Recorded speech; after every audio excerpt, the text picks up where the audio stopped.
The following is a presentation of the St. Louis Chess Club.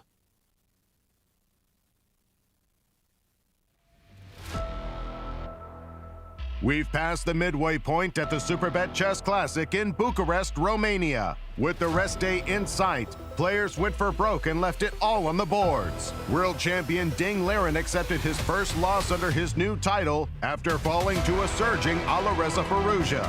Despite looking lost, Maxime Vachier-Lagrave came from behind to hand Jan Nepomniachtchi his second consecutive loss. Caruana paces the field by half a point. Can he be caught? Day 6 of classical chess, coming up next.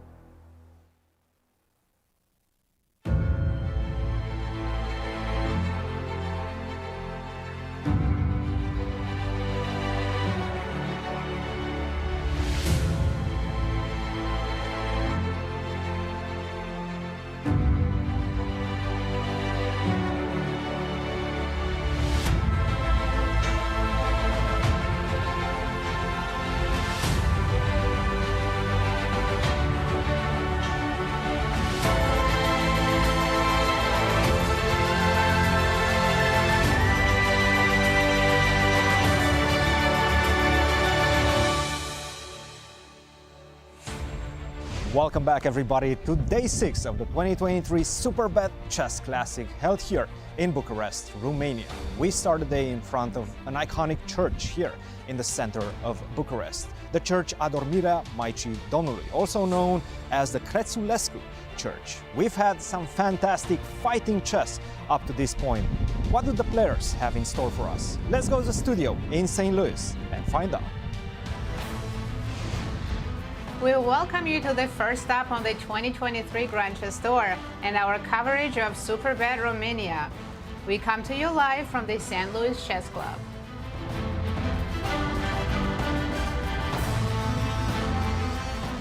Hello and welcome, everyone. Thanks for joining us again.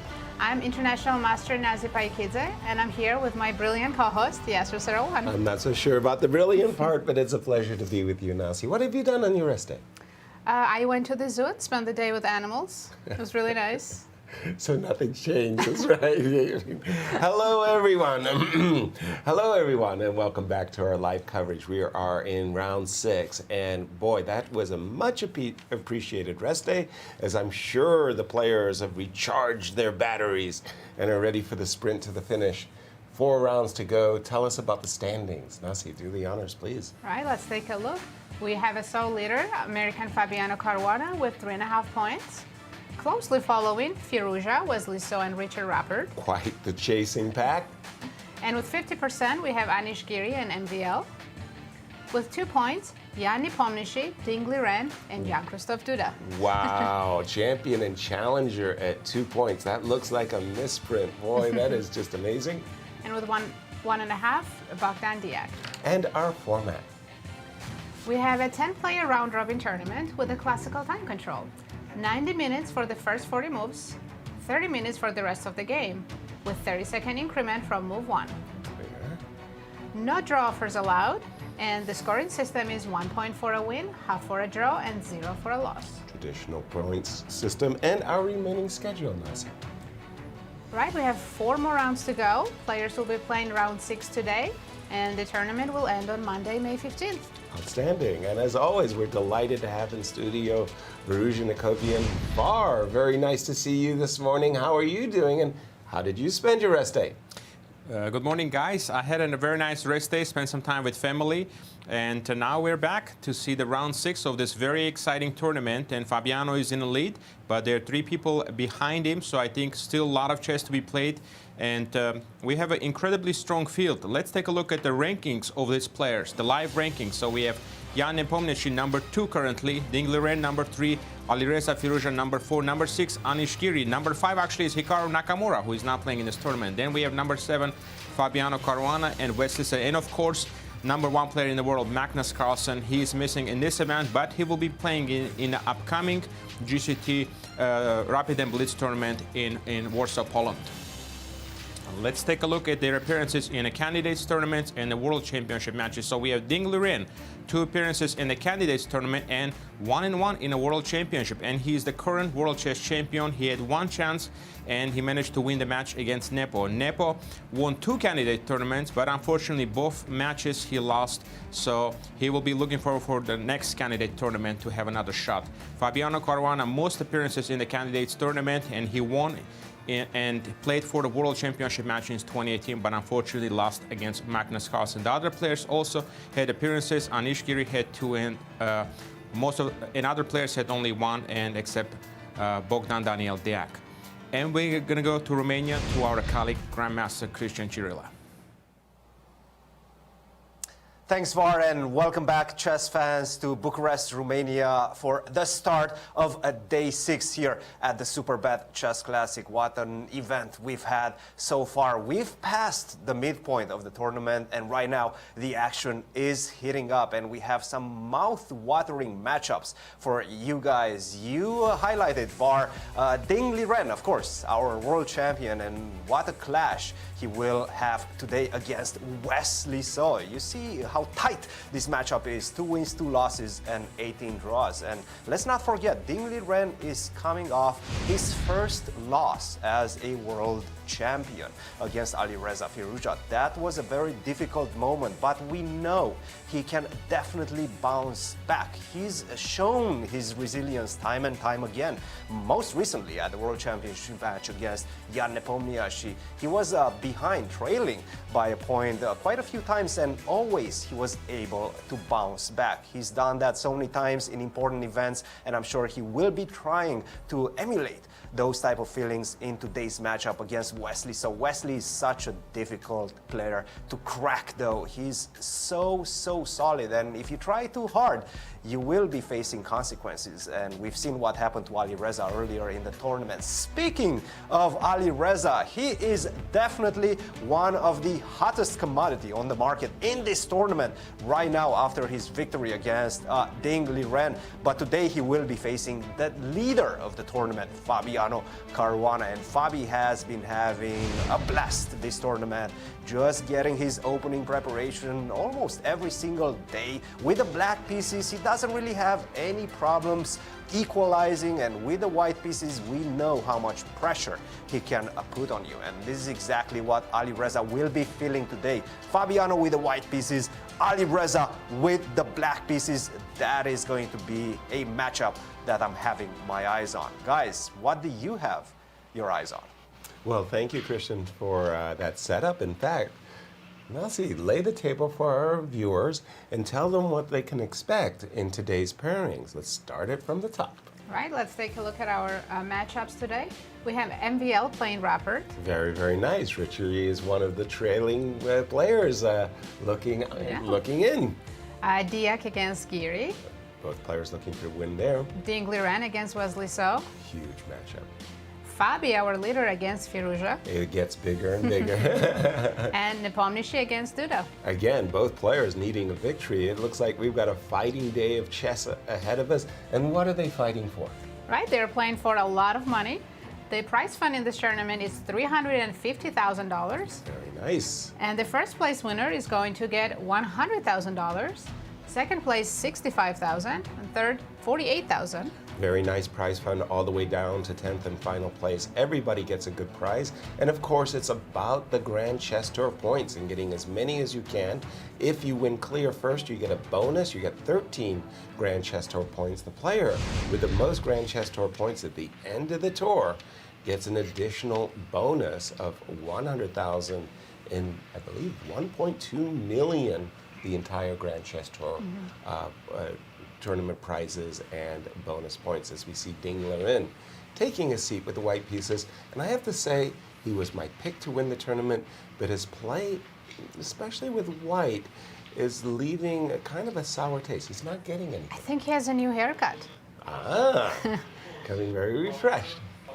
Let's see if it helps. I hope, not a Samson type of thing going on, but there he takes a seat as all the players are getting started. I don't have a cheat sheet to tell you who's going to be making the ceremonial opening first move, but we've had football players, we've had fencers, we've had COOs and CEOs Who's coming up? Well, it'll be a mystery. Of course, we've had Garry Kasparov make moves a few times. Yeah, but we know him. We know who he is. Yeah. Var, anything in the first 5 rounds of the players that has really stood out in your mind? Definitely Fabiano's opening preparation was very impressive, Yasser, so far, especially when putting a lot of pressure with the white pieces. So I'm very excited to see the matchup today against Alireza. All right, here we go. This is Gabriel Petrescu. He's the vice president of the Superbet Foundation, our namesake sponsor for the Superbet. And he chooses C4. Very, very wise man. The English opening, 1 C2 C4. Practice. 6th round today, starting in just a few moments. Fabi takes back C4. Didn't leave it on the board.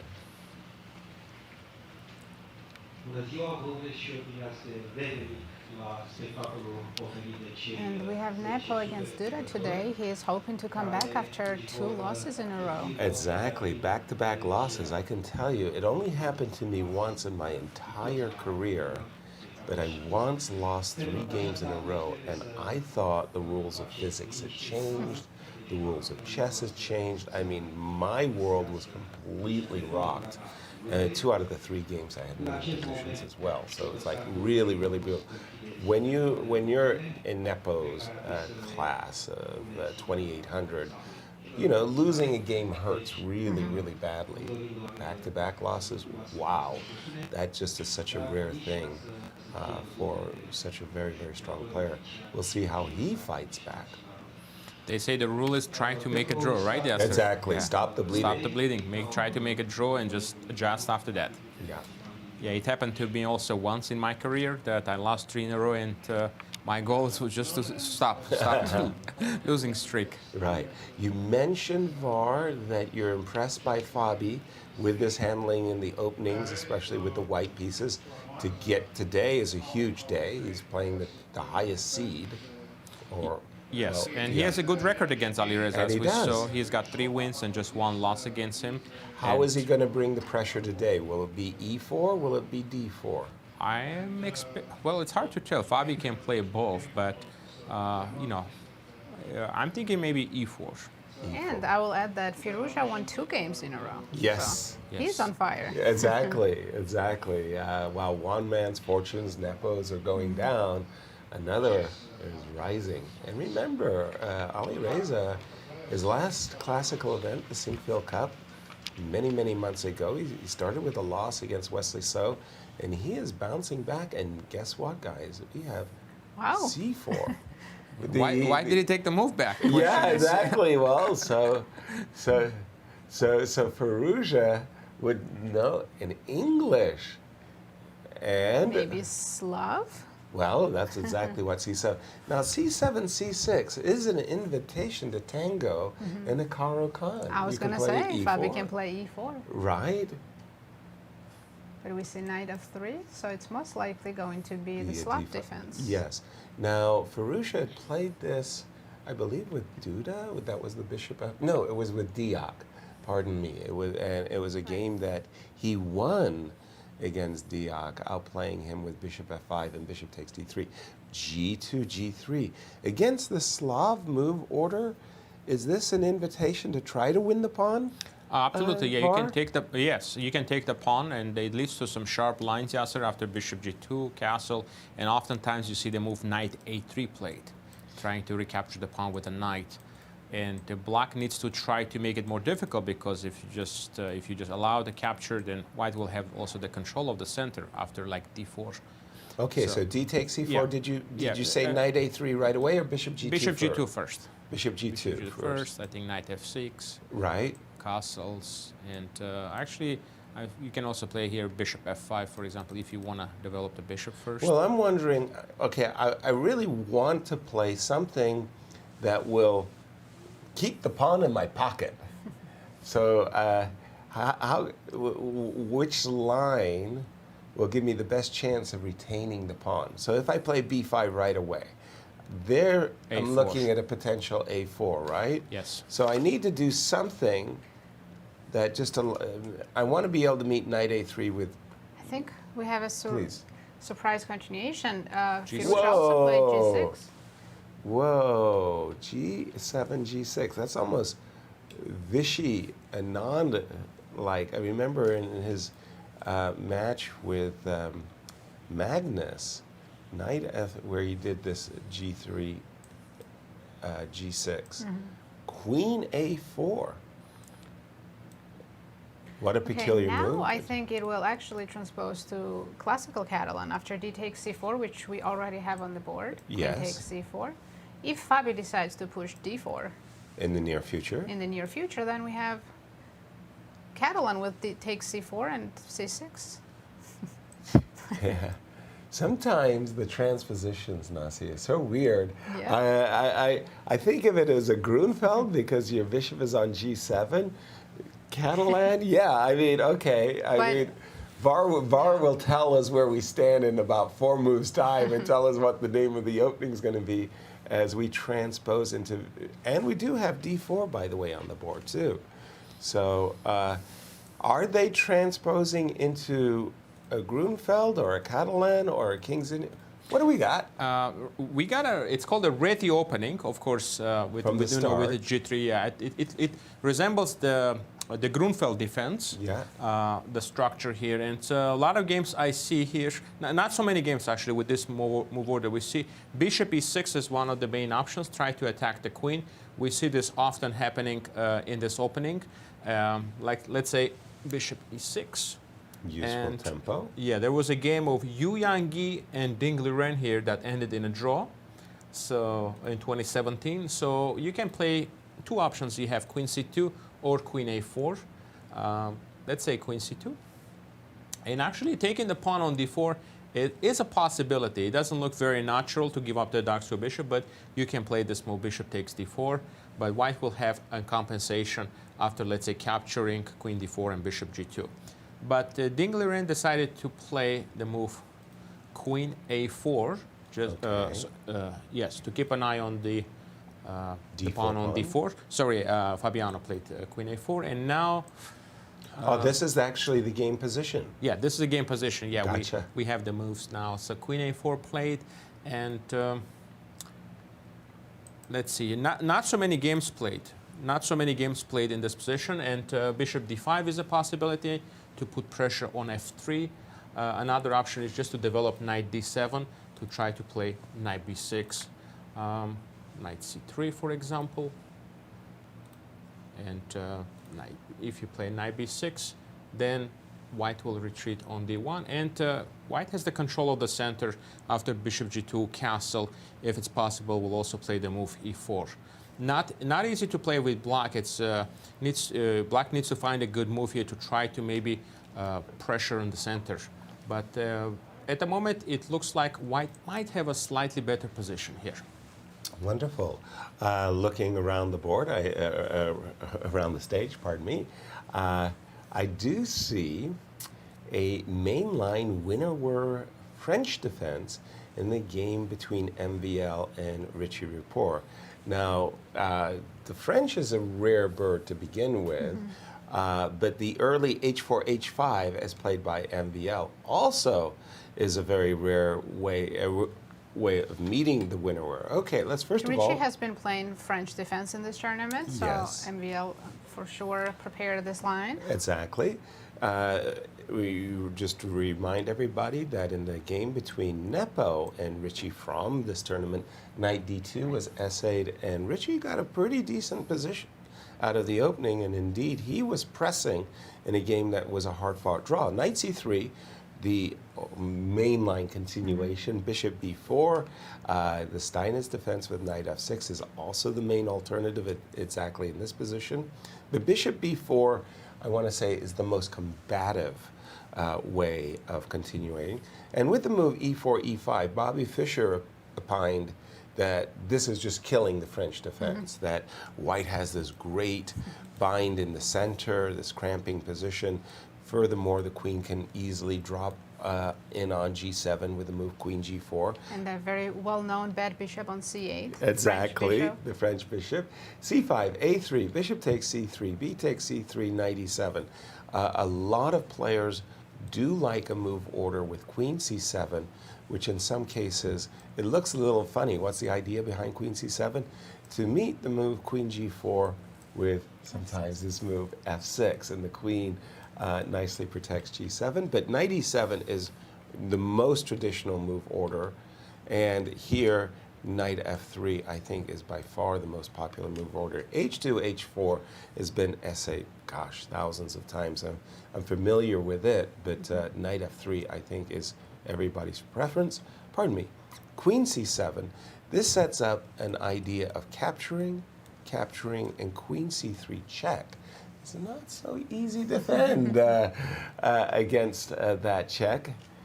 But let me pause my insights for just a moment and jump to Bucharest, Cristian, with a special guest.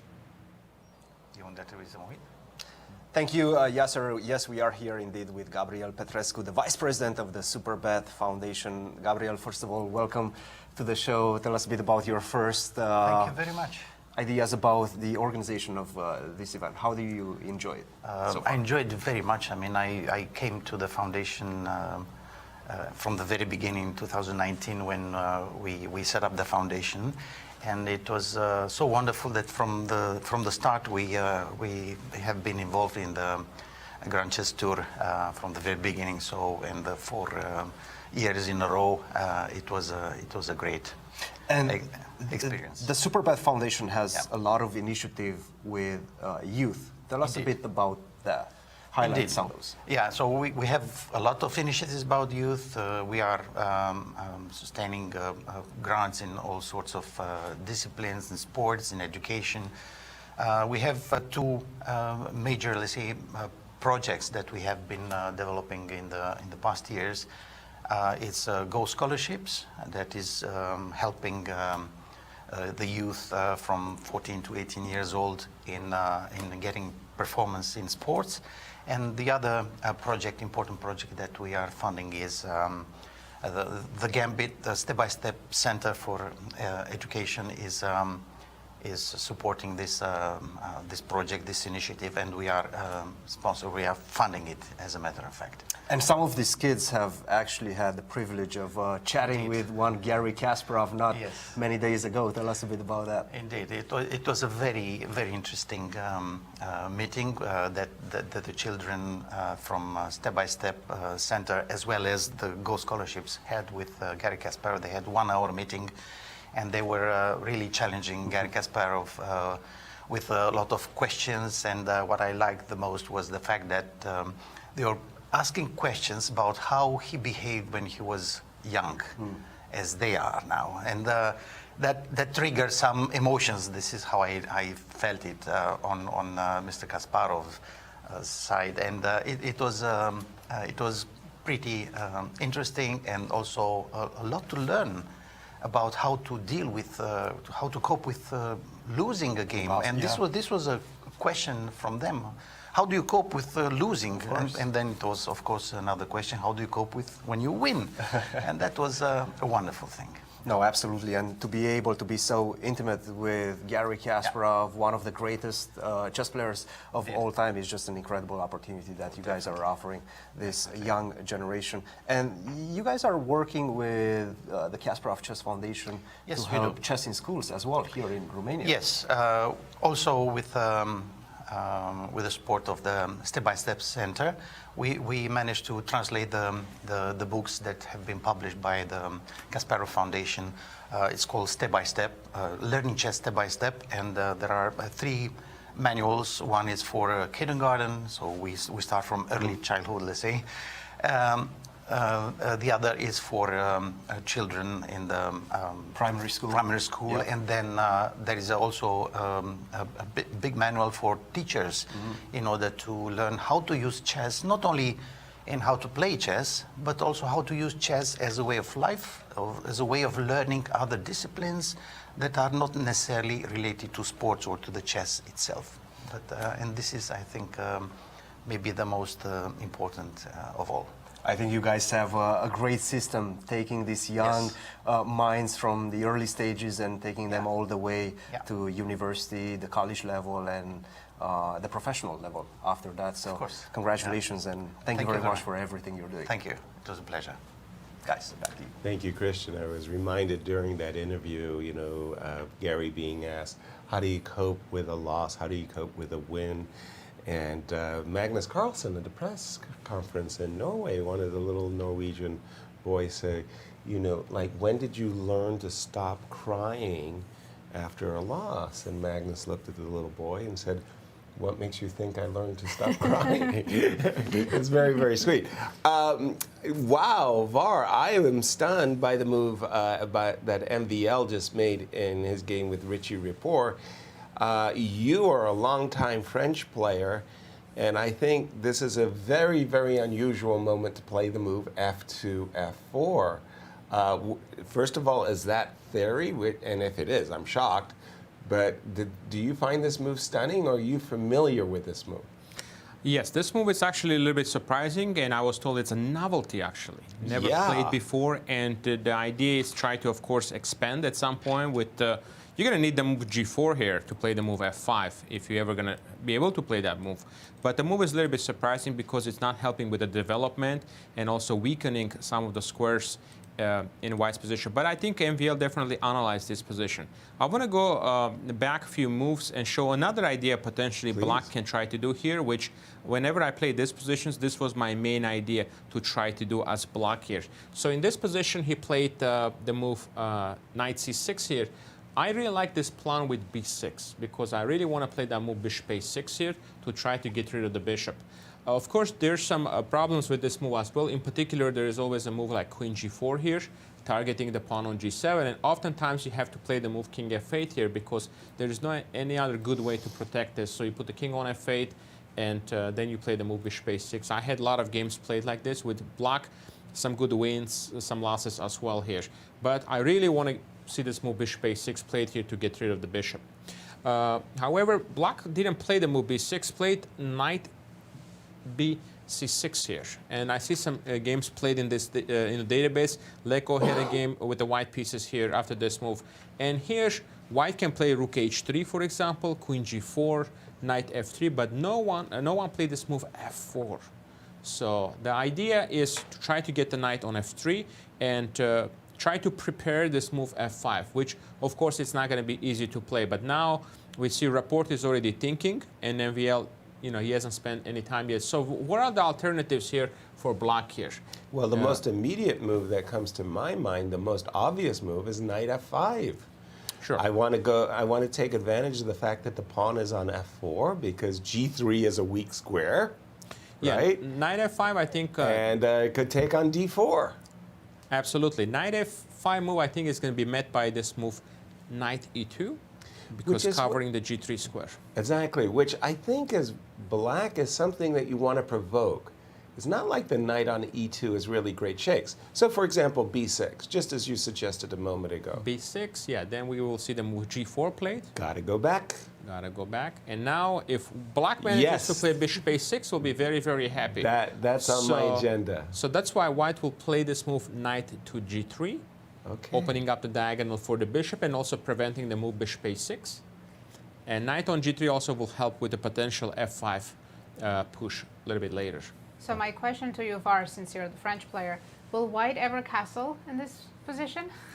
White, it's hard to see where he will castle here. It's probably going to keep the king in the middle for a while, but sometimes you can castle long here, maybe even put the king, castle short and put the king on H2.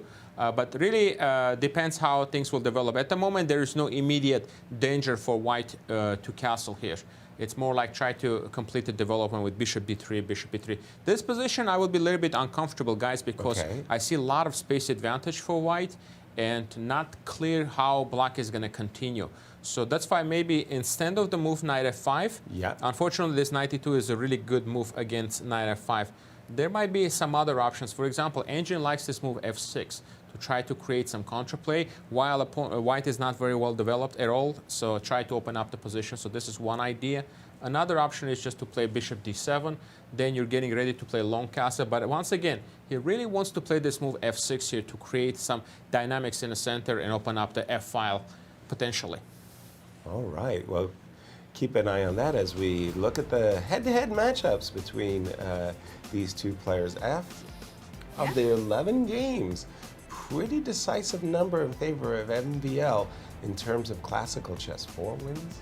Right, it's 1 looking loss. good for MPL. Exactly. And with white, f2, f4, novelty. I mean, it feels like an overreach, but black is going to have to find a way of punishing it. At the board, it's not so easy facing a novelty. This could be, if this is a good move, it would really rewrite a lot of the winner-were theory in my mind.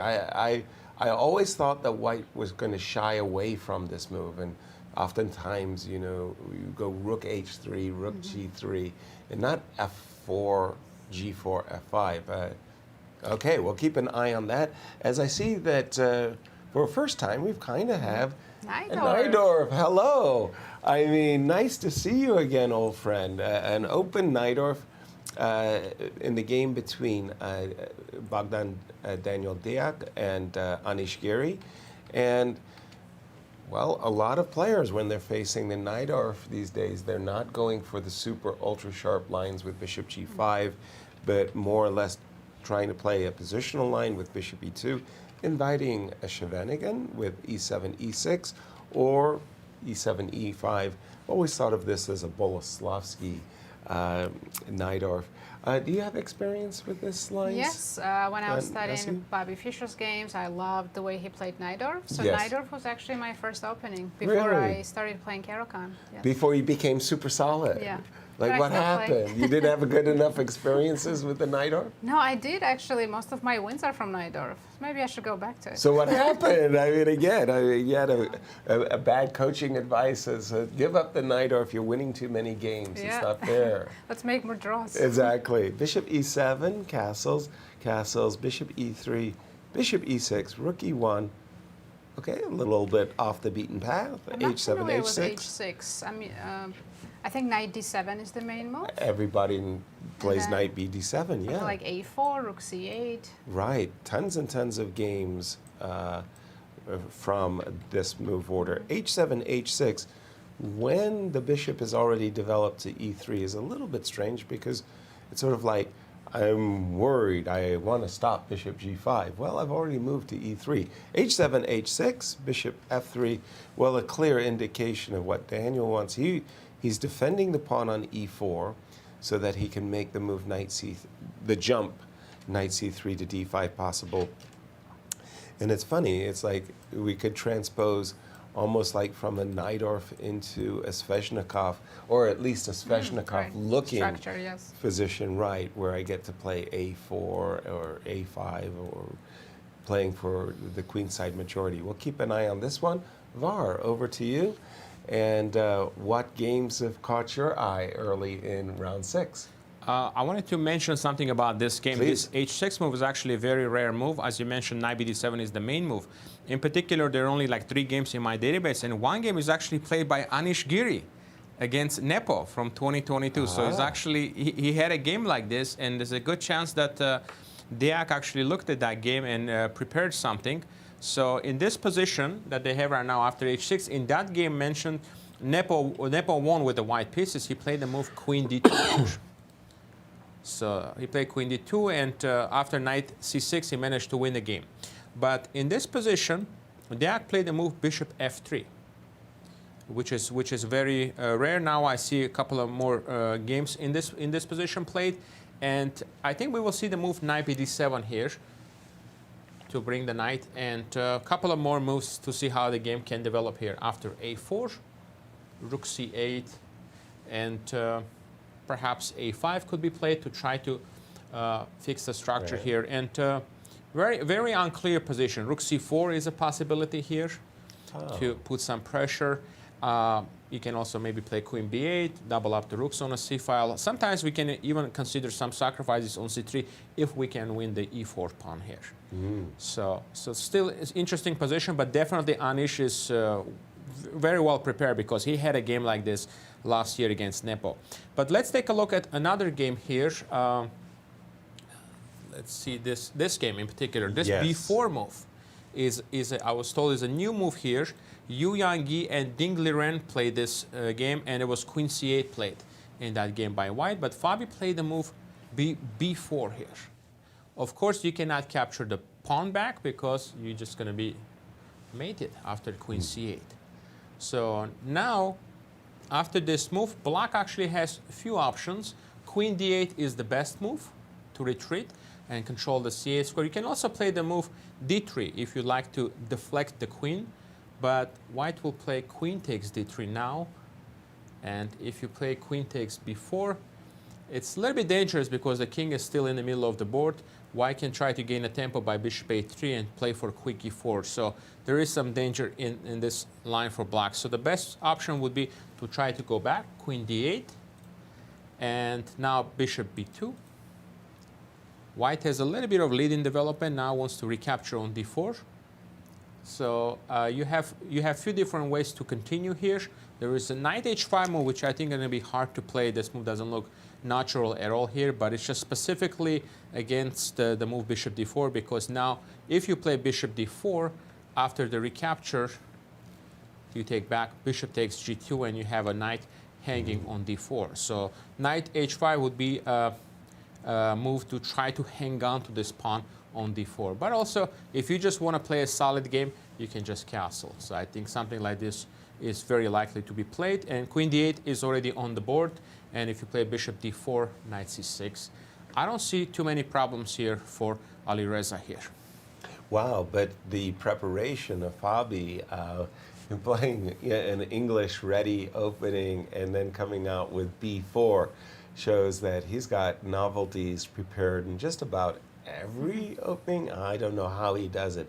He must be a very, very hard worker indeed. But as we get into our broadcast today, I just want to say to everybody, please, we welcome you to join our conversation, stump our panel, tell us your tweets, and how do they get in contact with us, Nasi? Right, you can send us tweets using hashtag Superbet Chess Classic, or you can tag Grand Chess Tour. And you can also send us questions via YouTube or Twitch channels on St. Louis Chess Club. Great. And again, we really enjoy the tweets that you have sent us thus far. Some very, very challenging ones indeed. By the way, Richie against f2, f4, he spent a little bit of time, but he did come up with queen a5. And that is a bit of a challenge to the pawn move to f2, f4, by the way. So if bishop d2? Yes, I'm a pawn grabber. So bishop to d2. So very oftentimes in this winner war pawn structure, black plays the move c5, c4. He simply shuts down the queen side, and he says specifically to this bishop on f1, ha ha ha, you're not in the game. I'm never going to let you play. I'm going to play c4. Oftentimes when black does make that move c4, white's retort is to play a4 and bishop a3 and say, you shut down my light square bishop, but I've got a dark square bishop that's going to hurt you. The idea behind the move queen a5 is actually to provoke the move bishop to d2. Now, there's two approaches that black can take. One approach is simply to say, I'm going to shut you down, just like I told you a moment ago. I'm going to play the move c5, c4, and your bishop's not getting to a3 anytime soon. The other approach that black can make is actually to say, Var, you're right. Trading the light squared bishops is a brilliant idea. Why don't we do it? Why don't we go for it? We'll play a move like b7, b6 with the idea of playing bishop a6. Now, the fact that black has made the stutter step, queen d8 to c7 to a5, might be meaningful in the sense that white has played the move f2, f4. It could be argued the move's not very good. But queen a5, Can I suggest please, a third option after please. bishop d2? Yes, bishop What if d2. we grab the pawn on a3? Because I don't see how queen would be trapped. A brilliant question. I mean, a brilliant question. Yes, it does invite a repetition, but that is always considered a success for black. So queen takes a3. I'm assuming white is going to say, congratulations, you've won the pawn. Let's see how you still have to develop, right? I mean, bishop d7 is walking into rook takes. I don't think you want to put your king under this duress. So you still have to decide how you want to complete your development. Do you want to go b6? Queen will have to go back, maybe. Right, okay. Queen, that always does kind of invite c4, and I'm opening up the position for my two bishops. Maybe I'll just continue. Like, I sacrificed a pawn, big deal. That pawn on a3 doesn't bother me. It really does bother me, but I'm just saying big deal. I'm trying to put a brave face on. It takes some time. By the way, if you do go back, you're also inviting rook b5. I'm a pawn grabber, so I would consider this at least. You know, like, can I win my pawn back? So yeah, queen takes a3. It's not like you win the best pawn on earth, but it's a pawn. It's considered. Your take on the move queen a5, Var, was that the... I know the engine wanted to play f7, f6. You mentioned it a number of times. That was what the engine wanted to do. As a human being, do you like the move queen a5?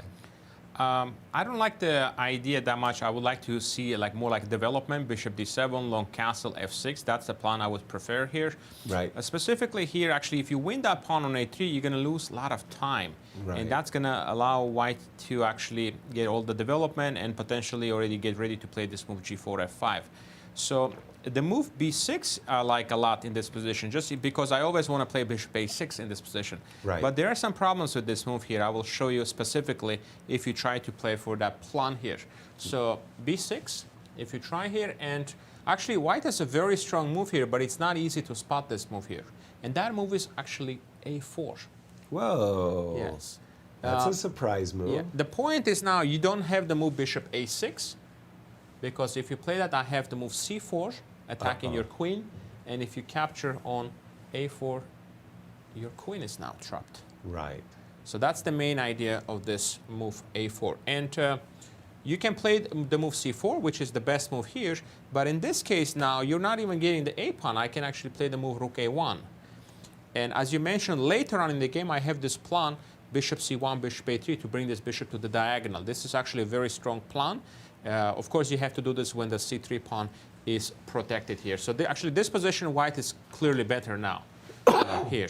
So I think after bishop b2 here, it's funny, but the ancient says queen c7 is the best move. We're probably not going to see that. If, let's say, you take the pawn on a3, because, you know, perhaps you went there to win this pawn. So white can continue here with rook a1 immediately as one option. Queen b2 can repeat. That's one option to repeat, or just simply play the move knight f3 first. And let's say you go back queen b6. You win the pawn, and now you're just going to spend time to go back. Rook b1 here, attacking the queen. And let's see here, queen c7. And here, actually, white can capture the pawn on c5 here, because at some point the knight will be able to go to d4 here, and knight on d4 will have some options, even knight b5, knight d6. And most important thing about taking here, when you play bishop d3, you no longer have to worry about the move c4. So this position is unclear here. It's, I think, it's roughly equal here. But again, castling into this potential g4, g5, it seems a little bit risky, but you also have this f6 move that could be played to try to open up the position. So this is one way black can play, and I think this position is okay. Another option is to play b6 here to try to get rid of this pawn. And after capture on b6, once again, we have this bishop a6 idea to try to trade the bishop. This pawn is very important, because without this d3 bishop, it's going to be very hard to attack for white here. So that's why we see the move queen e2 played specifically, try to prevent that from happening. Bishop a6, and here black can try to prepare, for example, rook a4, activate the rook on a 4th rank, maybe play queen a7, and bishop a6 once again to try to exchange the light square bishop. This position is actually unclear. I think black is okay here. Thank you, Var. We saw a nice little picture there of MVL making the move bishop d2 and continuing. I'd like to turn our attention to the world champion, Ding Liren versus Wesley So. And as an English player, it always warms my heart to see the English. And we're in a round where twice we see the English opening 1c4 by Ding, knight f6, Wesley played e5, e2, e3, bishop b4. Do you prefer g3? Yes. Okay. I'm a g3 player myself when I'm on the white side. But I have played e3 with queen c2 as well. Knight ge2, castles a2, a3. Give me the two bishops, please. No, you can't have them. Okay. When you've played the move bishop f8 and all the way back to e7, a little bit costing time, but you're also permitting the move d2, d4, which Ding plays, captures. Now, you might think to yourself, oh, this is easy. Automatically, I want to play knight takes d4. My knight on e2 is not a very attractive looking piece. It stands in the way of my bishop. What could be more natural than knight takes d4? In fact, it's not that great a move, as I'll explain in just a moment. What happens is if you play knight takes d4, you're losing control of the square d7, d5. You're losing control of the square d5, and you're inviting d5 in a pretty easy equality. Conversely, with the pawn on c4, the knight on c3, you're controlling the square d5. Queen takes d4, on the other hand, you're ready to bring your knight to f4, stepping out of the way of the bishop and controlling the square d5. If I can provoke black to play d7, d6, I'll make the argument, not necessarily that I'll prove my point, but I'll make the argument that I'll have a space advantage as white. Knight a6, reminding white that, hey, wait a minute, there is a weak square. I'm not an English player from either side, really, but Sure. knight a6, is that a typical move? Definitely, it is. One of the problems, I think, for a lot of players is the very natural move knight c6, queen d1. You might think to yourself, well, Right. I'm centralizing my knight. What could be more sweet than that? Knight e5, knight f4. And the strange part is you take a picture of the knight and you go, okay, look at me. Aren't I beautiful? I'm in the center of the board. But it doesn't hit anything. The pawn on c4 is easily defended by the bishop on f1, and white will, in the near future, develop his bishop. And it's sort of like long term, I've got a plan. I've got an outpost. Long term for black, not easy. So a good-looking knight, but How not as useful is it? Knight a6, on the other hand, wow, well, the knight could easily play to c5. Sometimes the knight can jump on a good day to the e4 square, rook e8 and bishop f8. Let's see how the game unfolded. Now c7, c6, that's perhaps the most direct way that black can play. If black is able to, as we've seen before, play the move d7, d5, he'll make an easy equality, and white will. It's funny, sometimes the strategic battle determines everything. Whoever wins control over the d5 square, either white will have an advantage, positional advantage, or black will equalize. It's really that simple as, or at the time's a factor. It's always interesting to see who's ahead or behind on Wesley time. seems a little bit better prepared, maybe, because he has 1 hour and 21 minutes. Okay, so he's been And- playing pretty quickly. Yes, and Ding has 1 hour and 12 minutes. And he's been playing slowly in quite a number of games. And again, I'm a little bit worried from Ding's perspective. He's played white. Will this be his 4th out of 6 game where he started with 2 whites? Yes. So, and he hasn't done much with the white pieces. He's been ineffective. But okay, we'll keep an eye on this one. Var, what game are you looking at? I'm looking at the game of Jan against Duda, and the first thing I notice is the clock.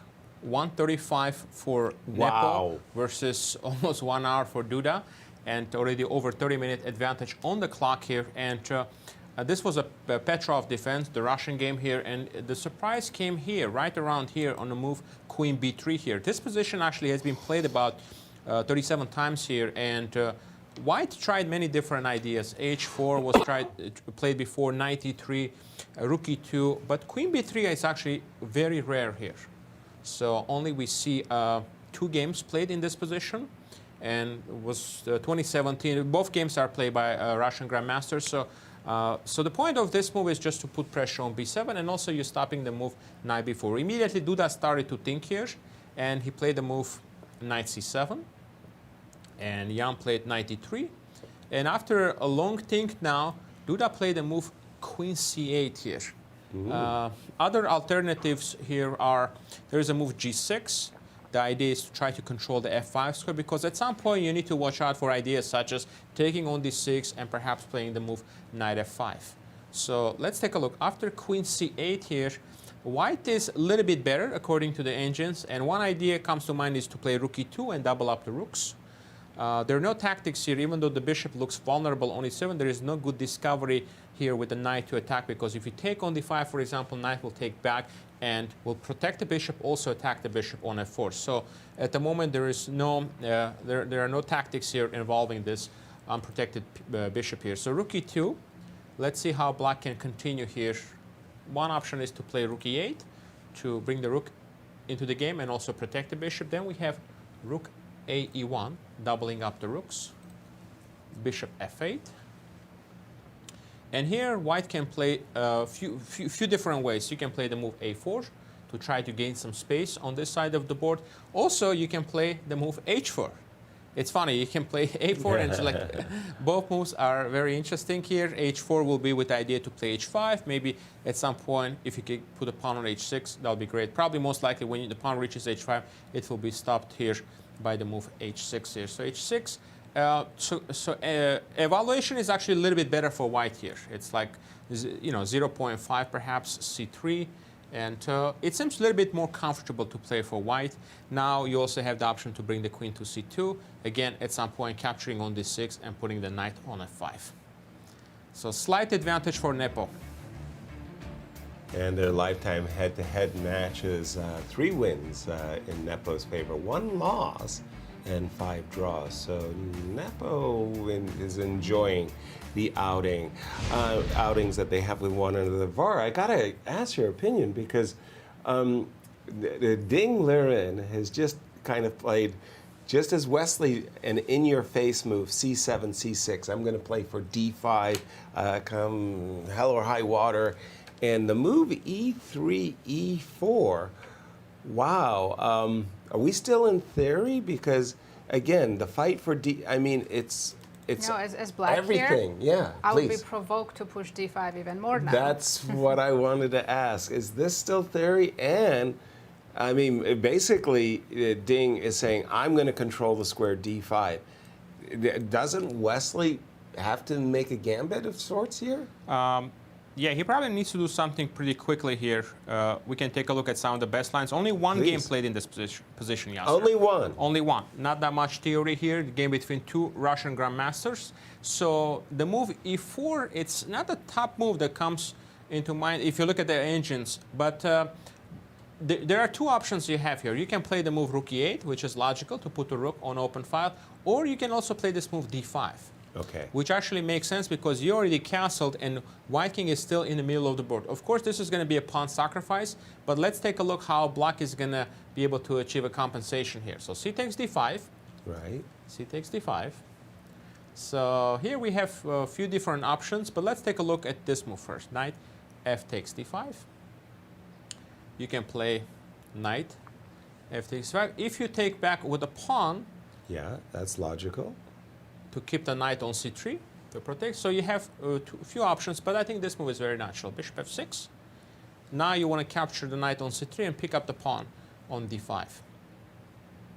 So here, let's see if, let's say you play bishop c4, trying to develop and protect. This is already a really bad move because bishop takes c3, pawn takes c3, and a rook e8 check. Uh-oh. Now the bishop, Queen the H4 king check. is stuck, and if you play the move bishop e3, Yeah. it looks like you're just about to castle. You'll enjoy this nice advantage with two bishops and an extra and a pass pawn on d5. But now you see a beautiful tactic. Cold Rook takes shower. c3, takes queen h4 check, checking the king, and also pick up the bishop. And after g3, queen c4, black is simply winning. So you have to be careful, and this is why we always tell our students, make sure you get that development and castle, because things like this can happen if your king is in the middle of the board. Right. Well, thank you for that, Bar. Definitely the cold shower tactic. Good morning, St. Louis. Once enjoyed the captaincy of Grandmaster Nick Defermian in an Olympiad. And in Istanbul, I think it was 2000, and Nick, before the matches, he would sit down with the team. He'd say, okay, guys, remember, develop your pieces, castle early, stay ahead on the clock. Oh, thank you, Nick. Very good. Yes, yes, yes. That's great advice. But I like that move, d7, d5, and I even saw a flirtation there the engine had with g7, g5 at a certain moment. And sort of like, okay, so e3, e4, I want to say that's a very ambitious looking move. You're spending some time, but one line you didn't look at, Var, was that after d5, c takes d5, c takes d5, and you looked at capture and so forth. Was e4, e5 a little bit more a viable alternative? Idea is to maybe just win the two bishops. What would have happened in case of e5? Yeah, let's take a look. Yeah, I was Please. also looking, because this e5 is actually a typical idea oftentimes when we see the d5 break, cd, Right. cd, e5 happens a lot. But I don't think white will be able to achieve much advantage here, but let's take a look at the key lines here. So, for example, black has two options here. You can play both knight g4 and knight d7. So I think they lead to pretty much the same thing here. Knight g4, bishop e2 will be played because you really need to catch up on the development here. Right. So if, let's say if you don't play bishop e2, you just take the pawn on d5, then actually this is really bad. Yasser takes, Yeah. knight takes, and Bishop now bishop c5, c5, right. and now you have a problems on the f2 pawn.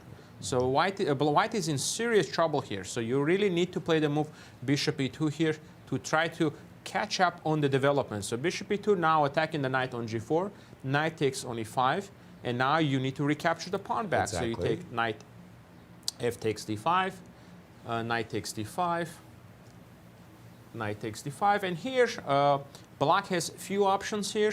You can play the move bishop d6. You can also play bishop c5 here. And by enough. looking at the position, it's pretty clear that white doesn't really have anything here. No. You're not even castled. The question is, even if you were castled, do you really have much advantage? Maybe in that case, you can play bishop f4 and have a little bit of pressure. But here right now, your priority is try to castle here. Even if you play a move like b4, this is going to run into a strong response, bishop e6 now. And now if you take on c5, bishop d5, and black is doing really well there. So Yeah. if you try to just castle here, to get the king to safety, then black will play bishop e6. And absolutely no problems in this position for white. I think this would For be black. a time for black, yeah. Yeah. This would be a good time to try to find a move like bishop e3, try to exchange some pieces. And equalize the game. Equalize the game. Right, right. And just to remind everybody about the standings and where these two players are in the standing, probably comes into round 6 with a half a point cushion. Not so much. Look at that chasing pack. Ooh. Right, Firouzja, Wesley, and Richard are right behind him. Wow. Yeah. And Ding is so surprising to see down the list. Nepo and Ding, challenger and champion, tied for 7th. Ooh, Ding that is desperately needs a win, guys. If he Yes. wants to do anything in this tournament, he really needs to find a way to win a game and get it going. But we know he's a strong finisher. That's how he finished at the top in a candidates tournament. That's how he came back in a world championship match to win it on tiebreak. So that's one thing we know about Ding, that he can play well at the end, which is extremely important at the finish line. No question about it. Even though we spent some time already on this game, I personally find it really fascinating. I love the strategical fight that is going on between MVL and Richie Rapport. When we left it last, we saw the move Queen A5, trying to provoke, and indeed provoking the move bishop d2, which was played, and then this move that we've spoken about in the past, c5, c4, shutting down the queen side, and just saying, okay, black, have an advantage on the queen side. I have an advantage. You, white, have an advantage in the center, and thanks to that, you can leverage it to a kingside advance with g4, g5. But your bishop on d2 is really, really passive. Your bishop on f1 is really passive. We now understand that this bishop's best diagonal is the a3 diagonal. What are you going to do about it? It's a strategic challenge that Richie is saying to MVL. MVL said, well, first of all, let me just defend my pawn on a3, and even though it looks a little slow, I may play queen b2 and bishop c1 and a4 in the future. I have a general question about Please. the French defense, because again, it's not my opening. Does queen exchange benefit white in this kind of structure? Never. Never. It's Never. better for black. Okay. Yeah, so- black is always looking to trade queens. The problem is actually black's queen on a5, and sometimes black's queen on a4 is a nice blocking piece, but it's not really the potential. White really, now we understand it immediately why you want the queens on the board after a move like castles. Right. Immediately you understand that white's potential, the attacking force of the queen, thanks to g4, f5, white's really happy to have the queens on the board. In principle, the French defense endings are not unfavorable because of the pawn structure. It's always that, like, somehow white's queen ends up playing to g4, you know, So and in lurking. a way, it's similar to Caro-Kann, where Yes. when white pushes pawn all the way to h5, in a lot of endgames, black has an advantage because of that pawn on h5. Precisely, it's a pawn structure advantage. Now here, the funny thing is, black doesn't really want to play the move b6. What black really wants to do is kind of what Var wanted to do. Black wants to play bishop d7 castles, and in the very near future play for the move f7, f6. The problem is the desirable bishop d7 runs into rook takes. Now the question that I might ask myself is, imagine I play bishop d7, that's one move, castles, that's two moves. Long or short? Long. Okay. King b8, that's three moves, and king a8, get my king into the corner, and I start counting how many tempi am I spending to do that. I don't like playing the move b6. Funnily enough, why? Why don't I like playing b6? I need to use that square. In many cases, the knight could easily transit to the a4 square, attacking c3, and there the knight can cramp white's. So I find myself drawn to the move king d8. Wow. Okay, so you're going to make a tempo move, knight f3. I find myself drawn to king c7. So now it looks like, hey, wait, look, I've just spent all of these moves, but you can imagine that if I go rook c8, king b8, it might be the same thing, like I could just go You may castle. not even need that, right? You could just go knight c8, knight b6 from here. From the very starting position. No, I mean once your king's on c7. Yes, Yeah. exactly. It like saves you some time. Exactly. Richie didn't go for that. He found him. He did play the move b7, b6, and again, I just find myself really drawn to these games because I like these strategic fights. You know, like, and right now, by the way, we don't know the result of a game, obviously, but which side do you like? Do you like the space? Space. You like the space. You like the two bishops. You like the space, but the pawn structure doesn't bug you that It much. does. It does. Bug me, Okay. but b7, b6, knight I think f3. if white can get in g4 and expand even more on the king side, Well, guess what? From your ears to MVL's moves, g4. One of the reasons why black might play in this fashion is because he might be thinking, I'll place my bishop on a4, not a knight, but I'll place my bishop on a4 and keep you tethered to a c2 pawn, and also the dark square bishop is not playing anytime and soon. it's very strange that white's queen has to defend c2 and a3, Right? 2 pawns. Yeah. And let's jump to Bucharest and bring Cristian into the conversation. What's the view like from Bucharest, Cristian? Well, the view is very tense, yes, and especially in this game between Fabiano and Alireza. And I just want to give you guys a little bit of insight into their personal history. Well, Fabiano is winning a lot of games against Alireza at the beginning of your career. And let's not forget, Alireza is only 19 years of age. You sometimes have these one or two players against whom you just simply cannot play very well. As you can see, 3 wins, 1 loss, and 5 draws. But a lot of those wins were played in very important events. I remember Fabiano won with the white pieces in the Grand Swiss a couple of years ago. That was a qualification event for the candidates. In fact, both of these players qualified from that Grand Swiss, but Fabiano bested Alireza in that tournament. Then he bested him in the candidates as well. Very important games, very important tournaments, and Fabiano seems to be getting the better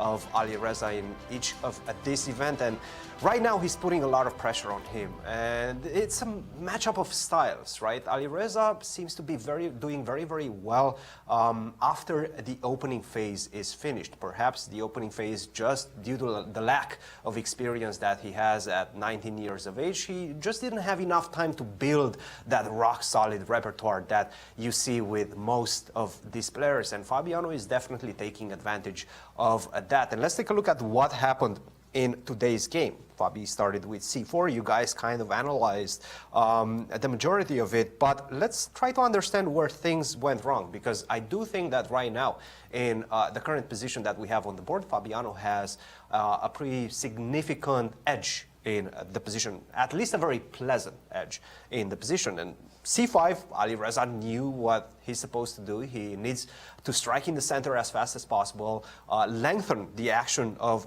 the dark square bishop on g7, and just get some activity in the position. Otherwise, you're just slowly going to be rolled back. That's why you played queen to a5, by the way, to support this idea of c5 as well.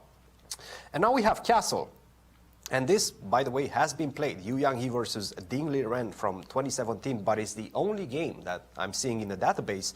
And in that game, c takes d4 was the move as well. The move that has been played in this game, and the move that I think is the inaccuracy in the position.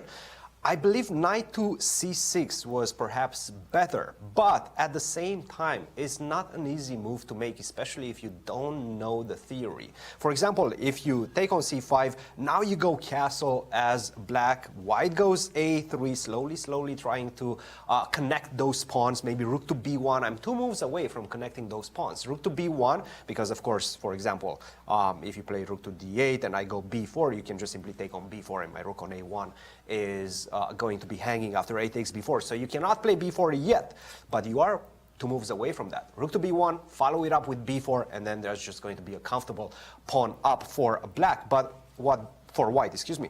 But what black can do is just simply play moves such as queen to b5, change the action of the queen from the a file to the b and the a6 f1 diagonal as well, putting some pressure on e2. The idea in this position is that you have to stop white from finishing his development on the queen side. If you manage to do that as black, then you're most likely going to have enough resources to get either the e2 pawn back or the pawn on c5 back. And if you manage to do so and perhaps exchange the queens in the process as well, knight to d7, queen takes c5, things of that nature, then you're not simply going to have any problems in the position. But you have to know all these moves. And by the way, white has a lot of options at this point, and I'm sure Fabiano most likely had some ideas about what he's supposed to do. e4 is one of them. Rook to b1 is another one of them. b4 in this position is another move as well. Let's take a look at what happened in the game. C takes d4. And now b4, very important move. You cannot take, do not take on b4. That's just checkmate in one move. You guys probably already saw this. VAR most likely pointed it out. b4, queen to d8, bishop to b2, and white is just getting his pieces out with tempo. He's just a step ahead in development, and that pawn on b4 is going to give him a lot of leverage on the queen side, because whenever a knight lands on c6, I'm going to always be able to annoy it with the move b5, as we are seeing from the bird's eye view right now as well. And a few more instances and ideas in this position after the move a5. Most likely we're going to see just a solidifying move, perhaps a3. You want to keep the pawn on b4. It limits the action of black's pieces quite severely in the position. And I just simply don't see black's plan right now. And white's plan, in fact, is very easy. First of all, I have this very annoying battery on the long diagonal. You can get away with knight to e8, but that's going to take your knight all the way to g7, right? And that's not a tremendous square for the knight, and I can just simply follow it up with natural moves. And this is part of the problem for Alireza as well. White has very natural moves in the position. Rook f to d1. I'm setting up this cannon on the d file. You have huge problems with the bishop on d5. And if you give it to me, if you play bishop takes f3, which perhaps is the best move in the position, well, thank you very much.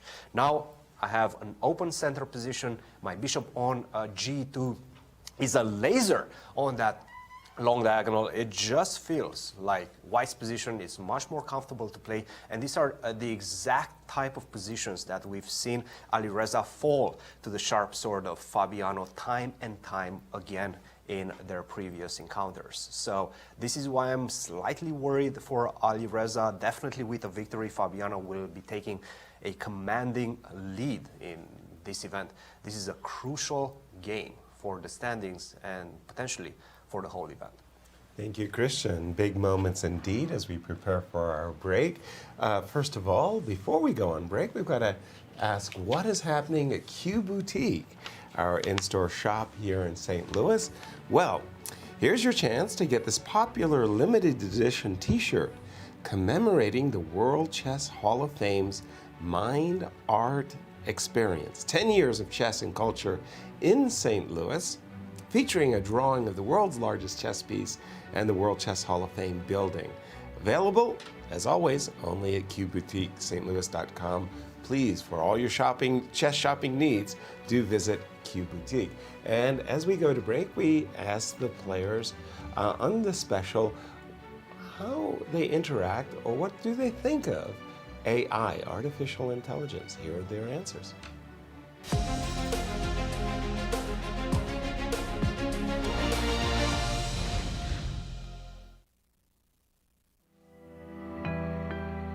As chess players, we've had a symbiotic relationship with computers for quite a long time.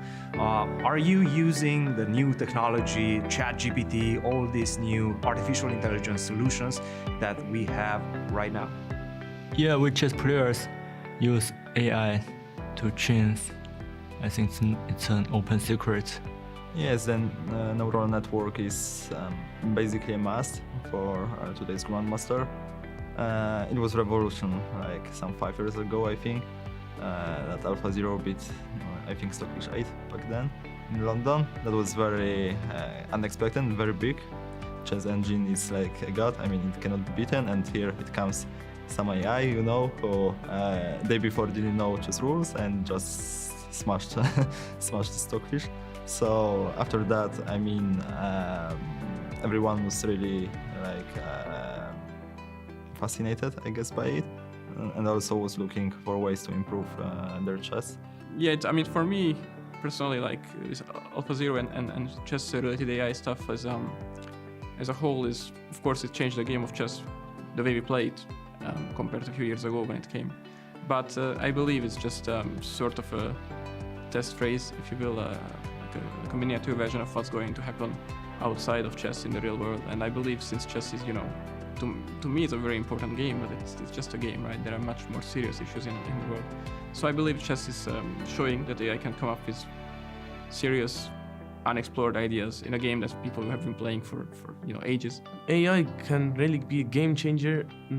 It's still progressing a lot. We don't know after 1 or 2 years what will happen, but I'm sure that if we can use it in a good way, it can be beneficial for chess. And as it was, for instance, a Stockfish, when it came out, everybody thought it would be dead, the chess, but it also grow the chess. So we can learn more and we study more, but I'm very optimistic. Chess and AI together, it's a very good combination. Computers really revolutionized the game.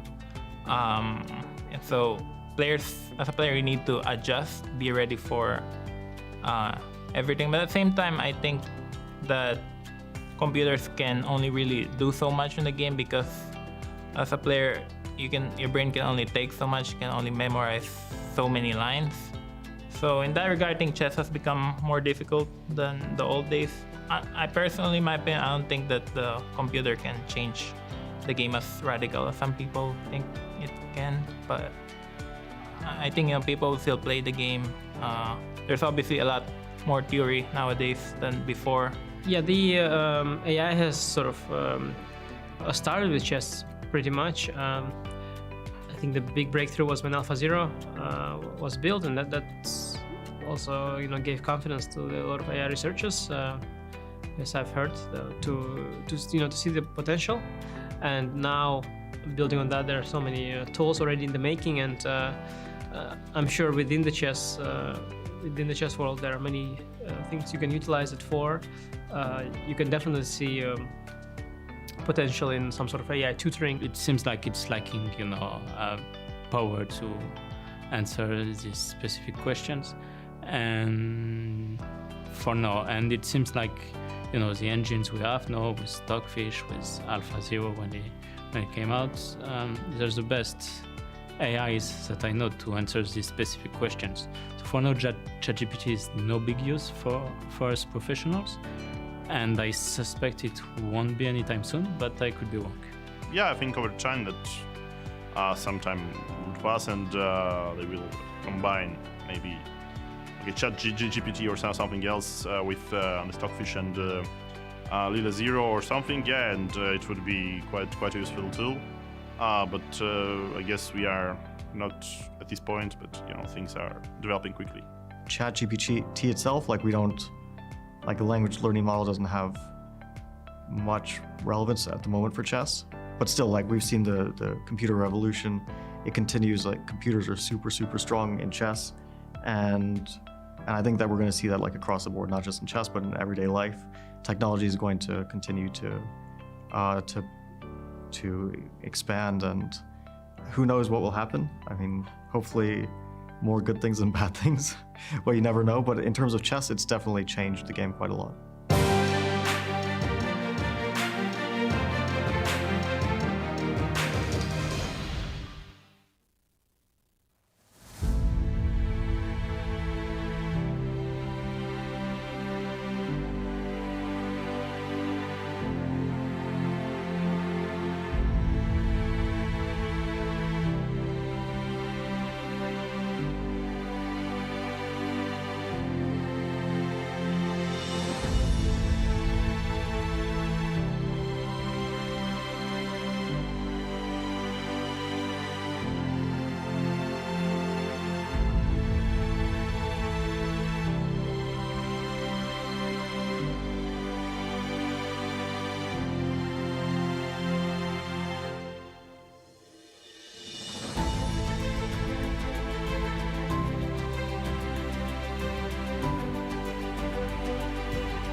Hello, everyone, and welcome back to our live coverage of the Superbet Chess Classic from Romania. Here are our standings after round 5. Nasi. Right. We have in sole lead Fabiano Caruana with 3.5 points, and closely following Firouzja, Wesley So, and Richard Rapport with 3 points. Absolutely, and look at the matchups today. The pairings have just been incredible as number 1 and number 2 rankings. There it is on the 4th table, Fabi Caruana. Right. The most exciting game between the two leaders, Caruana and Firouzja. Absolutely, but across the board, so many great fights, including Ding versus So, MBL versus Richie, and let's just jump into all of the action. During the break, we were actually kind of laughing over the game between Daniel Deac and Anish Giri, because h7, h6, a little bit off the beaten path, bishop f3, the most natural move for white and the board, and prepping the move knight d5 is Daniel. And then it was sort of like, we've got a monitor problem. Anish Giri didn't move for 30 minutes. 35, I think. 35 yeah. even. It was like, what? Come on, dude. I mean, everybody's expecting you to move. You're the one who played h7, h6. You just did this marvelous chessable course on the knight. Or, come on, Anish. 35 minutes. Was he trying to remember his prep or not? a6, a5. And the moment that move came on the board, all of our database went out. Like, this is a novelty in our, I don't know how many millions of games. a6, a5, surprise, a2, a4, knight a6. You'd ask me, wait a minute, is knight a6 a kind of a reasonable move? It's not something you see very often in a knight, or if I must say. Yes, we usually see knight d7 and sometimes knight c6. Exactly, but knight a6, okay. Rook e2, b7, b6, and we immediately understand what Anish wants to do. He wants to take control over the c5 square, play the move knight c5, and try to induce white to capture so that he can solve his backward pawn on d6. No. Don't what do you think about this pawn. rook lift, rook e2, rook d2? I love it. It's a very, very familiar pattern for me because I've seen a lot of players use this. Anatoly Karpov, in quite a number of his games, have played this. Now, it seems to our eyes that the bishop on f3 was exclusively preparing for the move knight d5. But because of black's peculiar play, a5, b6, knight a6, you really are inviting me to change directions. I start to think, I shouldn't be playing knight d5. I should be blasting away against the d6 pawn, and I want to put my knight to b5. So let's see what happened next. Queen b8, and that's kind of a prelude to the idea of, like, I'm ready to play rook to d8. Now, Anatoly Karpov, you'll go back to his candidates World Championship candidates match with Juan Boris Spassky. In such positions, rerouted his knight. Knight to c1, knight to e2, knight e3, knight f5, and away you go. Another one of these great, complex, strategic fights that I love, much like the MBL Richie Rapport game, VAR. This game has a lot of content. What do you think of the current position? Absolutely, Yasser. I also didn't like the move a5 when Anish played after spending 35 minutes. Also, I'm surprised too, but that he didn't really analyze the move bishop f3. It looked a pretty natural and typical move for this type of positions. The current position, white is better, but the move that gives the most advantage is not easy to find. I will show you now. So it's actually the move knight c1 here. So because the knight on b3, it's not very well placed here. As you can see, all the squares knight wants to go it's covered now, c5, d4. So you really need to improve this knight. And ideally, you want to achieve a setup where you have, let's say, this knight on b5 and the other knight on c3. Right. So that way you're threatening also to play knight d5 here. So knight c1 is the best move. And now, let's say black plays queen b7 to connect the rooks, to bring this rook on c8. Now you play this move, knight 1 to e2.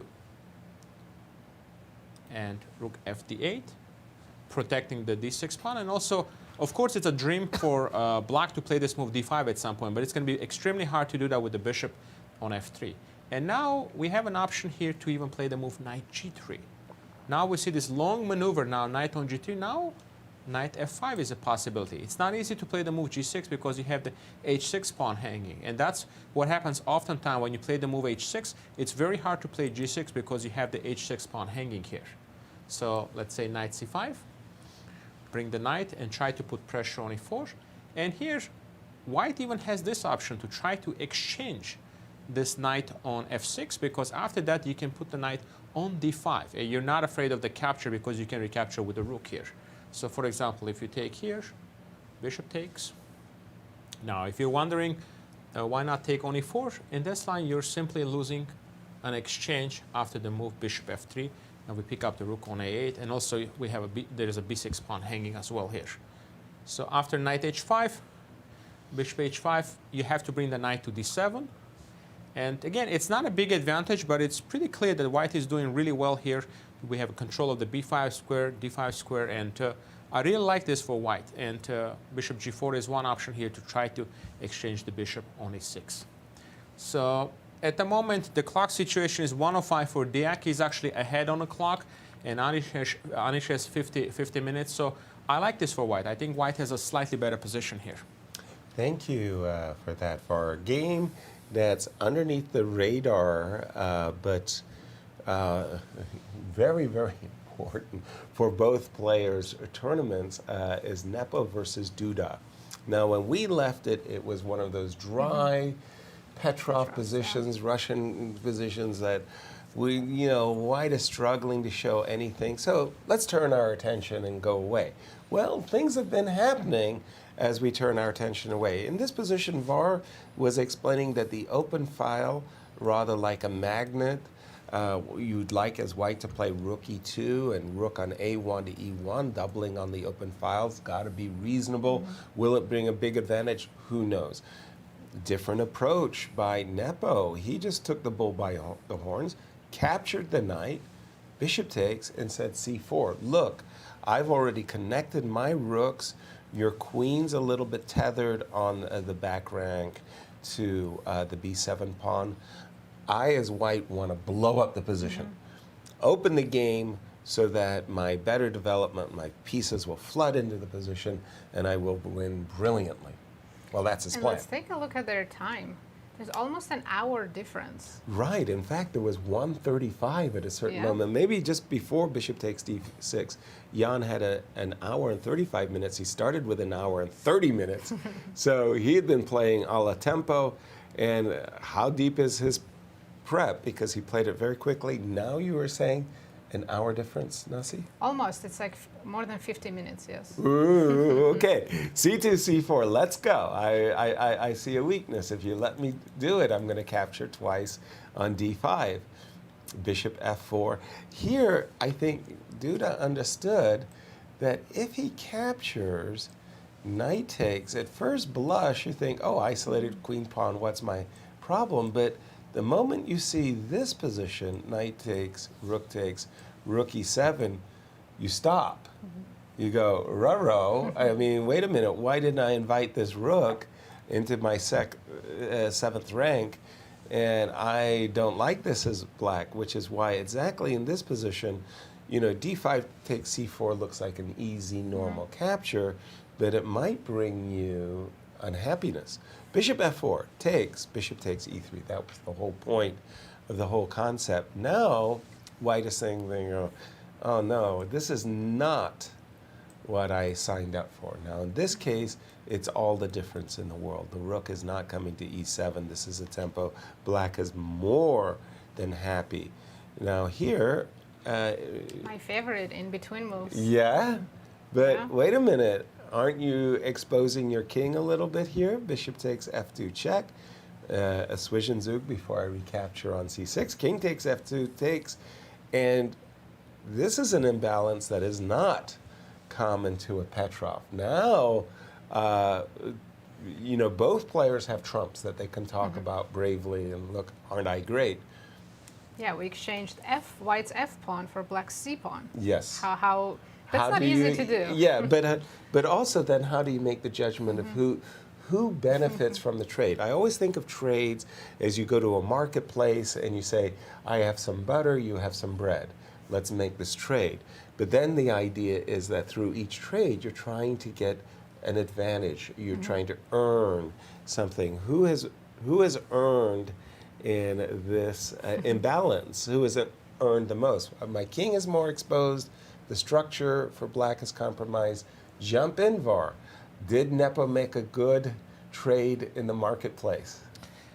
He's very slightly better, Yasser. Slightly better. Very slightly better here. By the way, when Nepo played the move c4, at that point, Duda spent almost 35 minutes. That's why he is so much behind on a clock. Right. But he did find the best move, which was bishop f4. As you mentioned, the line with d takes c4 would just be very, very bad for black. Right. So the current position is very slightly better for white here, and I will show you some lines here. But I think with accurate play, black shouldn't have too many problems. In particular, you really want to put that knight on e6 in this position because it will be well placed, protecting against any pressure on f7, and also applying pressure to the only weakness in a white's position is the d4 pawn here. So, but you need to find a good setup here. And again, the clock is ticking and Duda needs to figure out the correct setup here. Otherwise, he could be in trouble. In particular, I think if the queens come off the board here, I think black's position is more vulnerable here because there is a little bit of weaknesses on the white's king. So with the queens on, I think you will have better chances here. But let's take a look what should black do in this position here. So first thing you need to do here is to put the queen on b7. And the reason is you want to connect your rooks, and immediately you're attacking the pawn on b2. So this will force the move b3. Then you don't really want to put a knight on d5 in this position, because if you do that, then after rook a1, there will just be pressure. The knight will be very nice looking on d5, but not doing too much here. So I kind of like to put the knight on e6 here to try to have some pressure here. And now let's say white plays rook ac1. And here we can play rook fd8 is one option, or rook ac8. If we play rook fd8, then we will enter into this line. Queen takes c6, queen takes c6, rook takes c6, knight d4, capture rook d4. And in this endgame, it looks like white should be a little bit better. Like if this pair of the rooks are off, your rook is on a6, then you're better. But it's not so easy, because if you play the move rook e7 here, then I have the move rook d2 now. If you move away, I have rook a2. If you go back, rook e2, just simply rook d5. Activating the rook and putting the pawn on a5. At some point, rook can go to f5, g6, and shouldn't be too many difficulties here to hold this endgame. So that's why in this position, after rook fd8, you can try to protect the pawn, but that's also not going to give you much advantage here, because now you have the option of playing simply rook ac8 again. There's a pressure on c6, but also as well on d4 here. And after h6, I don't see too many problems in this position for black. I think black should be able to hold. That's why I like this knight on e6 here, to be more active, put pressure. Also some possibilities of knight f4 as well. Thank you, Var. And our producers have been having a little bit of fun of their own. And they decided to take a look back, to go back 2 years on the Grand Chess Tour and compare the event in Bucharest, where it stood after the free day, and what happened next. And here we go. So after round 5 in the 2021 standings, Shaq, Wesley. We miss him in this tournament. Yes, we do. And Sasha Grishuk were all tied for first with 3 out of 5. What a pack of players. And then Shaq went on to win the event after the break. And in 2022, after 5 rounds of play, we had Wesley. Yeah. Look at that, the 3.5. Lavon Aronian, MVL, Bogdan-Daniel Deac having a great tournament in 2022, won 3 points. But guess who went on to win the tournament? MVL, and he was ensured second after. And then the current standings for us today. We have a new leader, Fabiano Caruana.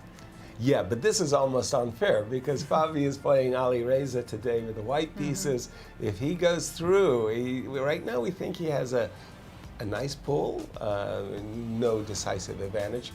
But if he were to pull it off, he'd be in pole position. By the way, the scores are almost identical to last I was year's. about to say, was that an echo? What happened there? History repeating itself. But wow, I mean, the fields are just incredible. Just wanted to jump back into, and again, remind everybody, we love it when you join the conversation. Send us your tweets.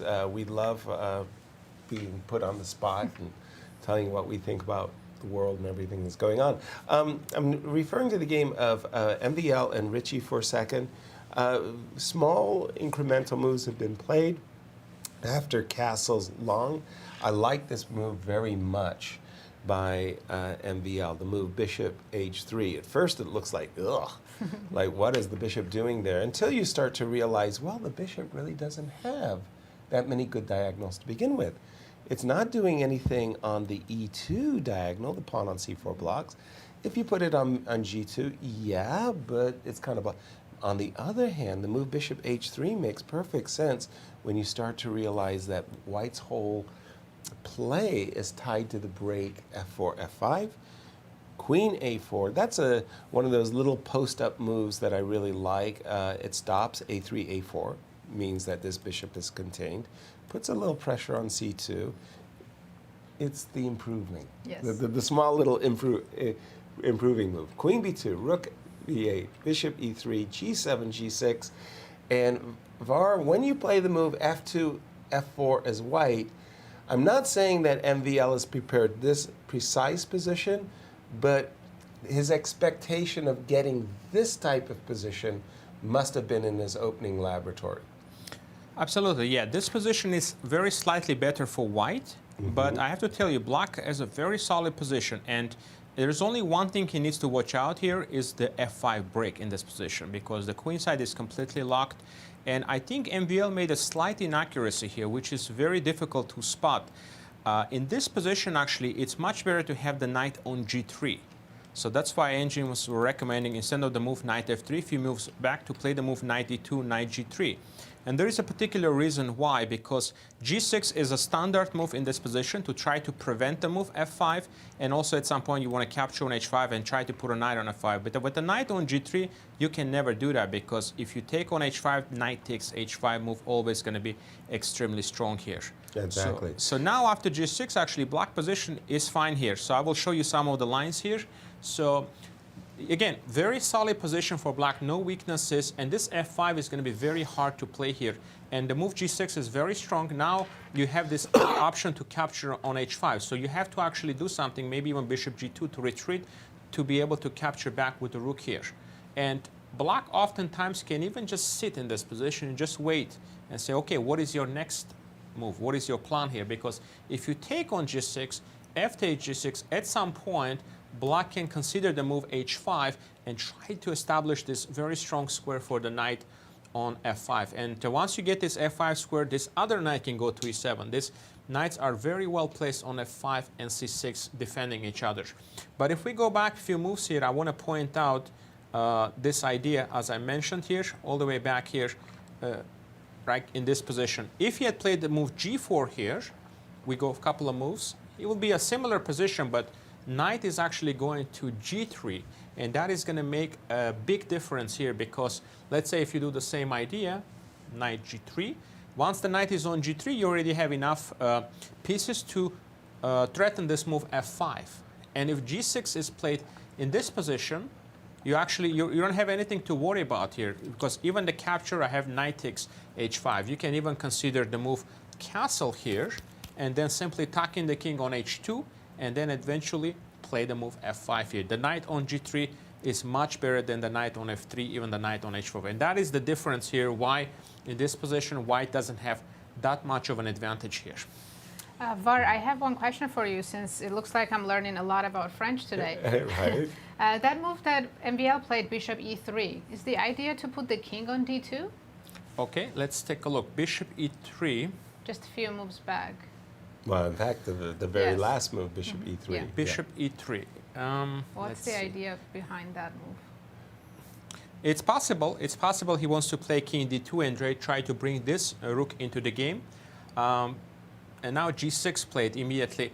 I like this move g6. Another idea I see Nazi with this move is maybe potentially he wants to bring this bishop to h4 at some point. Right. That would be an ideal plan. And it's possible, actually, that's what he was trying to do here, play bishop f2, bishop h4, because it certainly would be an improvement to have the bishop on h4 over on d2 here, where it's not really doing much. So, but this move g6 is very concrete. It's not just sitting and defending, trying to get some counterplay here.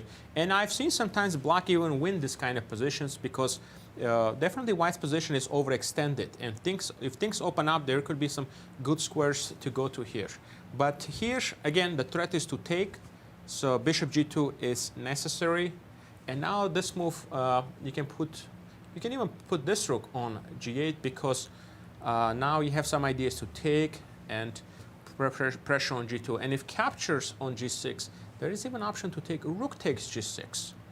It doesn't look as good here, but it's very concrete. You're putting pressure on g6 here. And if bishop h3 played, you play the move f5. Again, you want to establish a good square for the knight on f5. And if there is a capture, if you do an en passant, there could be a little bit of danger at some point because position is now opening up. There could be some potential exchange sacrifice here. So it's not completely safe, this position for white. Okay, thank you. I feel a disturbance in the force here, Var. Speaking for the audience, they're crying out and they're saying, why did Richie play the move rook on d8 to f8 only to follow it up with the move g7, g6? Isn't there a logic glitch there?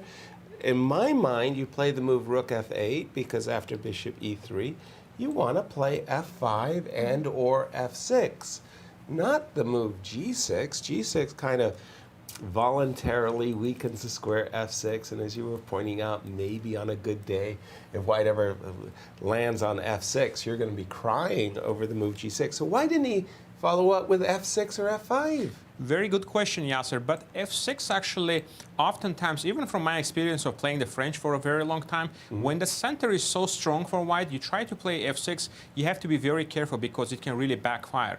One thing we have to keep in mind here, guys, that white has the pair of the bishops. So if we try to open up the position, that's going to benefit white here. In particular, the f6 move in this position is going to give this knight a very strong square on h4, and now we see this g6 square is going to be available in a lot of these positions. And if we take on e5, f takes e5. Now this bishop is going to be opening up here. And then at some point, some g5 ideas can come into play here as well. So bishop e8, if we try to secure the g6 square, then king goes on d2. The move now that rook Nazi f1 was is saying, coming. Exactly. King to d2. And this I don't like it as much because I feel like we have to do something because if we play passively, rook will come on f1, at some point g5 will come. And that's why Engine actually wants to play this move g5. Right. To try to remove this knight. If knight goes back on g2, then black doesn't have any problems here. So you always have to look at this option take. Right. Knight takes g6.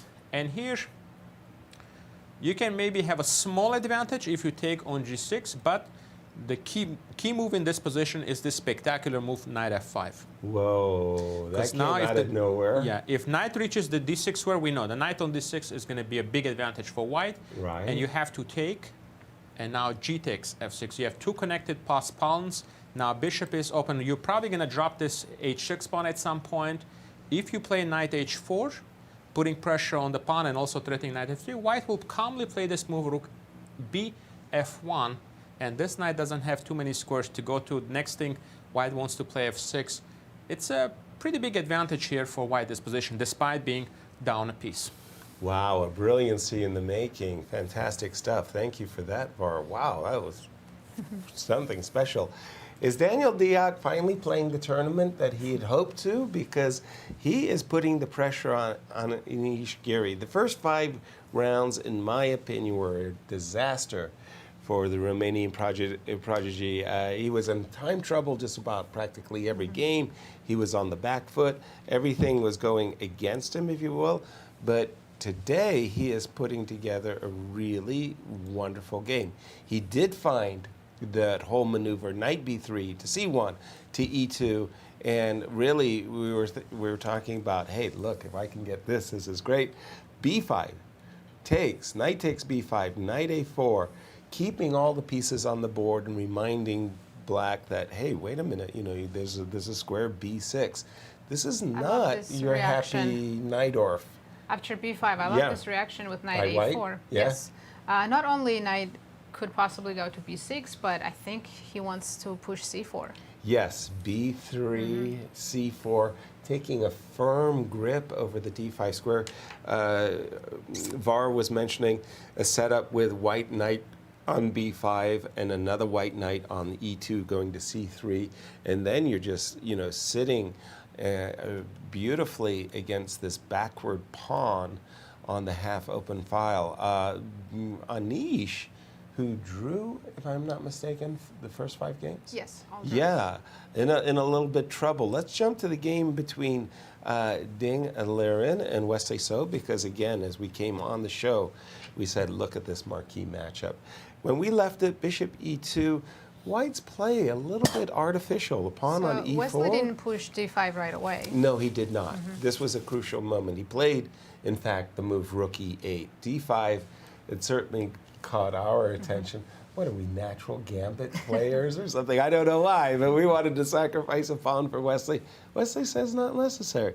Rook e8, bishop e2, and you didn't get a chance to mention this on air, but you certainly mentioned it to me in a discussion we were having. You were attracted to the move b7, b5. Yes. And it was sort of like, hey, check this out, Yaz. You're going to play b5. Pawn on e4 is hanging. I want to take and play bishop a6, and you were getting excited. It's sort of like, hey, wait a minute, maybe Wesley is for choice. Wesley was a little bit more practical, down to earth, I don't know how to put it. Played queen e7, gift me the pawn. Not exactly the move that you want to make, f2, f3. But I have to. Yeah, now that all those lines with d7, d5 start to look a lot more attractive now that we've provoked f2, f3. And we actually saw the move queen e5. We caught up to the players. And first impression is it feels artificial. Yes, for and white. Yes, I agree. And I like queen e5 because You do. Wesley wants to play d5 without sacrificing that pawn.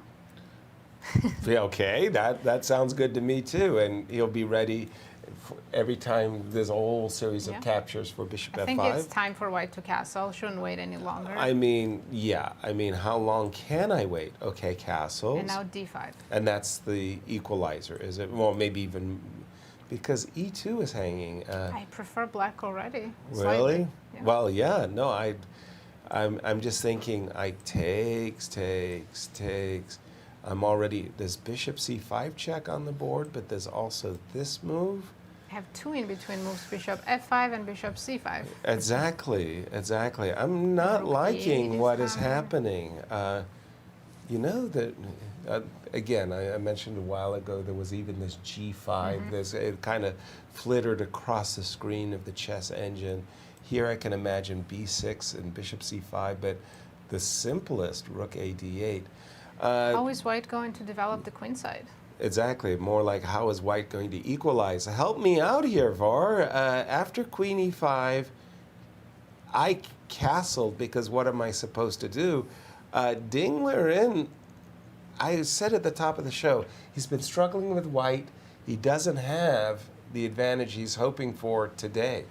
Absolutely. He's actually worse in this position. He stands worse, yeah. And he's been spending over 25 minutes on this last move. Queen e5 is a very clever move, and I really like this move. The move that Nazi suggested with b5 was also another very strong continuation. Black might be even slightly better there as well, but queen e5 is slightly stronger.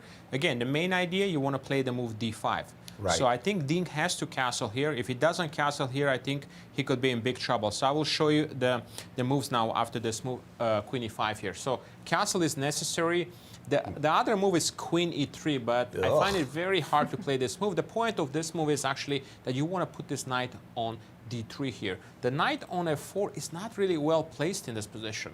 And again, that g5 move at some point you have to calculate because you have no good squares to go to. You're going to have to go back to h3. So queen e3 is the second best move, but after d5, black is better there too. So most likely he will castle here. He is also getting a little bit low on time. And now the move d5 comes in. So c takes d5, c takes d5. Now threatening to take on e4, so you have to play knight fd5. Again, there is also an option like bishop d6 coming up next. So if you play king h1, for example, bishop d6 is very strong. So knight fd5, the best option. Knight c takes d5. You cannot take with the knight because after knight d5, you're going to be losing the bishop at the end on e2. So you have to take, or actually you have another option here, the move f4. Ooh. So let's take a look after f4, what's going to happen here. So black can continue with the move bishop c5 check. Right. King h1. And now you can play queen e6. And here white is forced to capture now. Knight takes d5. And if you take knight takes d5, you are just going to be much worse in this position after the move queen e2. In fact, close to be losing. Wow. And if you take, rook takes e2. Now bishop f5 is coming up with a bishop e4 idea. So knight c7. And here, it's amazing position. You don't even need to move the rook here.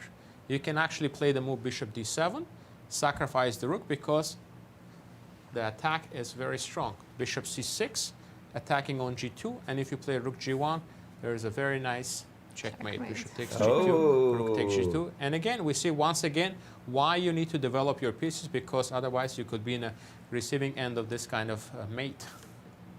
So, wow. Yeah, so it's very, very dangerous to play like this. Of course, I don't expect Deac to do this, but here it's already much worse here. You have to, you don't have to take on d5. You can play, let's say, bishop f3, and hope to equalize maybe in this position, knight c3, queen c3, but black is already very slightly better here because there are some weaknesses in this position. And Ding definitely needs a win, as he and Nepo are tied for 7th through 9th place, you know, both on -1, running out of track, as they say. I mean, not too Only many 4 games rounds left. to go. So right, exactly. The other marquee matchup, we haven't seen it in some time. Let's jump to Fabi versus Alireza. When we left it in a position we just thought that white had a more harmonious development. He's already connected his rooks. There has Fabi, and he's ready to bring his rooks into the center of the board, continue to grab more central files. Rook ac1, knight h5, an indication that not everything's copacetic with his position. Bishop takes g7, knight takes g7, rook c8, and white is the first to grab the open c-file. How can you leverage that into some material advantage? Well, a trade of bishops, knight e5.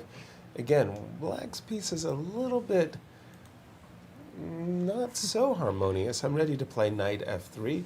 It's almost kind of like a Catalan position, but a Grunfeld position. Now, I see the move queen d5, and I think that a lot of players would be attracted to that move. But that move, to my eyes, has a negative. It's funny that, sorry. It looks like the most centralized move. Exactly. Why is it not so good? Exactly. So I'm sitting there saying, the knights on e5 and f3 make a good impression. But in some ways, they step on each other's hooves. They're in the way of one another. The knight on e5 looks good, but really it's searching for something more concrete. When you see the move queen d5, at first you say, oh, that's great, you centralize everything. But in my way of thinking, you're inviting knight e3, knight e3. Okay, what do I mean by knight e3? There's not even a knight e3 on the board. Okay, first of all, give me mate in 1, right? I mean, like, that's a Varuzhan, right? A surprise. I'm threatening checkmate in 1 move. So Maybe you H5? block. Okay, either way, it doesn't matter, h5 or f6. You block the threat. Now, knight e3. So your queen, which is lording over the position on d5, suddenly gets the boot. Okay, where do you go? Let's say d6. If I go to d7, the other knight will come to e5. The other knight will come to. If you go to d6, now this guy's a little bit offsides, so you start to. I start to ask more and more probing, salient questions now, and I see more harmony in the white side. Again, my rook is already in the game.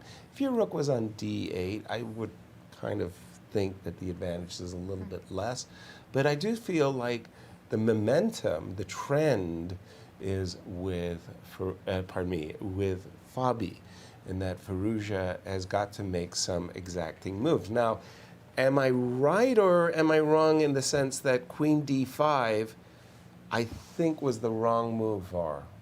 I think that that's helpful to white. Is that fair or unfair? Queen d5, it's not that bad, Yasser, but there were other moves in particular. The move Queen d6 perhaps would have been a little bit better here because in that line, as you mentioned, knight g4, at some point knight will land on e3 with the extra tempo. Right. Black's position is not that bad here. In fact, you could even get away with playing the move f6 in this position. And kick the knight away. Kick the knight away, and then you never have to worry about that knight g4 and knight h6 checkmate idea. So that way you don't have to waste another tempo there. But let's take a look. What is the best way Fabi can continue here to apply some pressure? Okay. I feel like this is a very important moment here He to try. played rook c3 while you were talking. Rook c3. Okay, let's see. That was a move I didn't really consider myself. Yeah, Rook it's c3. a good move. It's definitely a good move. The idea he wants to also play the move rook d3 here. As I was mentioning, it's very important to try to play concrete here while this rook is not in the game. The knight is misplaced because if you give Black few moves to consolidate the position, then I think you're probably not going to have any advantage here. So I like this move rook c3, and it's putting some questions certainly.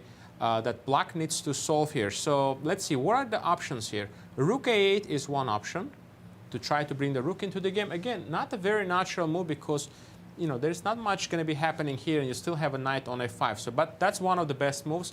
White is still better here because he's trying to play the move rook d3, attack the queen, and then get the rook to the 7th rank. D7, Again, queen c5, rook d7, and it's hard to play like this, and now you have to go back to e8. So I don't think Alireza will be very comfortable to play like this. That feels very unnatural, doesn't it? Yeah. Yes. And now the other option here, guys, is to play the move knight c5. This, I think, makes more sense because you want to at least prevent the move rook d3 in this position. Okay. Of course, but the problem with this move is you're allowing a move queen b5. And now your knights are hanging, and it looks very, very awkward here. But you do have this move b6. Whoa. And again, thanks to the tactics, this somehow works because you cannot take on b6 because of the clever move knight a4, forking the queen and rook. Again, not an easy move to find. You just don't look this kind of moves because it looks kind of, the pieces are very loose here. But if knight c5 is probably his best option here. And you can play, for example, this. Now knight a4 is a threat, actually. So perhaps you can play this move because it's very direct now, this move. So rook c2 you can play. Now you're threatening to play rook d2. And you have to find a move now, queen d6. Only move here, otherwise pieces are hanging here. Queen d6. Now rook d2, attacking the queen. Queen e6. But even here, now knight g5 is coming. I think it's a very difficult position to play for Black here, and he has to play very accurately to try to equalize here, but I think it's very difficult. I like what Fabi is doing, and I like his chances in this position. Thank you, Var. As we are about to take some tweets, I just have to mention that a long think by Ding Liren provoked a move that, feels like a bitter lemonade swallow. Queen e5. We liked Wesley's position. We were thinking castles, whether you like it or not, more or less obligatory. You know, you got to get your king onto the center. This e file is menacing. Knight h3 after a long think. Whoa, that looks... Not be my candidate move. Sorry to say, that looks terrible. That's not a move that a world champion really wants to play because the most compelling, obvious move you can imagine, d6, d5 by Wesley, trying to blast open the e-file, as well as play bishop takes h3. And I think Liren is in trouble. And in fact, we do have d5, bishop f4, right? I'm trying to guess his idea. Please. When he was looking at castle, he probably didn't like how his queen side would stay undeveloped for so long. Right. So he came up with this interesting idea, which might not work, but knight h3, right, bishop f4, and long D5. castle. Bishop f4, which is a tempo. Right. Okay, that's a good thing. And by the way, we are tickling the knight on c7, so more or less, I feel, unless I'm playing d takes c4 is a good possibility as well. Yeah, unless I can get in a Zwischenzug with d takes, because you attack my queen, I attack your queen, you take my knight, I take your bishop. Can I take knight e4 here? Well, that, in the immortal words of Nikolai Menev, gift me your pawn. Queen takes b2, right? So c7's hanging, but C7 is so is a1. hanging. Can I play rook b1 first? Yes, yes, yes. And things are getting wild and woolly. The king is still stuck in the center. f6 is hanging. I'm going to sacrifice a piece. I'm going to hang around. Hang around. I will be greedy and take the knight. Good for you. That's what I wanted to see. Be greedy, take the knight. Well, you got knight f2. Yeah, knight f2 is not what I... Maybe this was too big of a sacrifice. Well, wait. My spidey sense is still like, well, how can I... This guy... I want to make an overworked... I want to make a tactic where you have an overworked queen. I think if your bishop was developed, it would have worked, but okay. I think here white's doing okay. So queen takes b2, rook b1. Is there a follow-up here, Var? I don't think we can get away with giving up the piece here. Yeah. But we don't even need to, Yasser. Queen e7 is just played by Wesley immediately. I also like this one with just keeping the tension on the board. Right. And white king is still stuck in the center. Bishop h3 move is possible. And now Ding has to play some accurate moves, but he's still worse here. Much worse here. In fact, the best continuation here is c takes d5. Clear. And then can white castle long? Without taking? No, with c takes d5. Okay, c takes d5, c takes d5. Castle long. It's probably the best option. Okay. But now black can play bishop takes h3, developing and immediately taking the knight. Right. And now we take back. And now we have also this move for knight e6, attacking the bishop. That's a and nasty I see some tempo. problems coming up with the move rook c8. The king is not going to be very safe here. So bishop e3. Right. Rook ac8. Now you probably want to put the king on b1 here immediately. Tuck the king And away. now it's too late. Takes on e4. Right. And there are some problems on the e-file here as well.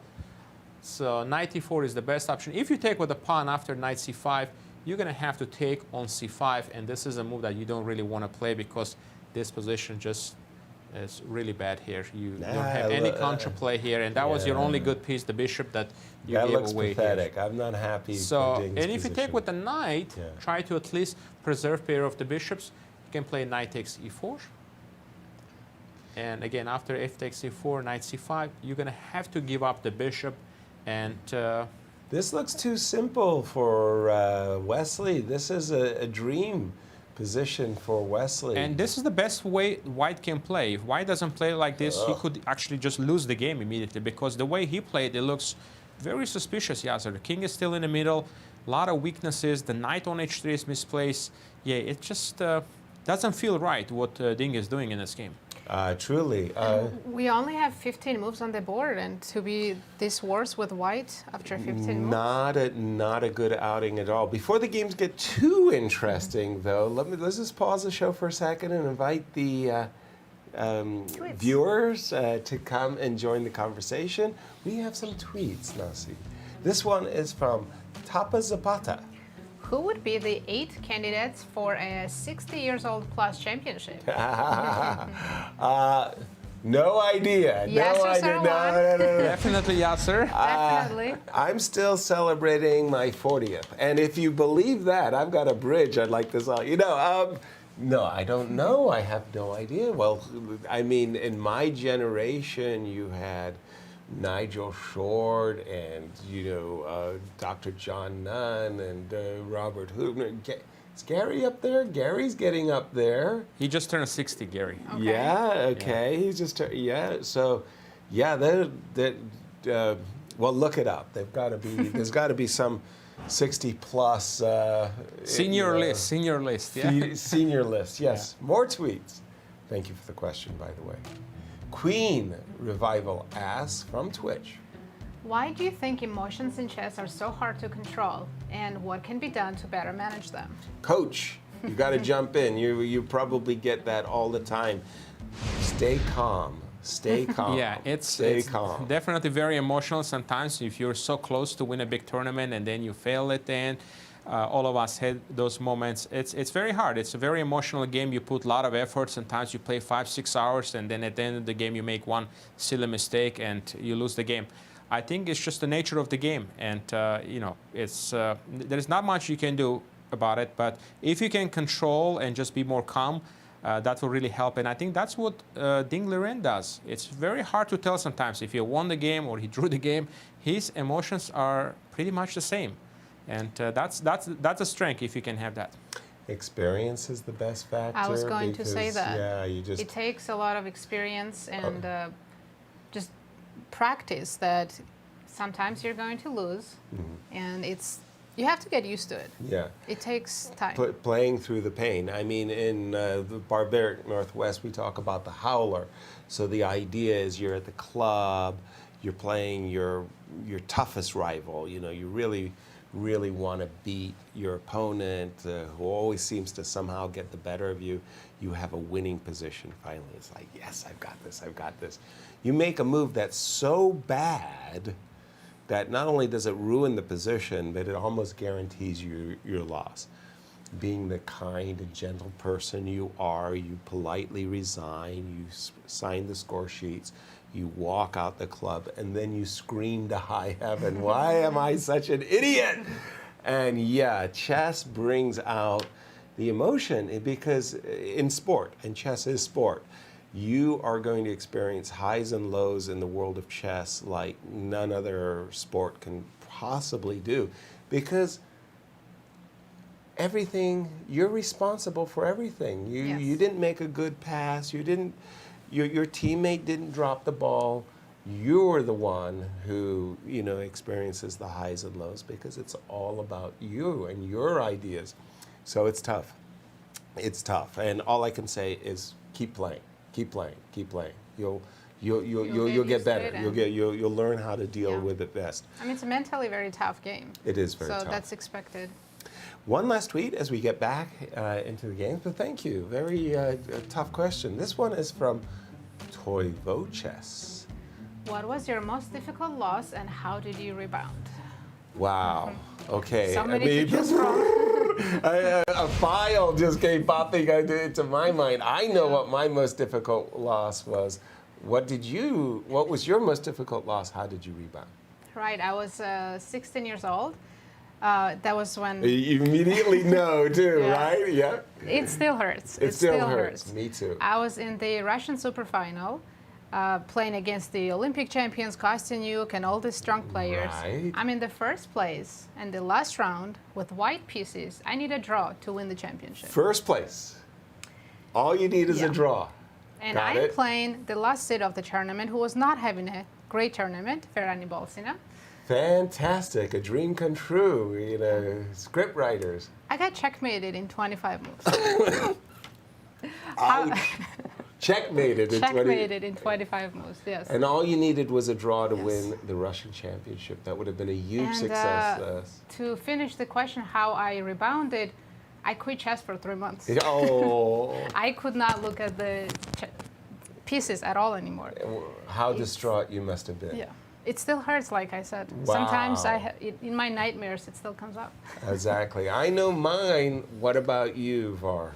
Mine is also very clear, and in fact, Yasser, you were there. in that same tournament, 2003 U.S. Championship. Yes. Last round where there was an 8-way tie for the first place and Exactly. 3 pairs made quick draws. And I was playing Alex Shabalov. For all the marbles, For all I the remember. marbles. And this was my first U.S. Championship appearance. And I actually got a wild card in that tournament. Right. And we get into this French defense, advanced variation. I'm doing, I think, really well with 2 extra pawns. But it was very complicated. I think I was much better at some point, but I misplayed it and end up losing that game. So, which could have been my first U.S. Championship win if I had won that game. Clear first and in the first appearance winning the championship. I think I would qualify to the World Cup, get my second Grandmaster norm, so it was really tough. Right. But the way I bounced back, actually, just a few months later, I played in an open tournament in Vermont, and I actually played against Alex Shabalov. We played a lot those years, and I won with the black pieces against in a French defense. Amazing. Yeah. Wow. But in terms of overcoming the loss, I mean, how did you internalize it and say, okay? I remember you actually told me that. We didn't know each other that well, but you told me, Var, what doesn't kill you make you stronger. Right. So, and that's what I did. It was very tough because of such a big loss. It could have really changed my whole life if I had won the U.S. Championship at that point. But I just continue train, continue work hard. I had the Sanford Fellowship at that point, so I had some support. And I just continued training, and I became a Grandmaster later that year.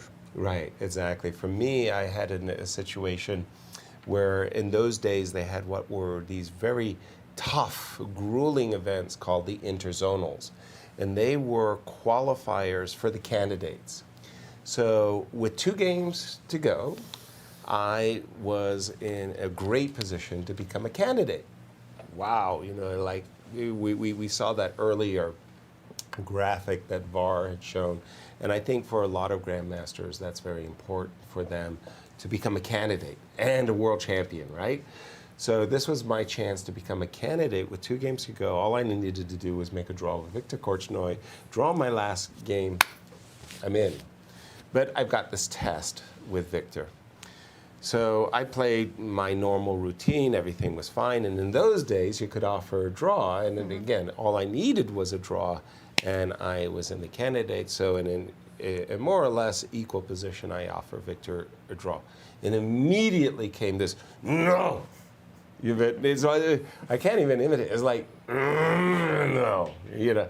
So I don't know what happened to us, but at that moment, I said, right, well, now I'm going to really punish you, right? So Viktor goes all out trying to beat me. So I'm in a situation where I can force a draw. Like, just force a draw, which is what I wanted. Become a candidate, life is good, right? No.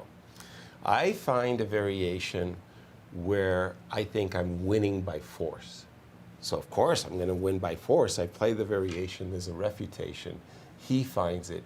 He destroys me from a force position. Robert Byrne goes in the New York Times, calls it the brilliancy of the year, you know, like when I blundered the game away. And there I am in a situation where the candidates is going away. Now I have a forced win in the last round. If I can win, I can make it to the candidates, and I do. Because in that moment, I stopped myself and said, look, I just blew it. Great, but I didn't blow it completely. I still have that window of becoming a candidate, and I did rebound by... Was it next day? Next day, right? Like, so it was really, you know, the roller coaster ride, the emotional roller coaster ride of like, well, what an idiot I am, and hey, I still can win. So being a champion, yeah, you're going to fall a lot and often. Getting up a lot of is what it strength takes. to immediately bounce back. Precisely. That's what I think is all about. And when you compare every one of these world champions, trust me when I say they've been tested severely, and they kept bouncing back. Talking about the world champion for just a moment, Liren versus Wesley So. Jump right in, Var, and tell me what has happened since we left it. So since we left it, a few moves has been played here, and let's take a look in this position now. Knight f2 was played. He did not play long castle, which we analyzed. So he played knight f2.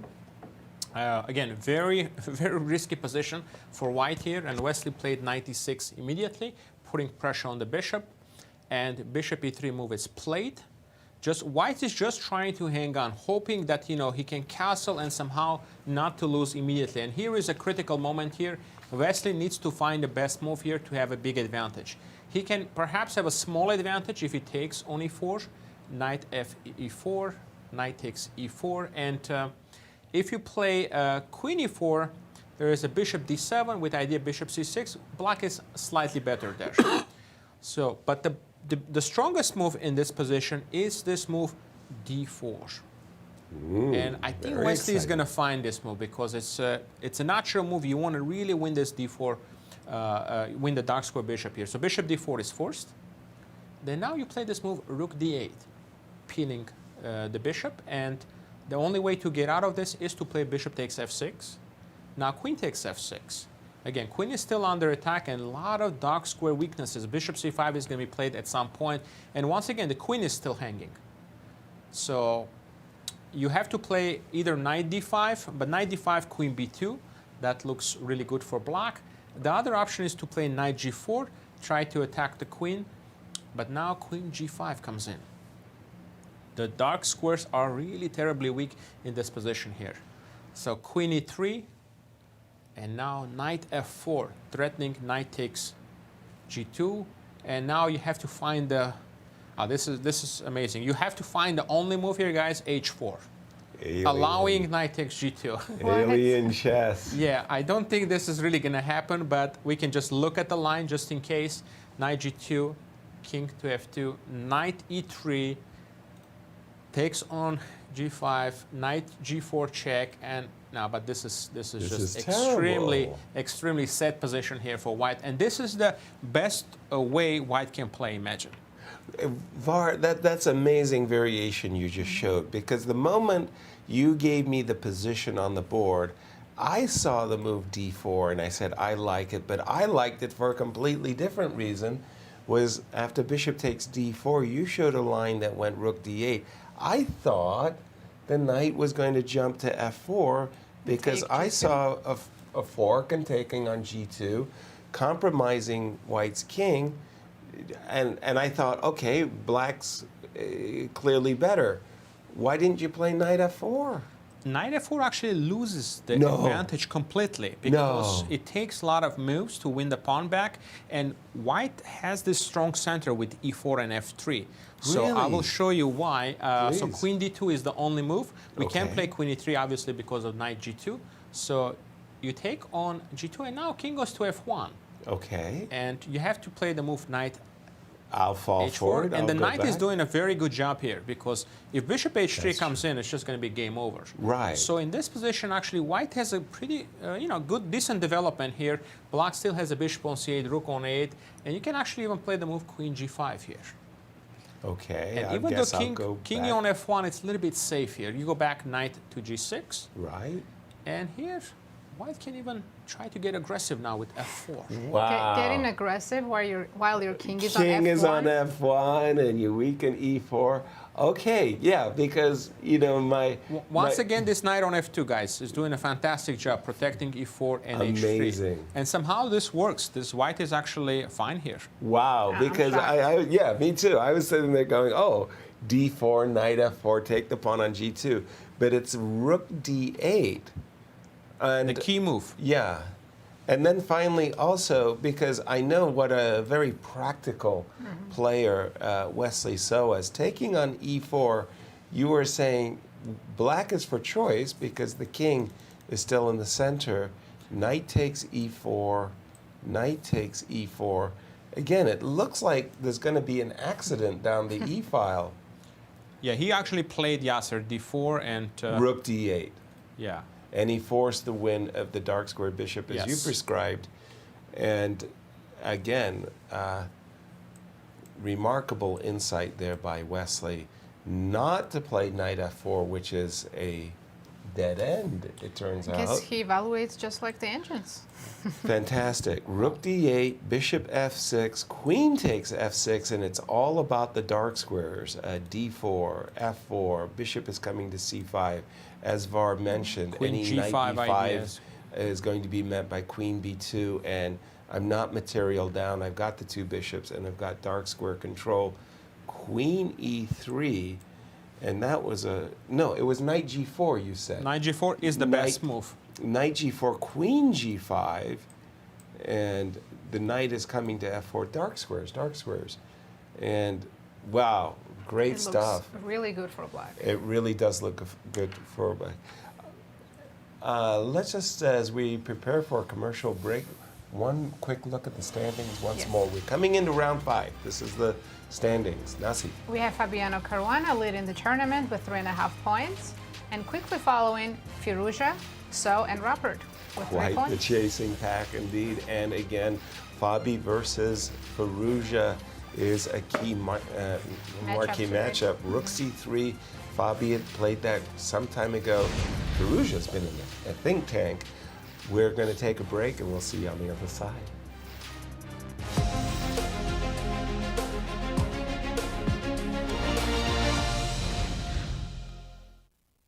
The St. Louis Chess Club Scholastic program brings the educational value of chess to kids and schools across the St. Louis area. Active in over 100 schools throughout the St. Louis City and County, the St. Louis Chess Club has been able to reach over 85,000 students in both in-school and after-school programs. We view chess as a valuable educational tool. Learn more about our scholastic programming by visiting stlouischessklub.org/education. Over the roughly 1.5 millennia of its existence, chess has been known as a tool of military strategy, a metaphor for human affairs, and a benchmark of genius.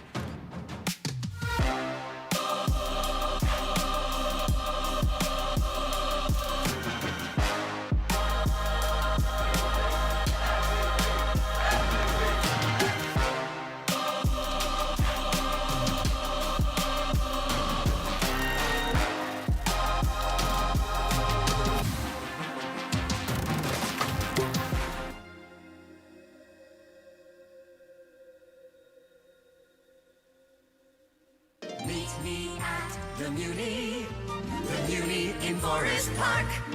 The Muni's premiere season, bursting with comedies, romance, and magic, begins June 12th with the Muni premiere of Beautiful, the Carole King musical.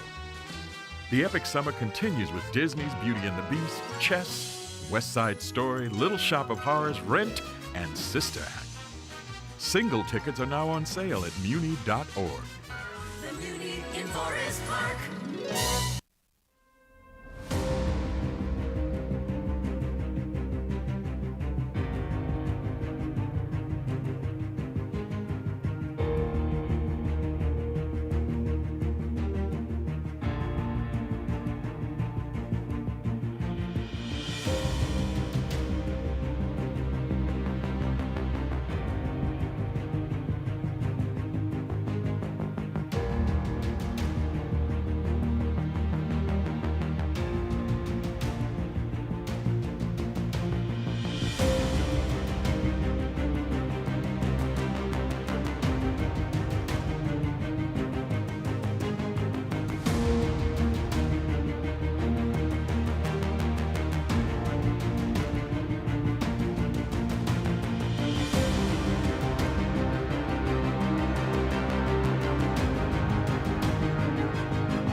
Hello, everyone, and welcome back to our live coverage of the Superbet Chess Classic in beautiful Bucharest, Romania. Here are our standings after round 5. Nazi, do the honors. Right, we have a leader, Fabiano Caruana, with 3.5 points, and closely following Firouzja So and Rapport with 3 points. Absolutely, and let's just jump into the games between Fabi and Alireza for a moment. When we had left it, we had seen this move rook c3. That's a kind of interesting. Queen d5, I liked knight g4, knight e3 as my choice, but rook c3 caused a long think. And eventually, I think Alireza found one of the best moves in the position. The engine approved rook a8, rook d3, queen c5. So both players can really slow down a great deal on these last few moves, as you know, white needs in the next move or two to prove his advantage, or whether he has an advantage. Please. Both sides Nazi. need to make such precise moves. Fabi needs precise moves to get an advantage, and Firouzja has to be very careful to not end up in a much worse position. That's why they're both thinking so much. Right. In this position, you know, white is essentially, if you will, has teleported his rook to the open D file. And in this case, you got to ask the question, oh, I'm on the open D file. I want to go to the 7th rank. On a good day, I want to boot that queen, take a pawn. And will the move rook d7 bring any tangible results? Var, what say ye?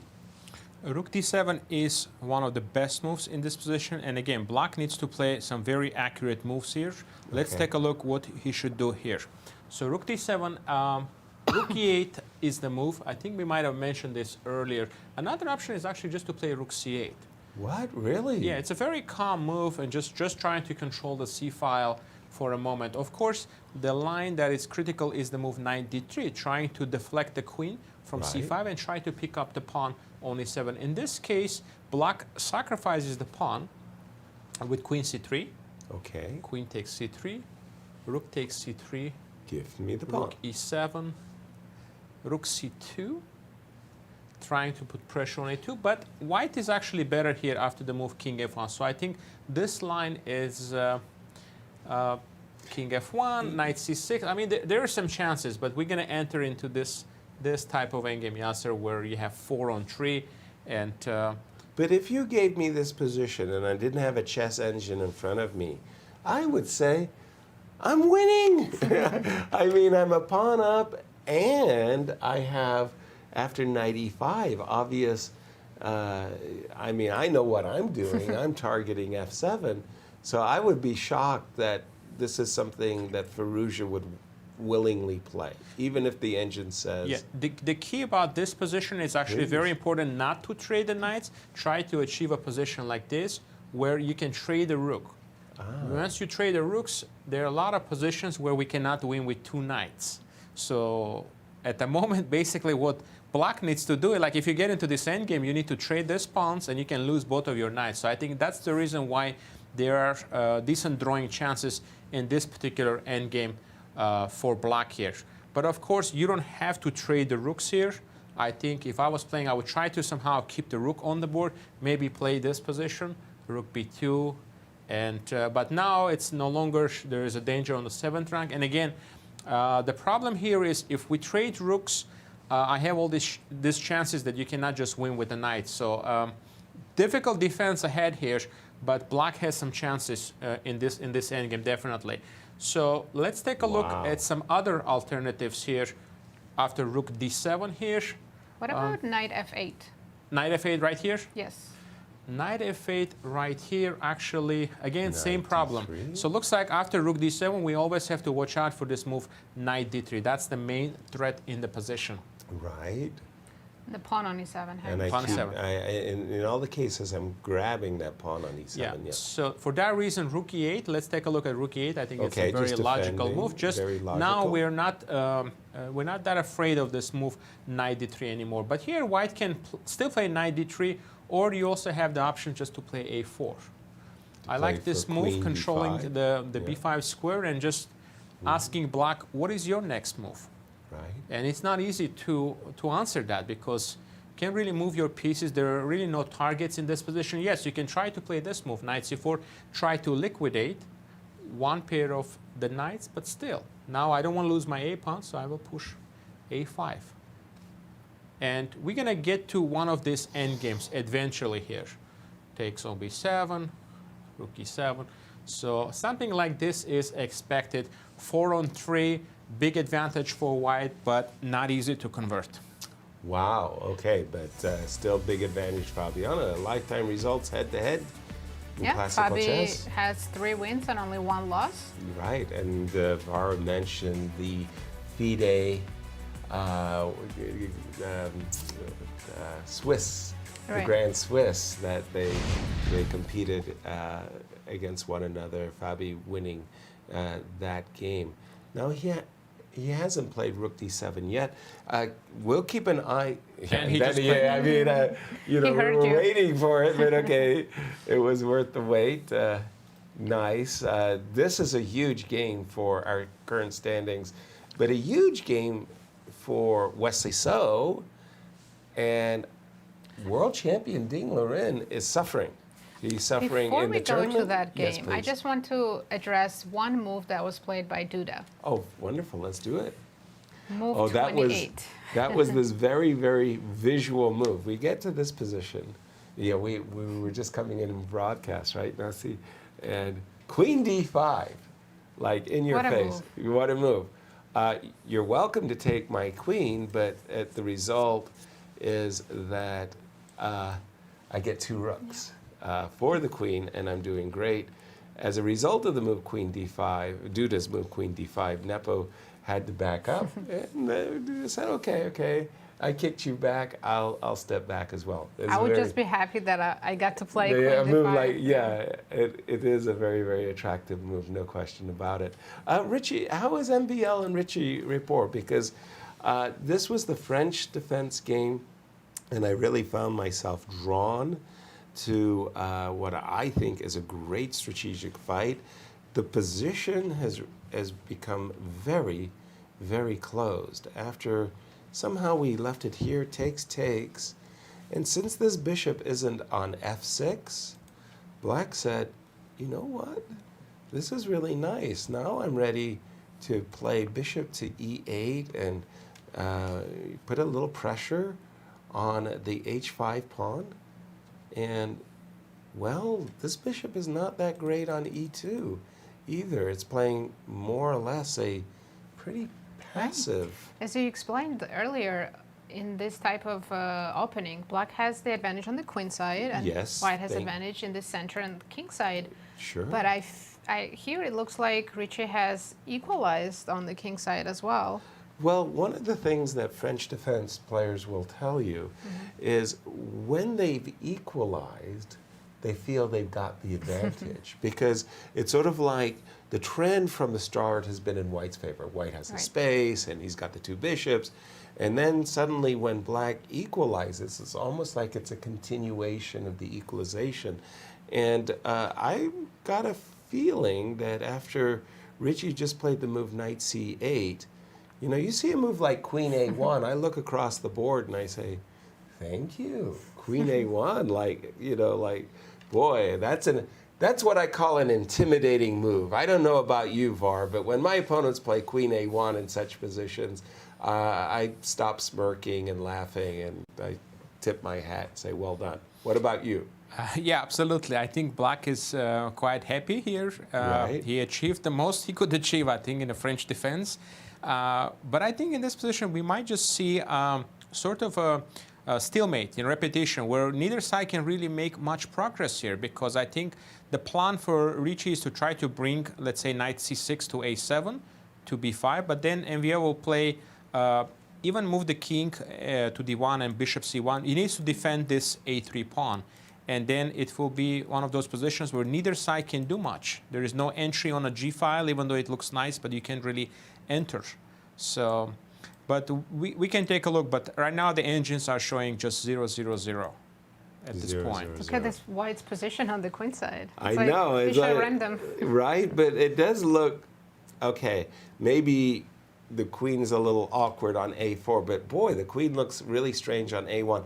Richie, by the way, did play the move bishop d7, more or less intimating something you've just suggested, that neither side can really force matters. Actually, he can. White can play queen b2 back here, for example. Oh, okay. Now putting pressure on b6, so you can't really move anything. You have to try to improve this c6 knight. And the idea is, let's say you play knight to a7. Yeah. It's knight 6 to a7. He plays bishop f2. Okay. And when you bring the knight to b5, yes, it looks great, but I can simply defend the a3 pawn. And now you have your knight is stuck and your queen cannot move in this position. And yes, you can maybe try to bring this bishop on f6, but you're not really going to accomplish much by doing that. I think it's very important to keep the knight on c8 to prevent the bishop from coming to e7. And knight on c8 is also doing a good job protecting the pawn on b6. So let's say white plays if king b7, bishop h4. Again, you can just sit here and yes, bishop gets to the f6. It looks great, but you really don't have plan in this position. So I think we're going to see a position like this where neither side can do much, and they will probably repeat the position. Darush is suggesting that MVL might have set a little bit of a trap with his last move, queen a1. The idea is that if you do play the move knight a7 and knight b5, and you know, you think it's all about me, it's all about my great ideas, the move rook g1 might prove you wrong. It's the sudden switch where, go ahead. We're taken with the queen. Yeah, do me a favor, take my a3 pawn, I will take the h6 pawn, and then it might be a race of who promotes first. Who promotes first? Is it the h pawn or is it the a pawn? And maybe the move queen a1 is intimating, hey, I'm looking to play rook to g1, and that may explain better why Richard just say, okay, bishop d7, you want to go rook g1, I'll take it, and in that case, I'll take it, and you're not playing queen g7 shag and doing everything with a tempo. King d1, suggesting once again that white has more or less reached his zenith. He's got the best setup he can, and well, very, very hard for either player to do much. Okay, if they're stuck, what's going on in the game between Deac and Anish Giri? When we left, we really thought that finally Daniel was playing one of his very, very best games. He had just played the move knight a4, looking at the b6 square. You were saying, Nasi, if we can play b3 and c4, we've got a real nice grip on the position. Okay, Anish understands his bacon is being cooked. You better do something. He played knight g4, takes, bishop drop back, c4, and I quickly catch up with the players. G4? Queen e4, last move. G4, you like, yeah. The desirable White queen. played already G4. Yeah, the desirable queen G4 has a hiccup. G4, queen C6 so on the Anish board. provoked G4. Right, he did. It might be a disadvantage on the king side. Right. But at the moment, since black doesn't have a white squared bishop, right, it looks like white's king is safe. Indeed, it does. And maybe we just need to transfer our pieces a little bit. Maybe knight c3. Should we go back to d5? It's the original plan. Exactly. It just feels like this knight on c7 is more or less stuck.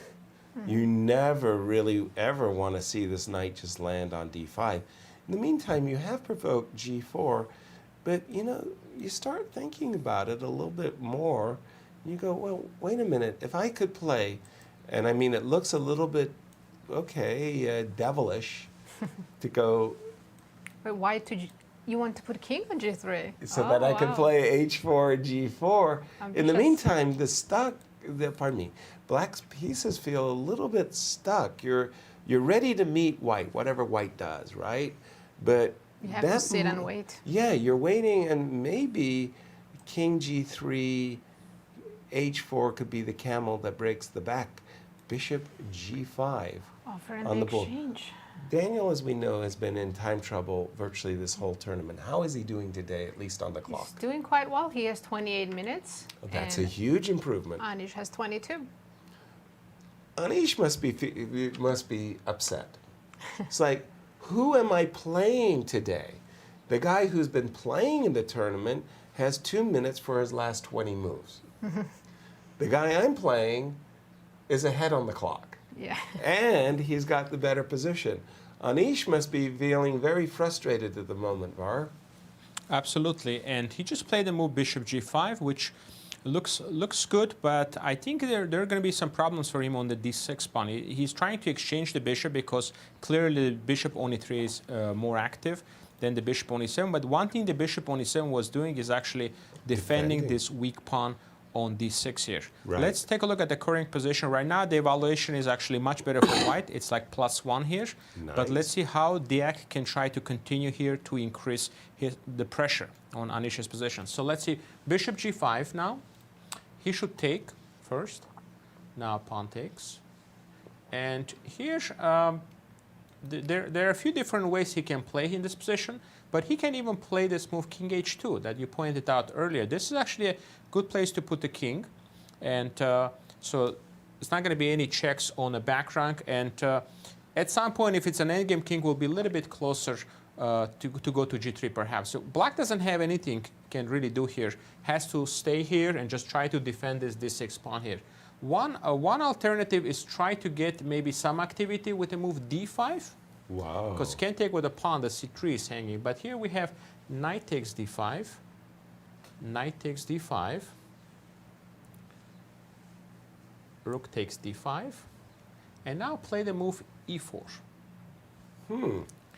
And maybe try to play queen c7 check. There is a little bit of pressure here on b3 as well. Just to sacrifice the pawn, try to play more actively here. But white is better after a few options here. Rook d8 is one option, just try to trade. Another option is to play queen d2. And now put pressure on g5. If, let's say, f6, trying to protect. And then you can play queen d4, actually. Centralize the queen and put pressure. Again, this line is not really forced, so it's possible that Anish would not play the move d5 here. And if he just tries to, if you don't do anything, you just wait here, let's say king f8, then white can improve the position with rook d3. Now king g8, let's say you're just waiting here. And now, even the move like h4 might be interesting, because if you capture g5, and then suddenly the queen is going to come to h5, rook h3, rook h4. So there are some attacking chances here for Deac as well in this position. So black needs to do something after exchanging the bishops here, and because there could be some attacking options with this rook d3, h4 as well here. White is clearly better here. Sure feels like it to me, too. I want to turn our attention to the game between Nepo and Duda for just a moment, because we saw that visual move, queen d5, Nazi. And since that move has been played, there's been a couple of repetitions. And we may be looking at our first result in the 6th round game, as the players have been repeating. Nepo is not at the board. But, yeah, exactly. And Nepo is not at the board, but it is his move. And because this queen, you know, you'd kind of think, okay, well, let me play queen a6 or something like this. But the whole idea behind queen d5 is I've got my play as well. Don't forget, this isn't the most beautiful king you've ever seen before. And maybe even queen. Maybe there's something even to be said for queen here, so that I can play knight takes d4 on a good day, and I've got queen a1 check. Or even simply queen d6 back. I still don't see how white is going to improve this position. True that, but I was thinking, well, wait a minute. I mean, move queen d5, I'd really love to teleport my queen to a1 check, right? Sure. And kind of disturb a little bit from behind. Again, because it's such an important game, Liren versus Wesley So. By the way, Wesley played. We looked at these variations of VAR did some time ago, and Wesley has played each time the engine's most accurate first move. But I had a question for you, Nazi. When I show you the move Queen H4 check, and you say, well, I got to play G3 because my queen is hanging, I've got no choice, and I ask you, what do you think about this ending as black? I mean, you're pawn down, but in effect, the extra pawn that you have on your pocket is the pawn on H2. Not exactly your pride and joy, you know, going around telling the world, you know, like how brilliant you are, you've got an extra pawn. But those dark squares, it looks, wouldn't you rather be definitely black? Preferable for black. Exactly. But I think black had so many good options in the position. Exactly. That he's choosing even more aggressive right continuation with keeping the queens on the board because, as we already know, white king is still in the center and doesn't have any. Either castle looks bad. Yes. So I think Wesley already played queen a5. Queen a5. I was about to say is Black is completely dominating on the black squares. It certainly is that. There's no question about that. Queen a5. Okay, again, this and you don't, you know, the desirable castles is always running into bishop c5. So there's no chance that white will ever be able to put his queen on this diagonal. Queen a5. Again, the queen's under attack, so this move. I just want to mention the way Wesley's looking at the position. He's just like sitting and enjoying his position. Exactly. Like, look at my beautiful black squares. Truly that. Queen comes back to c7. Oftentimes, amateur players ask me the question, when should I be trading queens and when shouldn't I? And I say so many times the answer to the question is king safety. Right. King safety. Look across the board. Black's king is perfectly safe. White's queen has no chance of attacking the black king. So black is not interested in changing queens. White's king, on the other hand, has a vulnerability sitting on e1. It would be egregiously wrong of black to agree to trade queens under these circumstances. Once you see queen c7, you go, oh, your heart skips a beat. I think if Wesley were to take on b5, Yeah. he would get a kiss like you were planning Yeah, to yes, give Gary. exactly. There you go. Thank you for that, Wesley. You've made my day. But now the move, queen c7, I don't know, VAR. I'm looking at this position, and I have nothing good to say about Ding's play thus far. He's got a pawn in the pocket, but that's about it. Absolutely. He's in big trouble here. Wesley played all the precise moves with queen a5 and now queen c7. The queen is going to land on g3. Momentarily, knight f4 is coming up as well. It's a winning advantage for black. Winning advantage. It's plus 3 pretty much here. And by just looking at the position, we can tell also the dark squares are so weak and things went really bad for Ding Liren in this game here. And I expect Wesley to win this one.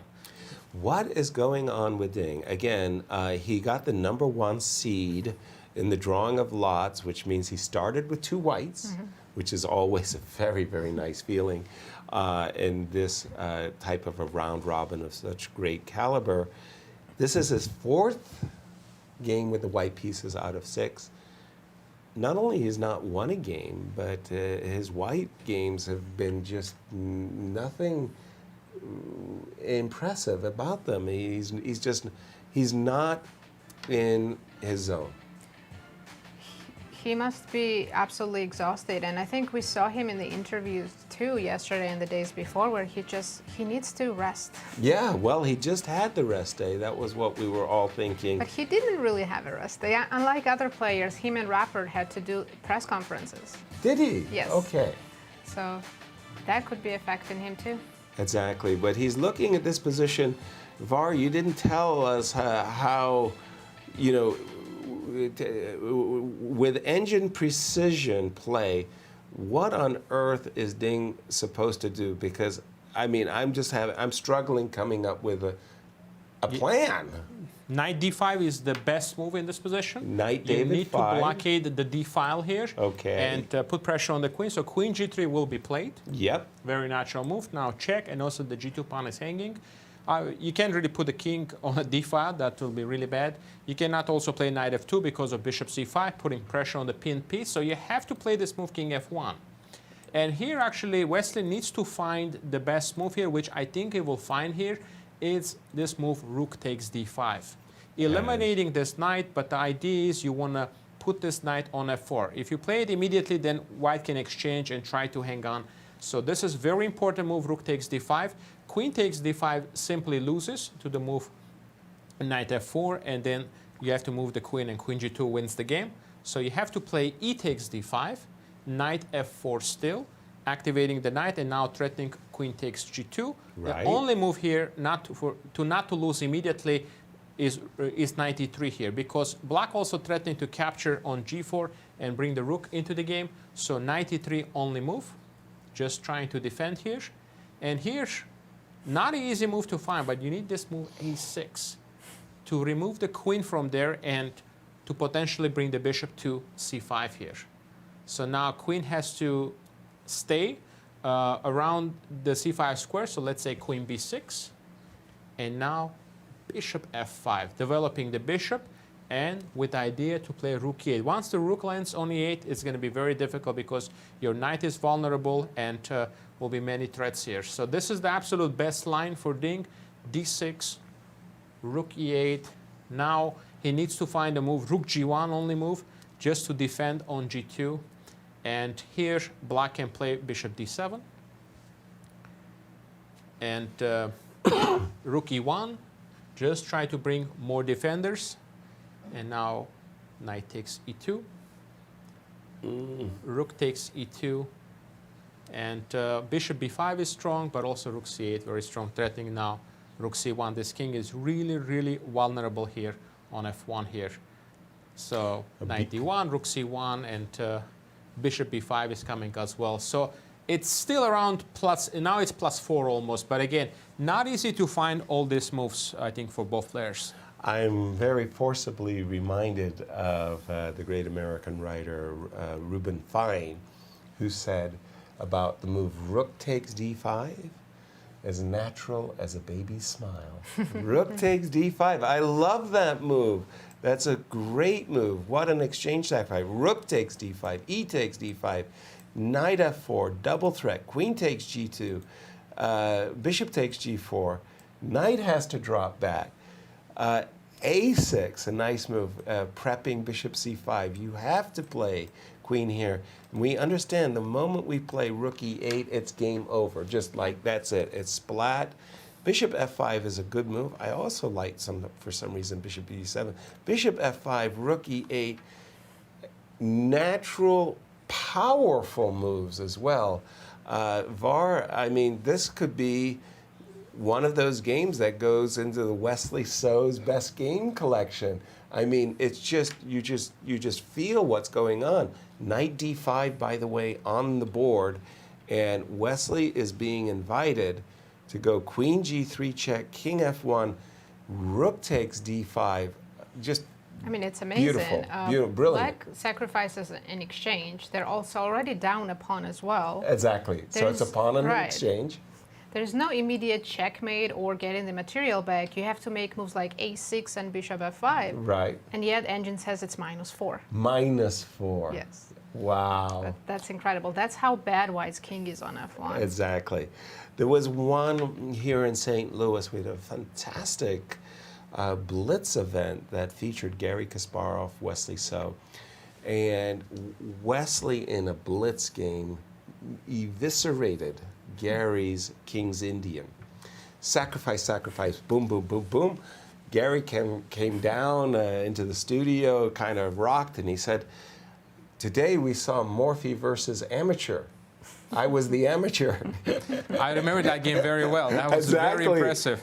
This feels like Wesley at his most sublime. I mean, he is really playing a beautiful game, and I do him to find It's Queen played. G3. Queen G3 rook played. takes. Queen G3, King And F1 if played. he wins today, he joins Fabiano.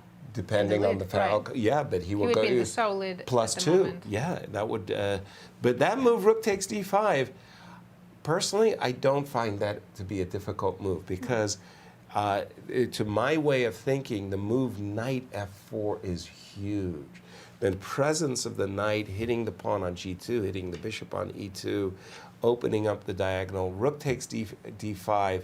The move that I might find the most difficult right here is actually the move a6. Yes, the quiet The move. quiet move, right? Because you're thinking to yourself, well, do I want to play like, I mean, don't I want to play moves like, for argument's sake, just throwing it out there, like moves like knight h3 and, you know, am I, you know, these type, I find myself drawn to, whereas, you know, bishop h3 is another move I might find myself drawn to. And then I start thinking, oh, I really do get it now. If I move my bishop, I want to play rook e8. I really want to play, but I can't. The White's queen is just perfectly placed at the moment. So because the move a6. bishop c5 is so powerful, I can start with a6. Yeah. And then, you know, it leads me down that whole primrose path of a6, queen b6, bishop f5, and rook e8. But boy, I mean, we're going to keep an eye on this game. Talking about first place for a moment, what's happening between Fabi and Alireza? Have we seen precise play by Ali? Well, look at this. They're following the line that you prescribed some time ago, actually, Var. Knight c4 takes. What do we got? Yeah, I think still an advantage for Fabi. There was a very interesting line I wanted to show you. Still a little bit better for Fabi here. But let's take a look in this position here. Let's see. Rook to d7. Nice. Rook e8. I think there was an idea with knight g4 here. Yeah, knight g4. f6. He probably didn't play this way because of the move f6. But there was a very, very interesting and a sharp line here. Rook takes e7. What? It doesn't look like this should work, right? But it's actually very interesting. So if you, first let's take a look at queen takes c7. Sure. Knight f6 check. Right. So you can't go to g7 or h8 because of knight e8 check. So king f7 is one option if you go to. Then knight e5 check. Okay. And king f8 is the only move now. If you take, then it's actually a very nice checkmate. Knight g4, double king check. f7, knight h6, king f8, and queen h8 mate. Sweet. If you go up here, king f5, then check, sacrificing all your pieces, and now you have a choice to checkmate with which pawn, f or h. So you have this. So this was a very interesting idea to try. But of course, black doesn't have to play the move king takes f6. You can go back king f8. And white is a little bit better here, and I think this is the endgame that you can get into here. Queen b5 pawns. check. You get 3 pawns, actually. 3 pawns. 3 pawns. You get per 3 piece. pawns, and you still have, I think, winning chances here. But advantage is not as much here. Who would even be playing for a win in this endgame? I like white because the a pawn is a disturbing pawn for the knight. If you're stuck playing knight c7 and keeping the knight a little bit passive, then I think white's for choice. By the way, we were on a break and we were talking about Magnus Carlsen, and he's always looking for innovative ideas. He's got a new company, Chess Fantasy, and how would that work? But Var, put that position with the king on g4 for just a moment because it dovetails nicely. So in the fantasy role, let's imagine that you have made your picks. And your pick is the h2 pawn. You know, I will win the game because my h2 pawn will win the game. And somebody else's fantasy pick, F pawn. F pawn, right? And you know, like $1 million is on the line. Will he play h3 or will he play f3? And you can see the crowds building up. You know, I think that would be a very funny Play the H pawn. Play the H pawn. Current position. Current position. This was something that we actually had missed. this position in our analysis, I think, previously. Yeah. And Fabi now has a choice to get into this endgame after queen takes b7, 4 on 3. Right. So queen takes b7. Come on, Var, you can do it. Knight c5, there is a queen c6. Right. So it's not really, you're not losing an exchange. So queen takes a4. And Fabi can get into this endgame. And I think now you have to put the queen on this diagonal, either queen a8 or queen c6. And h4, perhaps h5, we will see. +1, it's an advantage, but not easy to convert this. The knight on e6, I like the knight on e6 is well placed, controlling the g5 square, so you can really go there. And it's going to be hard to play this move knight e5 because you're currently under the pin. If you go to the back rank, there is a queen c1 check.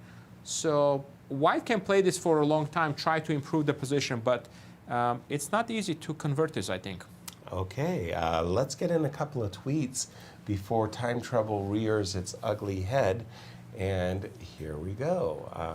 This one is from Aiko Kurai from YouTube, who asks, Yasser's books have helped many players improve their chess, but whose books did Yasser read himself to learn the game? Wonderful question, and I want to answer that question as follows. As I evolved as a chess player, certain books played outsized roles in my career. One book, however, remained a perpetual favorite, and that was Michael Tall's book on his 1960 World Championship match. I read that book as a B player, learned a lot. Read it as a chess master, thought I was reading it for the first time.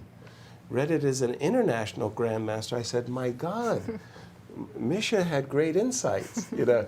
So that was a book for the ages. It was like a forever green book, if you will. Today, I think in terms of authors, I just love Larry Christensen, Bent Larson, David Bronstein, Dr. John Nunn. As authors, Michael Tall, Paul Kerez. They played such, Jeremy Silman. Jeremy wrote some marvelous books, really played outsized roles. And it's sort of like somehow I don't even quite understand it. The right books fell into my hands at the right times when I was mentally ready to study chess. And I got these books of these great authors. So for me, it's not just about the titles, it's about the authors that really speak to me. Paul Kerez was brilliant. Alexander Alekhine was brilliant. I just ingested their books with a passion. For yourself, what books played a great role for you? When I Nazi? was growing up, it was mostly the World Champions books that said My Best Games. I Yes. loved going over those. I do too. Because when they analyze their own games, you learn so much, not just about chess, but how to analyze your own games and learn from your mistakes. But recently, it's been mostly Agard's books, different series. I love Boris Gelfand's Positional Thinking. I Right. think that's what it's called. That's my favorite book at the moment. Wonderful. And Var, for you, two questions for you. First of all, the most impactful books in your career, and secondly, to the viewer's question, what do you recommend for the students at St. Louis University, books that could help improve them? So first of all, your career books. My career books, the very first book I had was in Russian. It was by Tigran Petrosyan, former world champion. It was called Strategy of Safety. And Strategy of Safety. Yes, and the very That's first game was a great. French defense, actually, game in Knight C3 variations. So that's the very first book I had, and someone just gave it to me when I started to teach chess. So I went over that book, and that's where I learned about the French defense. And the other book that had a lot of influence on me was Karpov's 100 Best Games. So that's another book I spent a lot of time going over the games, and that helped me a little bit, I think, to get to my positional understanding, studying a lot of the Karpov and Petrosyan games. Really enjoyed that. For the current books, we also use the Agard books. It's got a great series, and there is a calculation. There is like a lot of different tests where you have to find really difficult positions. So even for the Grandmaster students, we use a lot of the Agard series. These are great books and very good for a very high-level players even to train. Lovely. Jump in, Var, to the game of Wesley, because it was whispered in my ear that Wesley didn't sacrifice the exchange, and I felt almost a physical anguish when that was stated. Queen G3 check was on the board. King F1. The table was set up brilliantly for what we thought was a winning combination, starting with the move Rook takes D5. Let's not get into that. He did play Bishop to D7. Was that an equally good? Was that approved by the engine, or was that just a big miss? No, Bishop D7 actually lost most of the advantage, and Big I think miss. the reason he didn't play Yasser is that move A6. Yeah. Because that was a hard move to find. I want to get to that position here quiet one more move. time here, because it's easier for us to spot this idea with an engine, but during the game after knight e3, if you don't see this move A6, you actually don't have any advantage, and this could be really risky, because at the end of the day, if white just defends, he's up a exchange and a pawn. So this move A6, that's what makes the big difference here. So perhaps when he got here, he did not see how he can continue here, and that's why. But one more line that was very interesting, I want to point out why Queen E8 move doesn't work here, because this could be a very logical move, because you're pinning Black's pieces, and the reason is Black has this fantastic move, Bishop H3 here. And now, if you take on A8, you are just simply getting mated after Bishop takes G2. If you go... Sorry and to I think interrupt you, we are going to see the Var, but result. We do have a repetition as Daniel and Anish, and we thought Anish was in a bit of a pickle, but Deac made a draw. Sorry, please do continue. Let's continue. Yeah, Bishop G2 check. If you go to G1, knight E2 is a mate, and if knight takes G2, mate just E2. simply a mate on E2. And another idea was, if you play here the move Rook takes H3, Black has this move Knight takes H3, and now there's a threat on F2, so you're going to have to give up your queen, but you're losing here in this position. Takes Queen H3, for example. So I think that's the reason he just did not see this move A6, and that's why he played the move Bishop D7. Now, most of the advantage is gone here, so Queen A5 is the best move. At some point, he wants to play the move Queen E1 here to try to get rid of this queen on G3. So Knight D4 is played, the best move. And here, Rook D1 played. This is, I think, a good move, bringing the Rook into the game. Another alternative was to play the move Queen E1 here. Queen E1, Knight E2, and take back with the queen here. Black is still better here. There is a move F5 here. But Rook D1 is played, and here, Knight takes E2. You cannot take back with the king because you're going to lose the G2 pawn. So I think what Ding is planning to do is to play this move Rook H3. Try to remove the queen from here. And here actually Wesley, it's getting really sharp in this position. Wesley has to come up with the move B6 here. It's very important, because if you retreat your queen, let's say you have Queen B8. The only square, actually. You also have the D6 square, but let's say Queen B8. Now, suddenly, White has some ideas like this. What? Knight D6 check. That's not fair. You take Knight F6 check. You don't want to go to G7 because suddenly you're getting mated after Queen G5 and Queen G8. That's a bolt out of the clear blue sky. Yeah, it's almost amazing that we see now White is attacking, because before he was just getting mated here. And here, yeah, you actually have a draw here after Queen H5. Threatening mate, forcing H6. Bishop F5 is another idea that leads to a draw. So Queen F7, mate, Bishop G7, Queen G6. And now Black needs to find the only move not to lose, which is Bishop F5. Obvious. Queen takes F5. Rook takes D1. King to E2. Now Rook D2 check. This is absolutely crazy. Yeah, crazy. And the line still continues. Queen D6 check. Now you want to pick up the knight, Knight D5, and Queen C5, and then it will be a perpetual eventually here. Another result between Jan and Duda. We can see the players discussing the game. And for both players, this is kind of a disappointing result, as they both needed to win. They currently stand at -1, 2 out of 5, now 2.5 out of 6. And they need wins to climb back into the competition. Both of you earlier suggested that when you are on a losing streak, you need to just make one draw to break the streak. So that's what Jan did. Yeah, in this case, Jan had lost 2 games in a row. One fellow who happens to be winning a lot of games, is America's Fabi. And let's just take a look at the current position, because after trades, A4, Queen B5 was played. And it seems to me that Fabi, even though he's not a pawn up at the moment, has transposed into an ending of rook and knight versus rook and knight, where he's calling all the shots here, Nazi. Look at this. The rook is on this. I mean, I always like to do this from a strategical point of view. Compare pieces. Just direct. Okay, how's my rook on c7 versus your rook on e8? Big White's advantage, better. white. How's my knight on e5 versus the knight on c5? Big Like advantage the white. big Knight advantage looks, white. Black knight looks fine on c5, but it doesn't Doing do what? anything.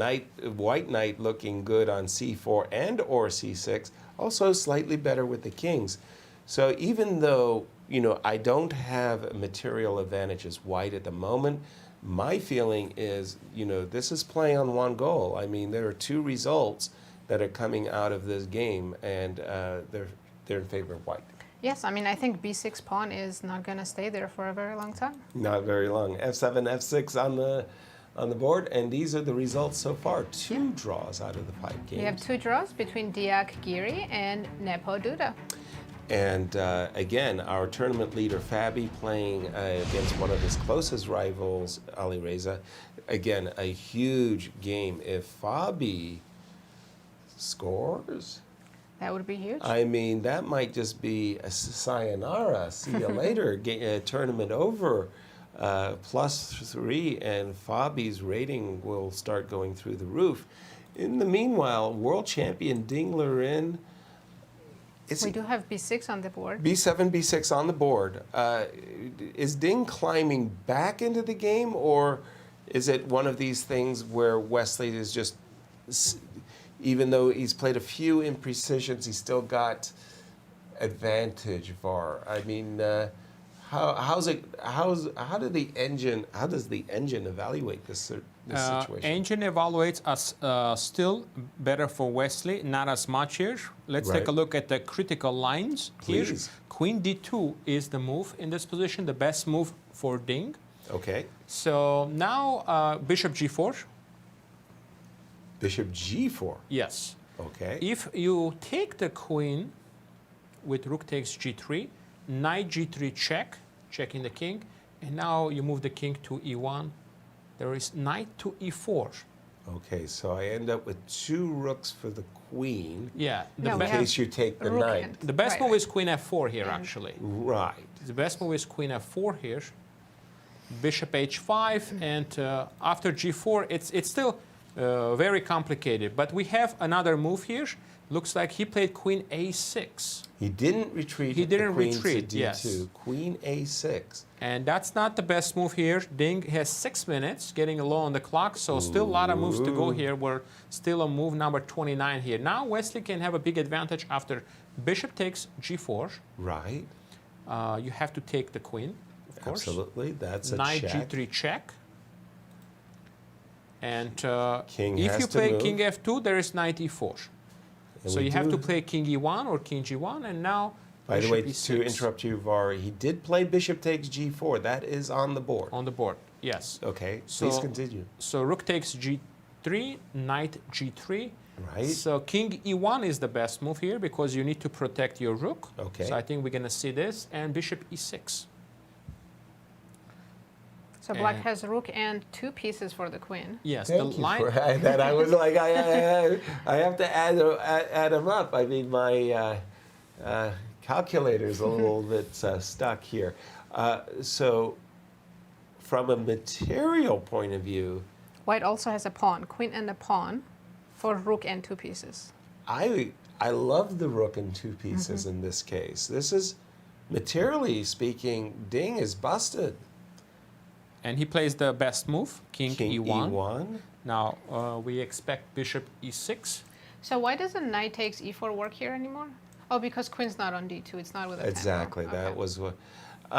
Is there any? You played bishop e6, and I think that's an absolutely no problem. That's But a what reasonable. about knight c7 after bishop e6? Yeah, but I was thinking, I'd like to kick the queen out of a6, unless there's a knight f6 check. Could I be worried? Can I play bishop c8? Bishop c8 is a possible move. It's second best move here, Yasser. Second best. Yeah, second best. Then queen goes on a4, and now you again have to move the bishop because Yeah, knight f6 is a threat. I was trying to avoid knight c7. Don't, I mean, give me my cake and let me eat it too, right? If I put my bishop on e6, I had a slight concern that knight c7 was disruptive, but maybe that is just completely wrong. You say bishop e6 is the best move for Wesley. Yeah, because after bishop c8, queen a4, now you don't have bishop d7 because of the knight f6 That is true. idea. And rook will capture on d7. So you're going to have to play this move bishop e6 anyway here. So, but let's look at the line here after bishop e6, go a little bit deeper into this position because I think this can really happen here. Knight f4 is another possibility here. For white, it's not like the only move is knight c7. Black is better in both variations. So rook takes d1 check. Right. King takes d1. Rook d8 check. Sure. And now, yeah, we cannot go to the c file because of the rook c8 idea. No, that will be just really bad. Rook c8, queen takes a7, and you have bishop d6 winning the knight. Right. So you have to go back to e1, only move. And you don't really want to allow the move knight e6 here because the bishop is very strong. So you have a move bishop b3. But this looks devastating because the rooks and the minor pieces are working so well together. But surprisingly, there's no like immediate way to win. The line continues with queen a7. Okay. Rook d1 check. Now king f2. Knight h1 check. King e2. And again, you have the repetition. But in order to try to play for a win, you have to play this move rook b1 here. And I can take on b6. Rook takes b2 check. King e3. I mean, I'm surprised the engine's not showing a lot more knight for f2. black. Exactly. And, again, black is maybe winning, but not an easy position to play. I'm not convinced that Wesley will go for this. Oh, wow, really remarkable. Another game that's pretty chaotic at the moment is the game between MVL and Richard.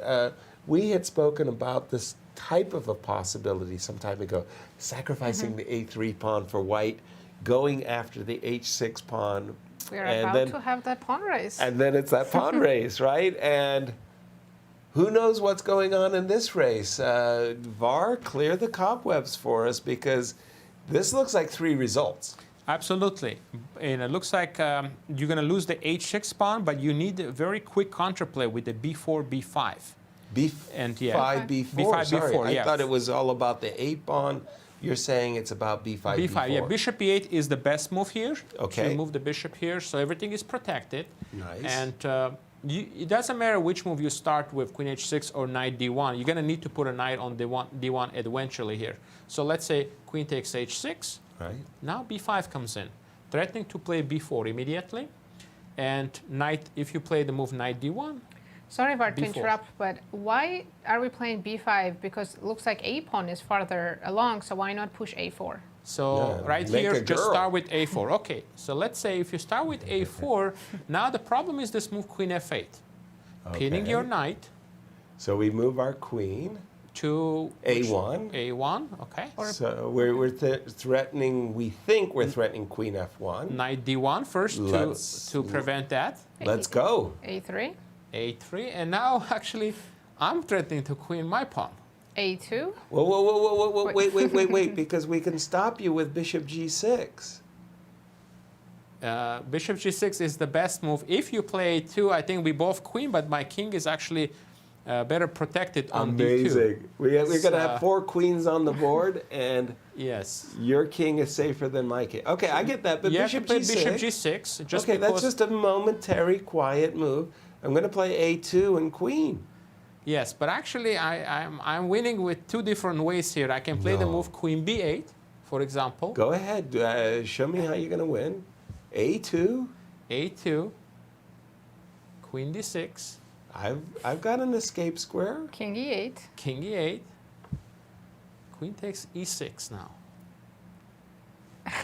How is this winning for white? Wow, okay. So I could take a knight with check, which I don't want to do. I want to have... So I go queen B1 like a reasonable person. Bishop D5 now.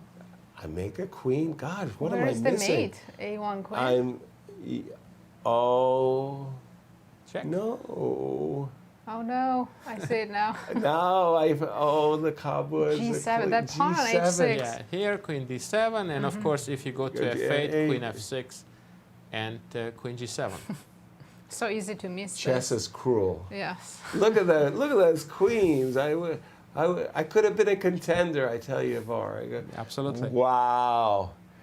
Terrible, terrible. Well, okay, so the Richie position, at the end of all of this, what's the current evaluation, Var? 0, 0, 0. But you have to play B5, B4, not the A4 pawn, guys. B5, B4. Yes, you have to do that. And the point is, when you play B5, B4, when the knight is on D1, you don't take on C2. You just continue pushing with B3. Okay. Whew. My goodness, what a variation figures out that the is. difference between pushing A pawn and B pawn. And of the games remaining, what is the story as far as the clocks?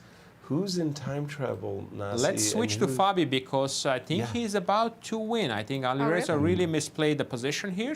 Whoa. And Fabi has great chances here. So the clock situation also not good for Alireza. He's got 58 seconds to make 5 more moves, and Fabi is on a 15 minutes. We left it off around here after the move 95. B6, 95. And here actually, what he had to do, he had to try to get into this rook endgame. Like you're going to be... Yeah, you're going to be losing the B6 pawn here in some of this line. Let's say you play this move king G7. Okay. Knight C4. Okay. Should we Knight play A4? Knight A4? Rook B7. Okay. And this was the best way for him to continue here. Let's say rook C8 or rook C8 makes Knight sense. B6. And I was going to ask you, Yasser, about your opinion about this endgame. What do you think of the chances of trying to hold this? It seems like with more pawns on this side of the board, white has decent chance. But what do you think? Can black really try to hold this position? You know, it's one of those positions I call 50-50. 50% of the chance, 50% of the time, I think white is going to win. But 50% of the time, I think black is also going to hold. So it's definitely holdable, but it's also definitely winnable.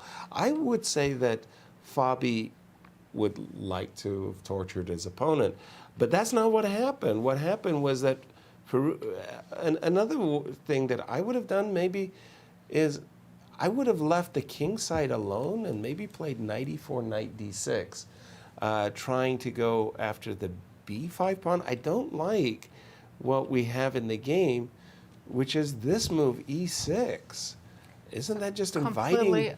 Completely open 7th rank. Can we go knight g4? Right.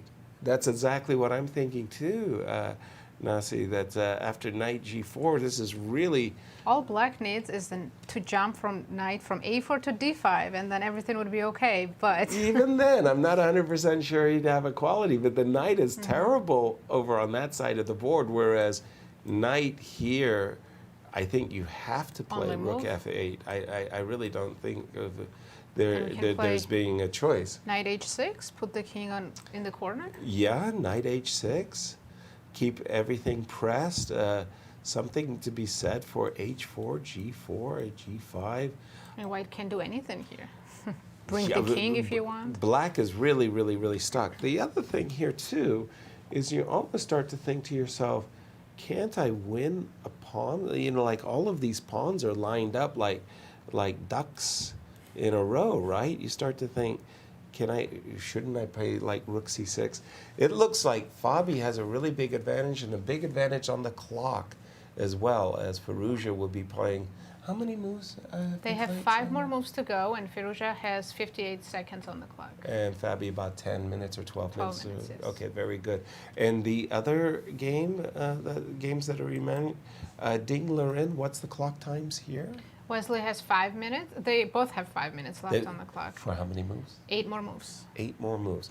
And after King E1, Bishop E6, Queen B7, Wesley said, I don't like your queen. Get out of here.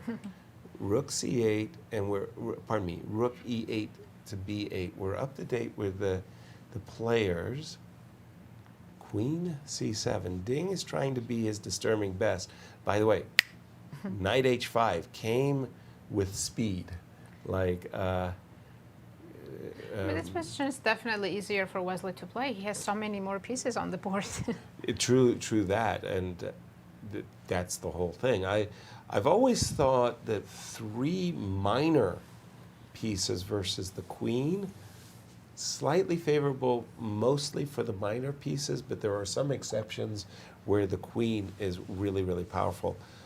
2 minor pieces and a rook for the queen, I've always felt that should be very, very favorable for the pieces and not for the queen. G4, and Wesley They're just saying blitzing moves now. it's not just the piece, it's 2 bishops. Right. 2 bishops and a rook versus queen. Knight F6, last move on the board. That, I mean, black is basically, the material count is now preposterously large. Ding is going to need a perpetual check to save himself here. Can he get it, Var? No, I don't see a perpetual. Right now, he has an option to play knight e7 check, which I think is best option. Maybe perhaps to force to take black to take on e7, but king h8 move is also possible. I like king but h8. after king h8, there is knight c6.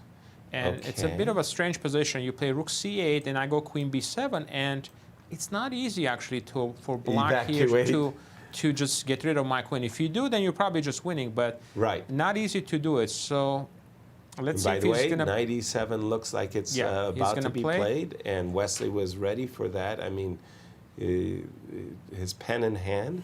So king h8... Knight c6, knight c6. rook c8, just queen pause b7. for just a moment, because I have a move. When I have knights in such positions where I'm facing pawns on e4 and f3, I don't like the knight on f6. So let me get rid of the queen. Oh, I might take on b8 in this case, maybe. You can take the queen. Queen b8. I can give the queen back. And normally I would prefer 2 pieces against the rook. Yes. But in this endgame, I do have a pawn, and I may also have rook d8 very quickly. Well, the other point is your currently vulnerable king is no longer vulnerable after knight e8. It's a pity, because I was thinking that if I could get, for example, knight e8 and rook c8, then, you know, I'm unwinding, and on a good day, bishop d6 might even come with the tempo. So knight c6, rook c8, queen b7, most likely to be played. But let's take a pause and pass the ball to Cristian in Romania. We are with Bogdan-Daniel, Deac, Romania's #2. Bogdan, first of all, a difficult tournament up to this point for you, but today a pretty solid result against Anish. You got some pressure out of the opening. Did you prepare this with your coach, this idea of bishop e2, bishop f3, this obscure line in the Najdorf, one would say? Okay, hello. First of all, thank you for the invitation. I prepare a bit this idea with bishop f3. Okay. Yeah. Just to see. h6, bishop f3, it's the normal move. So what are some of the ideas of this bishop e2, bishop f3 plan? To come with a4, a5, knight e2, knight f1, knight g3. Okay, yeah. Or rook e2, rook d2. Yes. And you actually play that? Yes. So let's take a look at the continuation. Rook to e2, get the rook on the d file. Is it to put pressure on the d6 pawn, or rather to stop black from playing d5? What is the main idea behind this rook e2? D2? Both things. To stop d5 and to put pressure on d6 pawn. Did you feel like he was ready for this? Okay, it's a bit unpleasant because in a normal way we want to try d5 with black. Yes, in Najdorf. Yeah. Yes. By the way, did you expect him to play the Najdorf? Yes. You did, yeah? Yes. So you thought he's going to try for a sharp game today? Okay, I don't want really a sharp game today, I just want to play normal. Yes, yes. Okay, knight to c1. And in fact, the engine was giving you a pretty decent lead at this point. +1. Were you feeling that this is a close to a +1 advantage right now? Okay, I don't feel really +1, but I feel plus. You were feeling like you were putting the pressure? Yes. Yes. Probably here I need to play instead of b3, to try h3, queen b7, knight g3. Here if I try... And just to interrupt you for a second, I do believe we just got a result right now. And in fact, Wesley So, for whatever reason, accepted a draw in this position. Unbelievable result. He was, in fact, much better and perhaps even winning at this point. And he decided to repeat it. This is, in fact, unbelievable turn of events. But we'll catch up with all that drama in just a second. Let's finish the analysis, Bogdan. I think we left it off somewhere around here. Please continue. Yes, instead of b3, I think at h3, queen b7, knight g3. Here I think at b3 also, knight e4, c4, knight c7, queen c2, f5, knight c3, and d5. Okay, I don't know what to say because cd5 doesn't work because of knight e2 and d4. e4, yeah. And you cannot take on e6 because of knight takes f3 with a check. Yes. Okay, very nice, good calculation. You decide to go for this b3, and...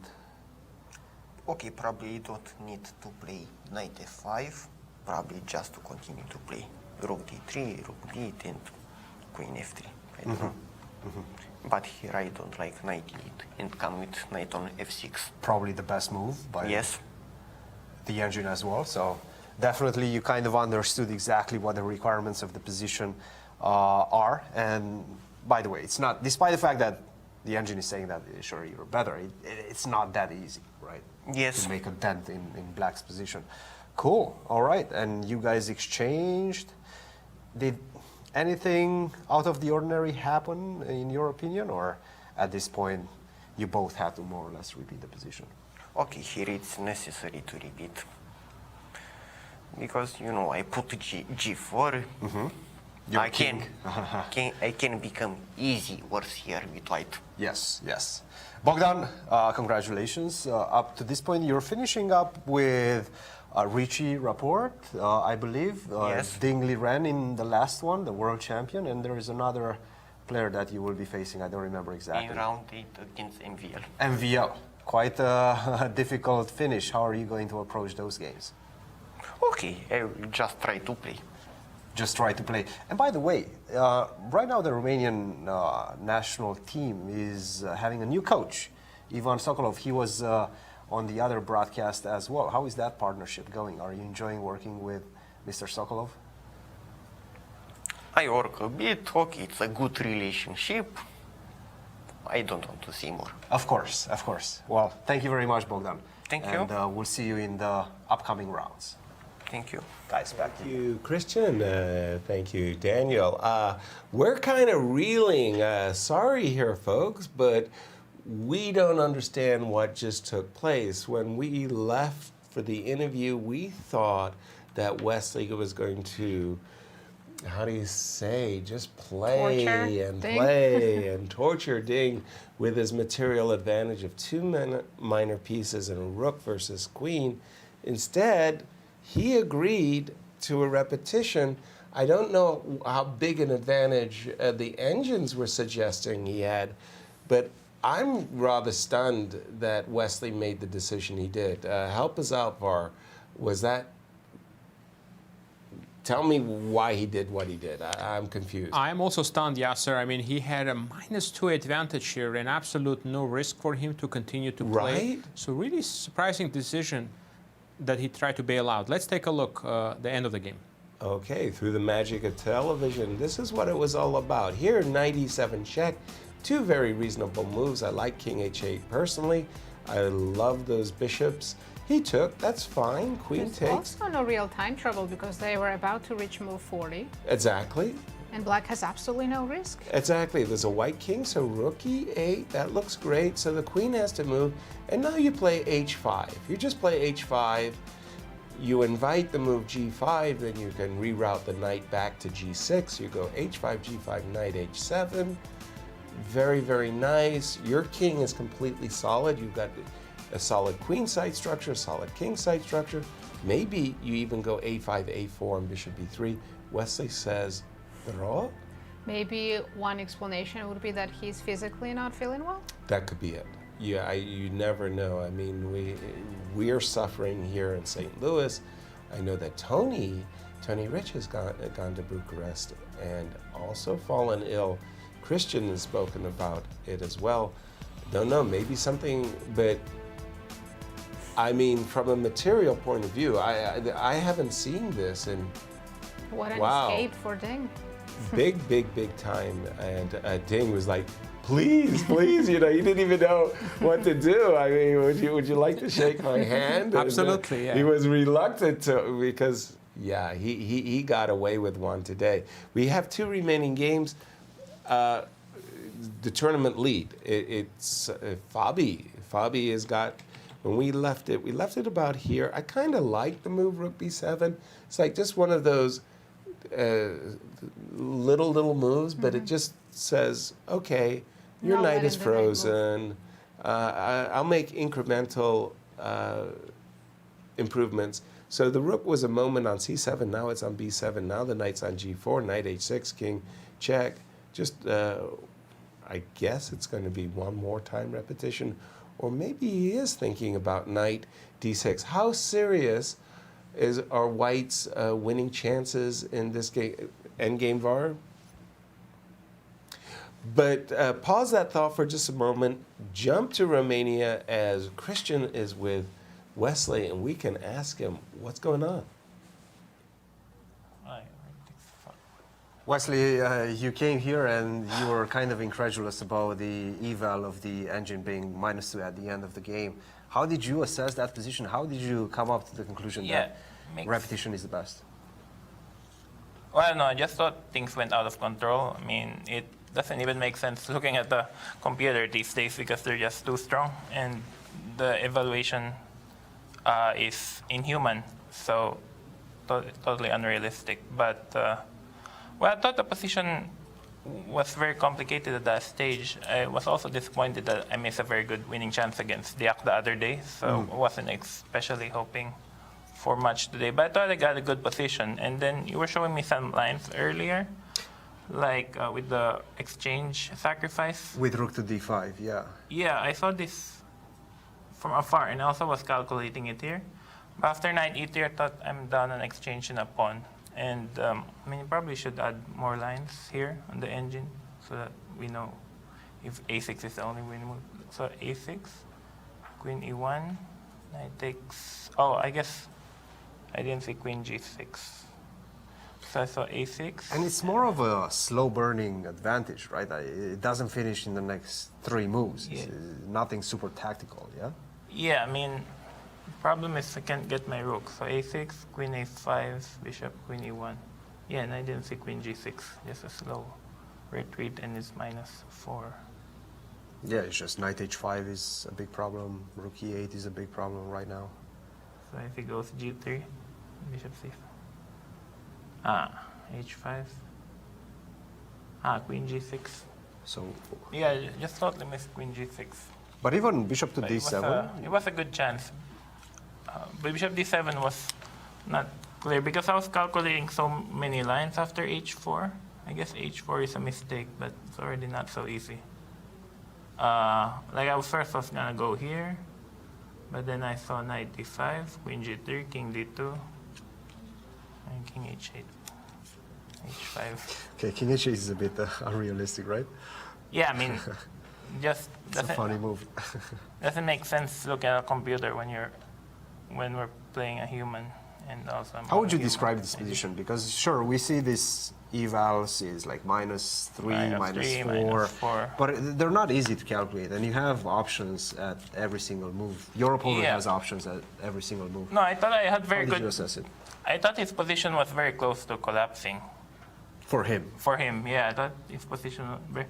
Because I just couldn't find a knockout blow. Like here, I spent 25 minutes thinking queen f4 looks very tempting. So I thought, yeah, I was hoping for queen e3, and then I would give a check. Like I was calculating fun lines like this. Okay, it's just completely winning, of course. But it's easier said when you have engine right in front of you. But so queen f4, knight d5. But yeah, I thought I had a very good chance today. Just didn't find the knockout blow. Like I was calculating knight d4, but knight d4 is not enough for a win because he goes like this, and he just barely hangs on. But in the end, that's the thing. Even this position, you're still better, right? Yeah. Maybe not as easy, but you're still objectively better. Even yeah, but the problem is we have good choices, and you wanna find the one that is just crushing. Yeah. But yeah, of course, I should play this exchange sacrifice. I just didn't see queen g6. But let's go down to the last few moments of the game. I was very surprised when he played rook d1, actually. Yes. Yeah, no idea what's going on. Maybe he missed b6. Yeah, I guess I didn't realize that I'm just I think much queen better b7 here. was, at least according to the engine, not a precise move. Yeah, I think he started shaking his head because after king d1, rook d8, he can play king e1. I guess he missed bishop e7 or bishop b3. But it's not winning for black. But queen b7, also I had little time at this point.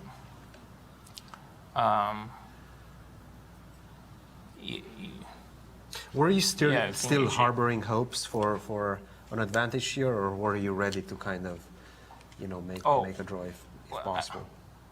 Well, I wasn't 100% sure who was playing for a win. That's the problem. Also, I was getting low on time. I mean, of course, if I had some chance, I would push it. Yeah. But here I was calculating queen b7. Then I couldn't find how to untangle because after knight e8, he's got e5. Yeah, this is not Fine. easy anymore. Yeah, because with my knight on e8.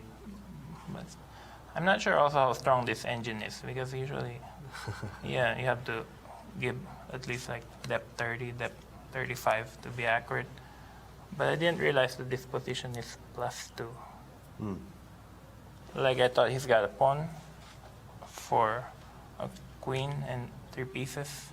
I guess 3 pieces, but yeah. Just like push the pawns, maybe g5, But f4, try to get something on the king side as white, right? It does look a little bit dangerous. For you, if he manages to push your pieces up. Yeah, still have no idea what's going on. See, apparently this is +2. Because the bishop on e6 defends everything. But of course, now that I see the evaluation, it's very stupid for me to repeat. But during the game, I wasn't 100% sure if who's better or how much better I really am. But h6, You mentioned at the beginning that you were a bit disappointed about the result against Bogdan in the previous round. This is sure another misstep, objective misstep. How are you going to deal with that psychological blow? Well, I've been doing this for 8.5 years, so it's just another day in the office for me. I mean, obviously I wanted better. I thought Ding wasn't in good shape in this tournament. Like when he started making all these bad moves in the opening, like Queen D3, Very aggressive. F3. Yeah, I mean E4. He should just try to. I don't know. Like I guess he didn't want to make a draw so early in the game, so that's why I played E4. But only White could run into trouble here.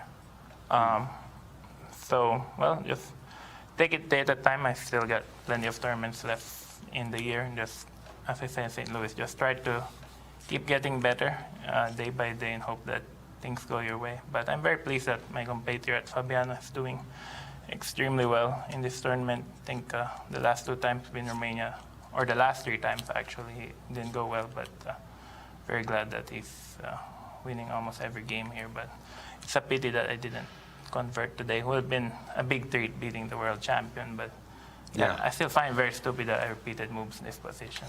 Well, yeah, without the engine.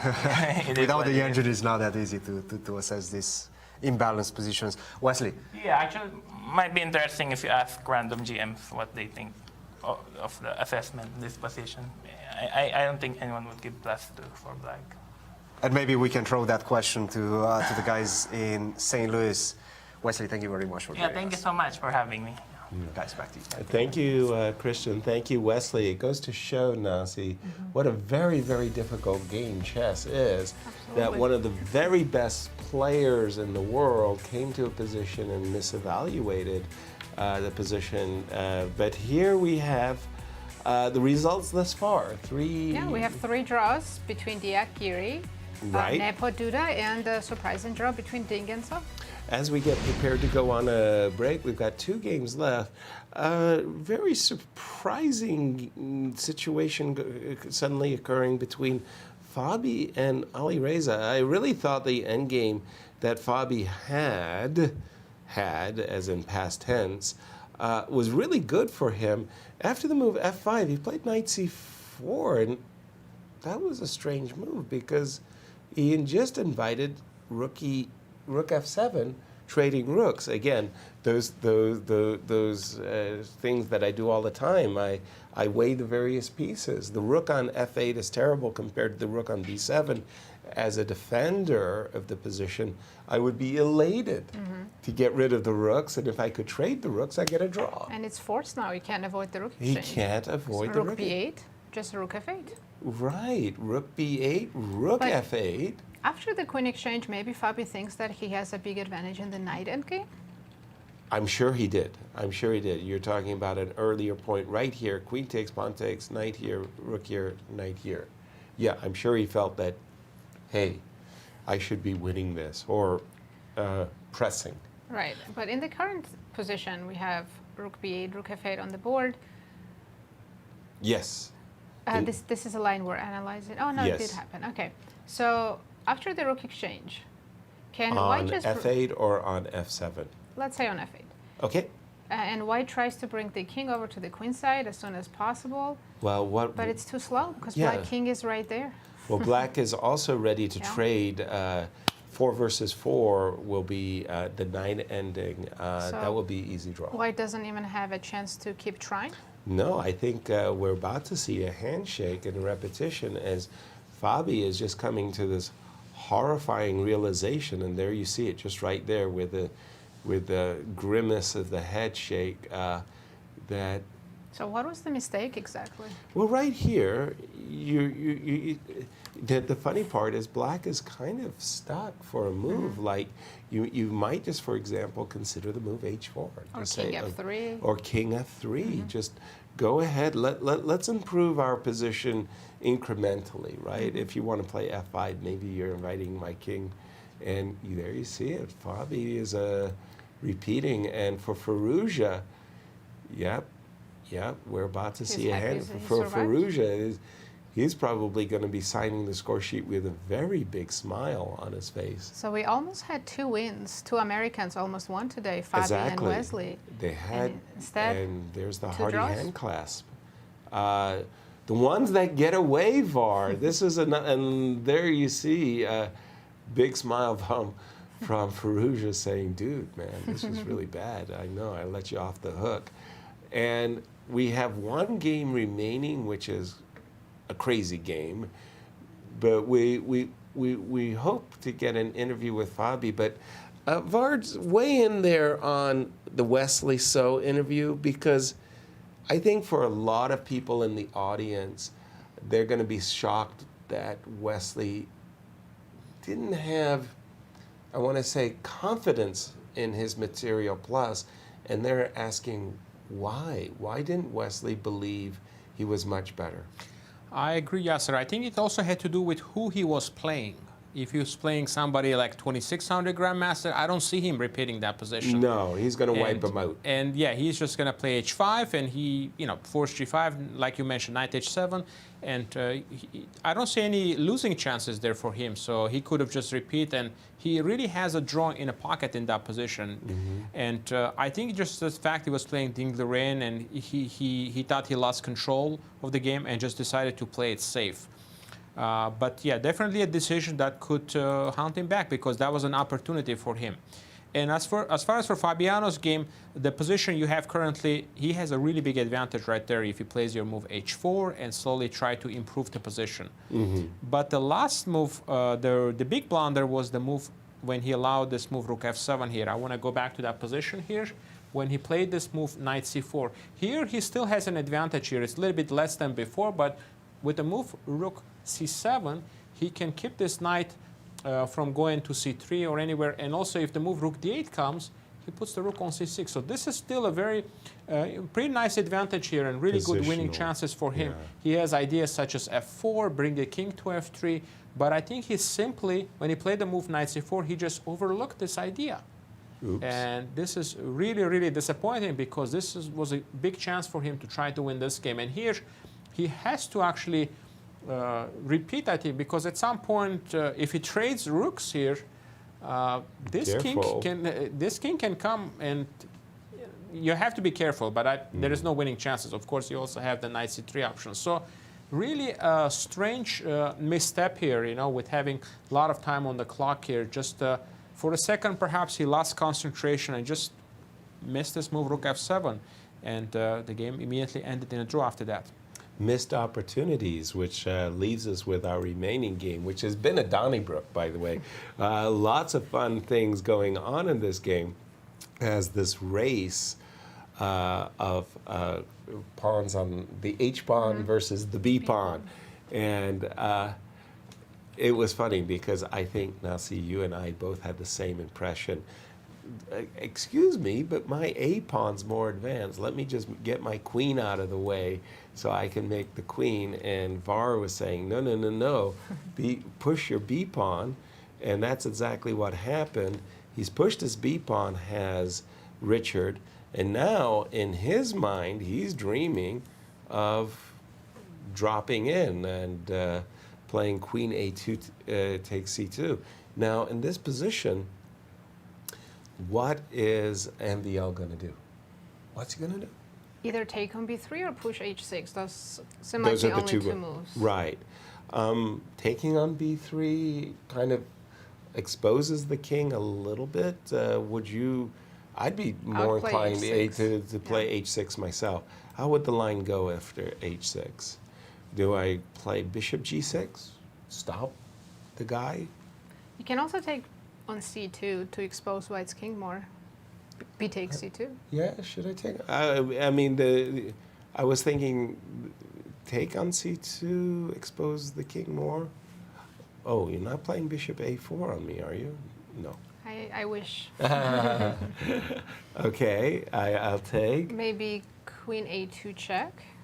Okay, now here I got a problem. If I go here, I got queen b3 check, so I have to drop back with my king to c1, and I don't know, that b3 feels so close. Yeah. To winning, but how? The Hold h on. pawn is really fast. Right, so we'll go back to this position, right? And I like the pawn on b3. What if I just chill?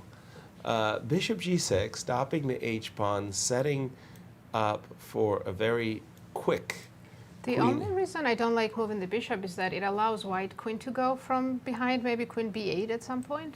Ah, we saw something like Some this ideas before. like that. Right? Okay. Yeah, and queen. Or What? What? instead of queen b8, Yeah. what about h7? I'm throwing the pawn away. Wait a minute. Wait a minute. On bishop Gift me the g6, pawn. yeah. Just a second. Make me happy. And I think I want to play bishop h5. Who invited you to the party? Bishop h5. Look at you. Cuckoo, cuckoo. Wait a minute. I'm going to have to stop you. Bishop g6. So. Oh, you're pinned. You're not stopping me. Oh my goodness. I am pinned. You're absolutely right. Bishop takes g6. Okay. Good morning, St. Louis. That was nice. Oh my goodness.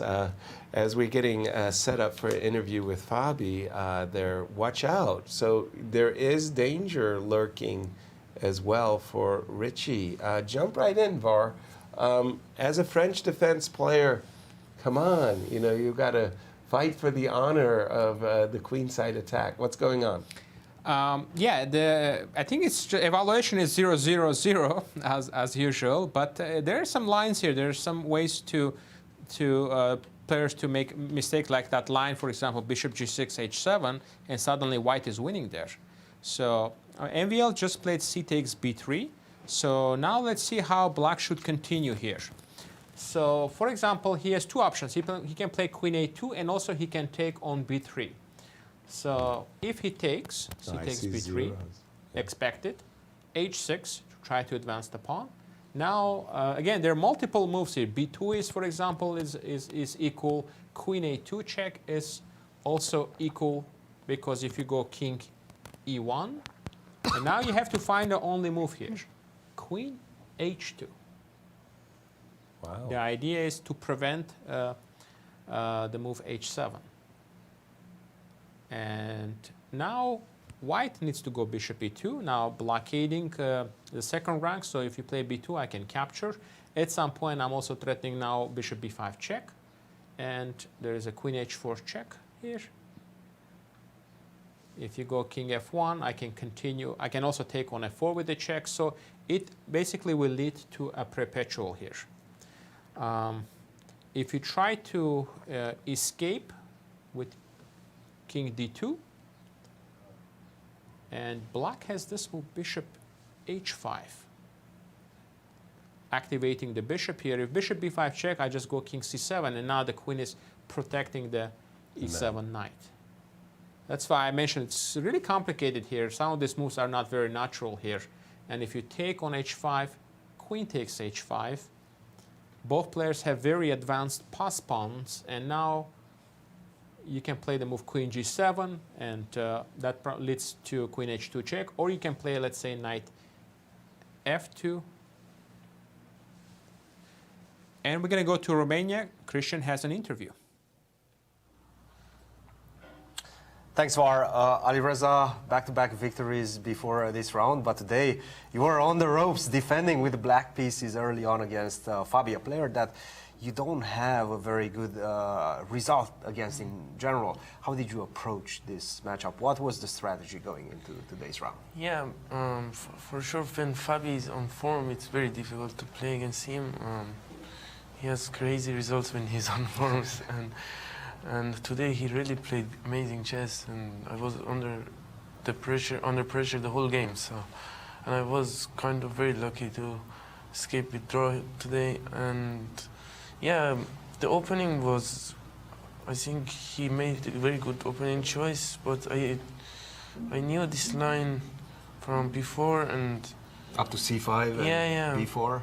Yeah, I think, I don't remember exactly, but I think these are all correct. And this was... It's not an easy position, though, yeah, right? I think there is more correct way probably instead of here, but it should be okay. Yeah, but white has an edge here, so it's not easy. And he put a lot of pressure here. 95 is an interesting move.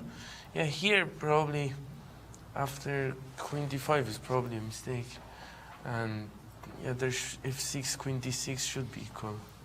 I was a bit too optimistic here, and I played this queen d5, and he played this amazing rook. So what are the risks that you're taking in this position? My knight on a5 is terrible, and it's always out of the game, and my king could be weak with knight g4 always, and pawn on f7 if I move the rook. The whole problem is knight on a5 and pawn on b7, and his pieces are very good, well managed here, and I don't have a good place for my queen, so I had to solve all of this, but it was not possible. And his king is a bit safer yeah. as well, right? Yeah, but I think I could have solved it tactically here. Yeah, rook e8 is a good move. Knight d3. No, you were defending very well at this point. Yeah, here I thought I am probably lost. But really? That's how you yeah, assessed it? Yeah, because it's very inactive, my pieces, but I always have chance, but... Was it also because of the time situation? Yeah, and also time situation, but I thought it's very hopeless, my position.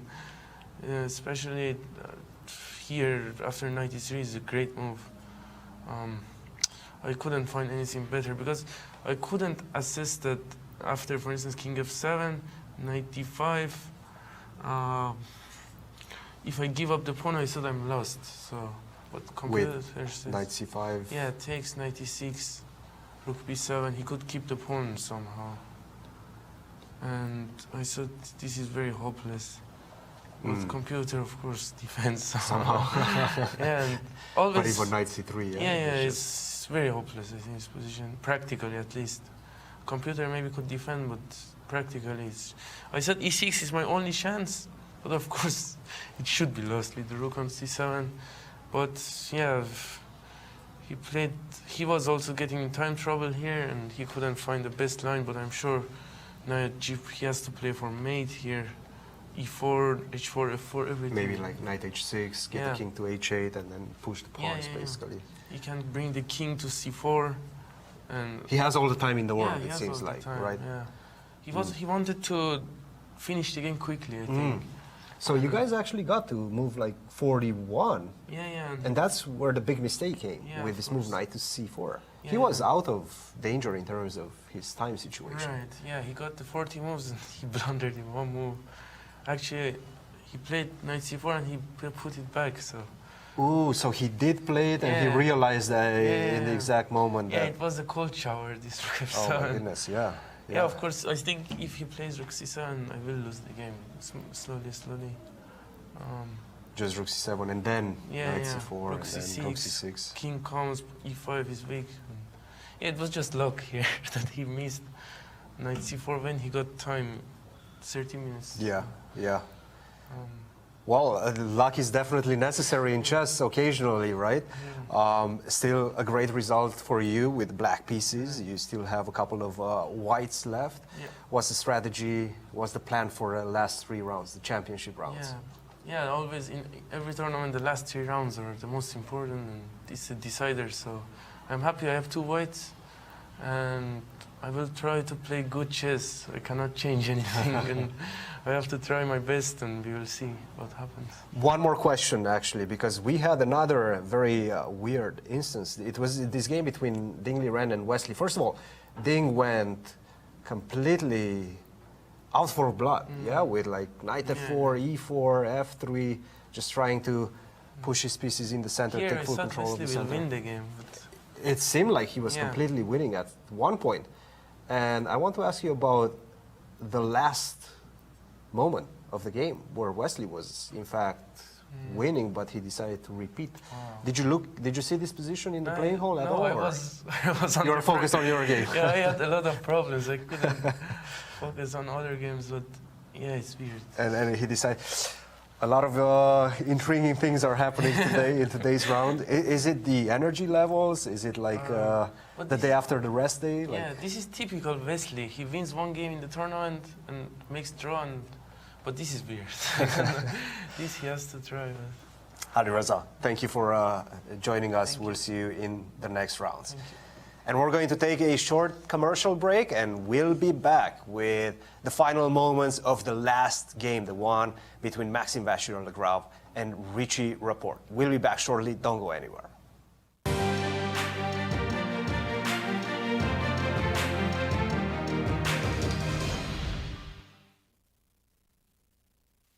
the World Chess Hall of Fame, located in the heart of St. Louis's historic Central West End. Want to know why chess has intrigued people around the world for nearly 1,500 years? Stop by and learn about the impact of chess from our 3 floors showcasing the art, culture, and history of the game. The World Chess Hall of Fame has something for everyone to enjoy. For more information on current exhibits, please visit worldchesshof.org.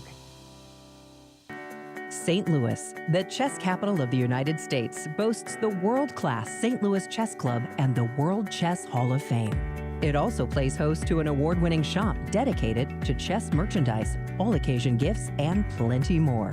At Q Boutique, you can shop both in-store and online for chess merchandise, autographed collectibles, chess campus souvenirs, and much, much more. From quirky greeting cards to luxury chess sets, there is something for everyone at Q Boutique. And all purchases go right to benefiting new exhibitions and programs at the World Chess Hall of Fame, dedicated to exploring chess and its immense impact on art and culture. Located on the first floor of the World Chess Hall of Fame, enjoy a shopping experience like no other and become everyone's favorite gift giver. If you can shop in store, make sure to check out QBoutiqueSTL.com for a wide variety of gifts for everyone to enjoy.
Hello and welcome back to round 6 of Superbet Chess Classic. The game has just ended, the 5th and final game between MVL and Richie Rapport. The players have been making a repetition. They stopped the clock, and this will be the fifth draw out of the 5 games. And I got to tell you, there was a lot of fight in a lot of these games. We expected wins. At least 2. At least 2. We didn't get them, but we sure got a fighting round instead, as it is now officially a draw. Yes. Is this the first time we've had all 5 draws? I think so. Yes. We've usually had 1 game, sometimes 2, sometimes 3, but at least 1 game per round has been decisive. And we really thought that Fabiano was going to be extending his lead because he had such a wonderful endgame position, but literally in 3 moves, he just blew it. And he was so upset with himself, he didn't even go for the interview thereafter. Firouzja was happy to explain how he held the position, but it wasn't easy. Now, Wesley So, on the other hand, he's going to be disappointed because he had the opportunity, in our opinion, of actually playing maybe the game of the year. If he had come up with that exchange sacrifice and looked at it a little bit deeper, as he explained in the post-game press conference there with Cristian, he missed an important move, Queen G6, and if he had stopped and he had reflected on it, it would have been marvelous. Var, an eventful day, but in the end, nobody really landed a punch. Absolutely, yeah. Missed opportunities, Yasser, both for Fabiano and for Wesley.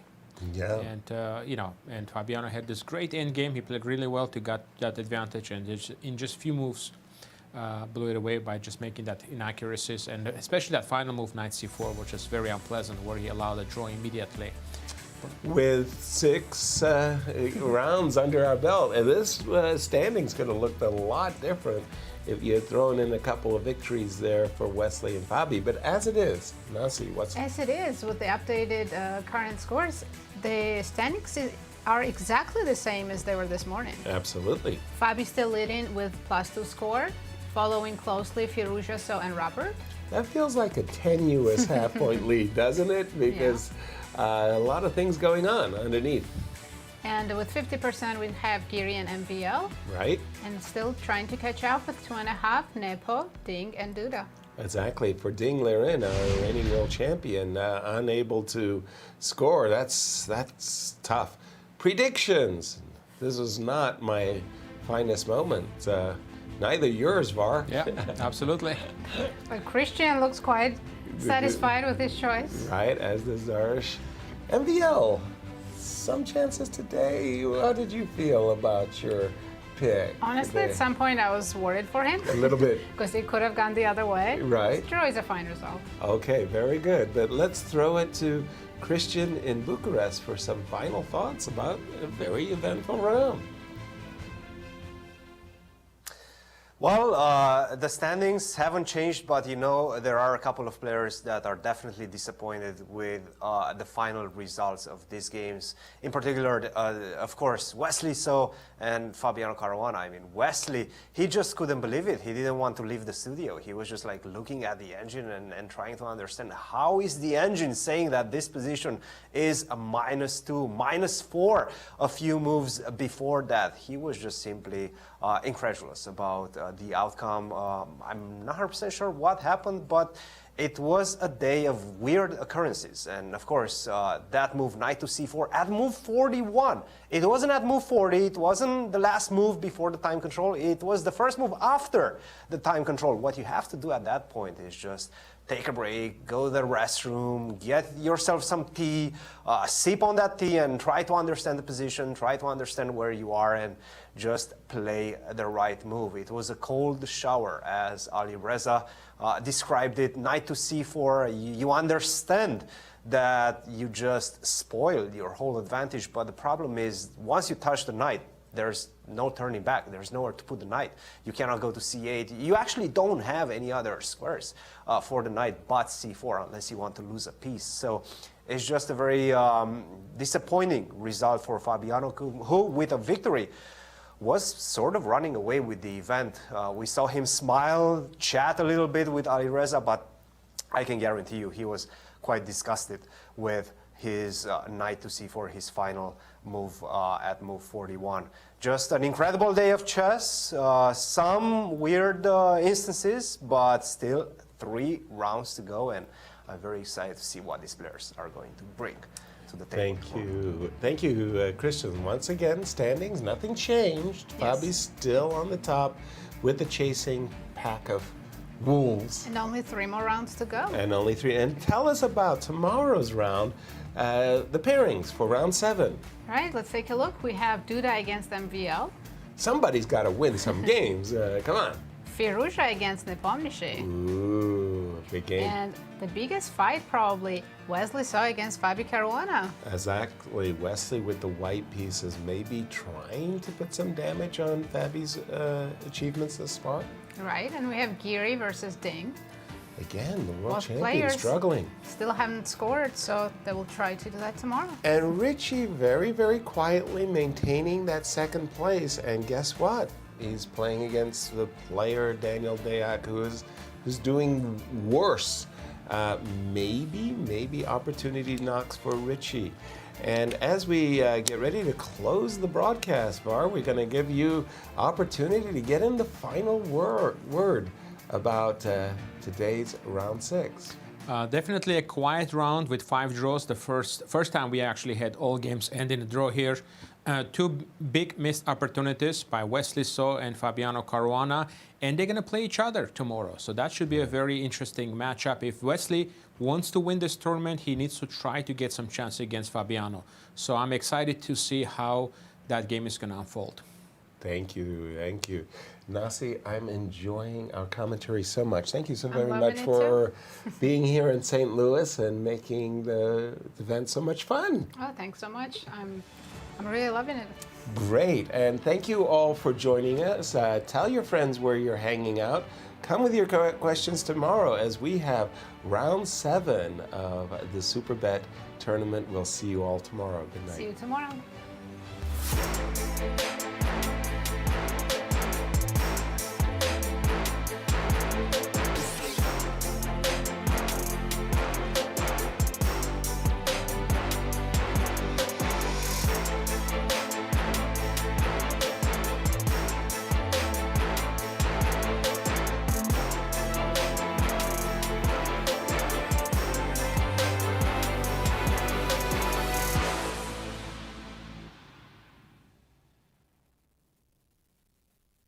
This has been a presentation of the St. Louis Chess Club. Any reproduction or distribution of this content without the express written consent of the St. Louis Chess Club is prohibited.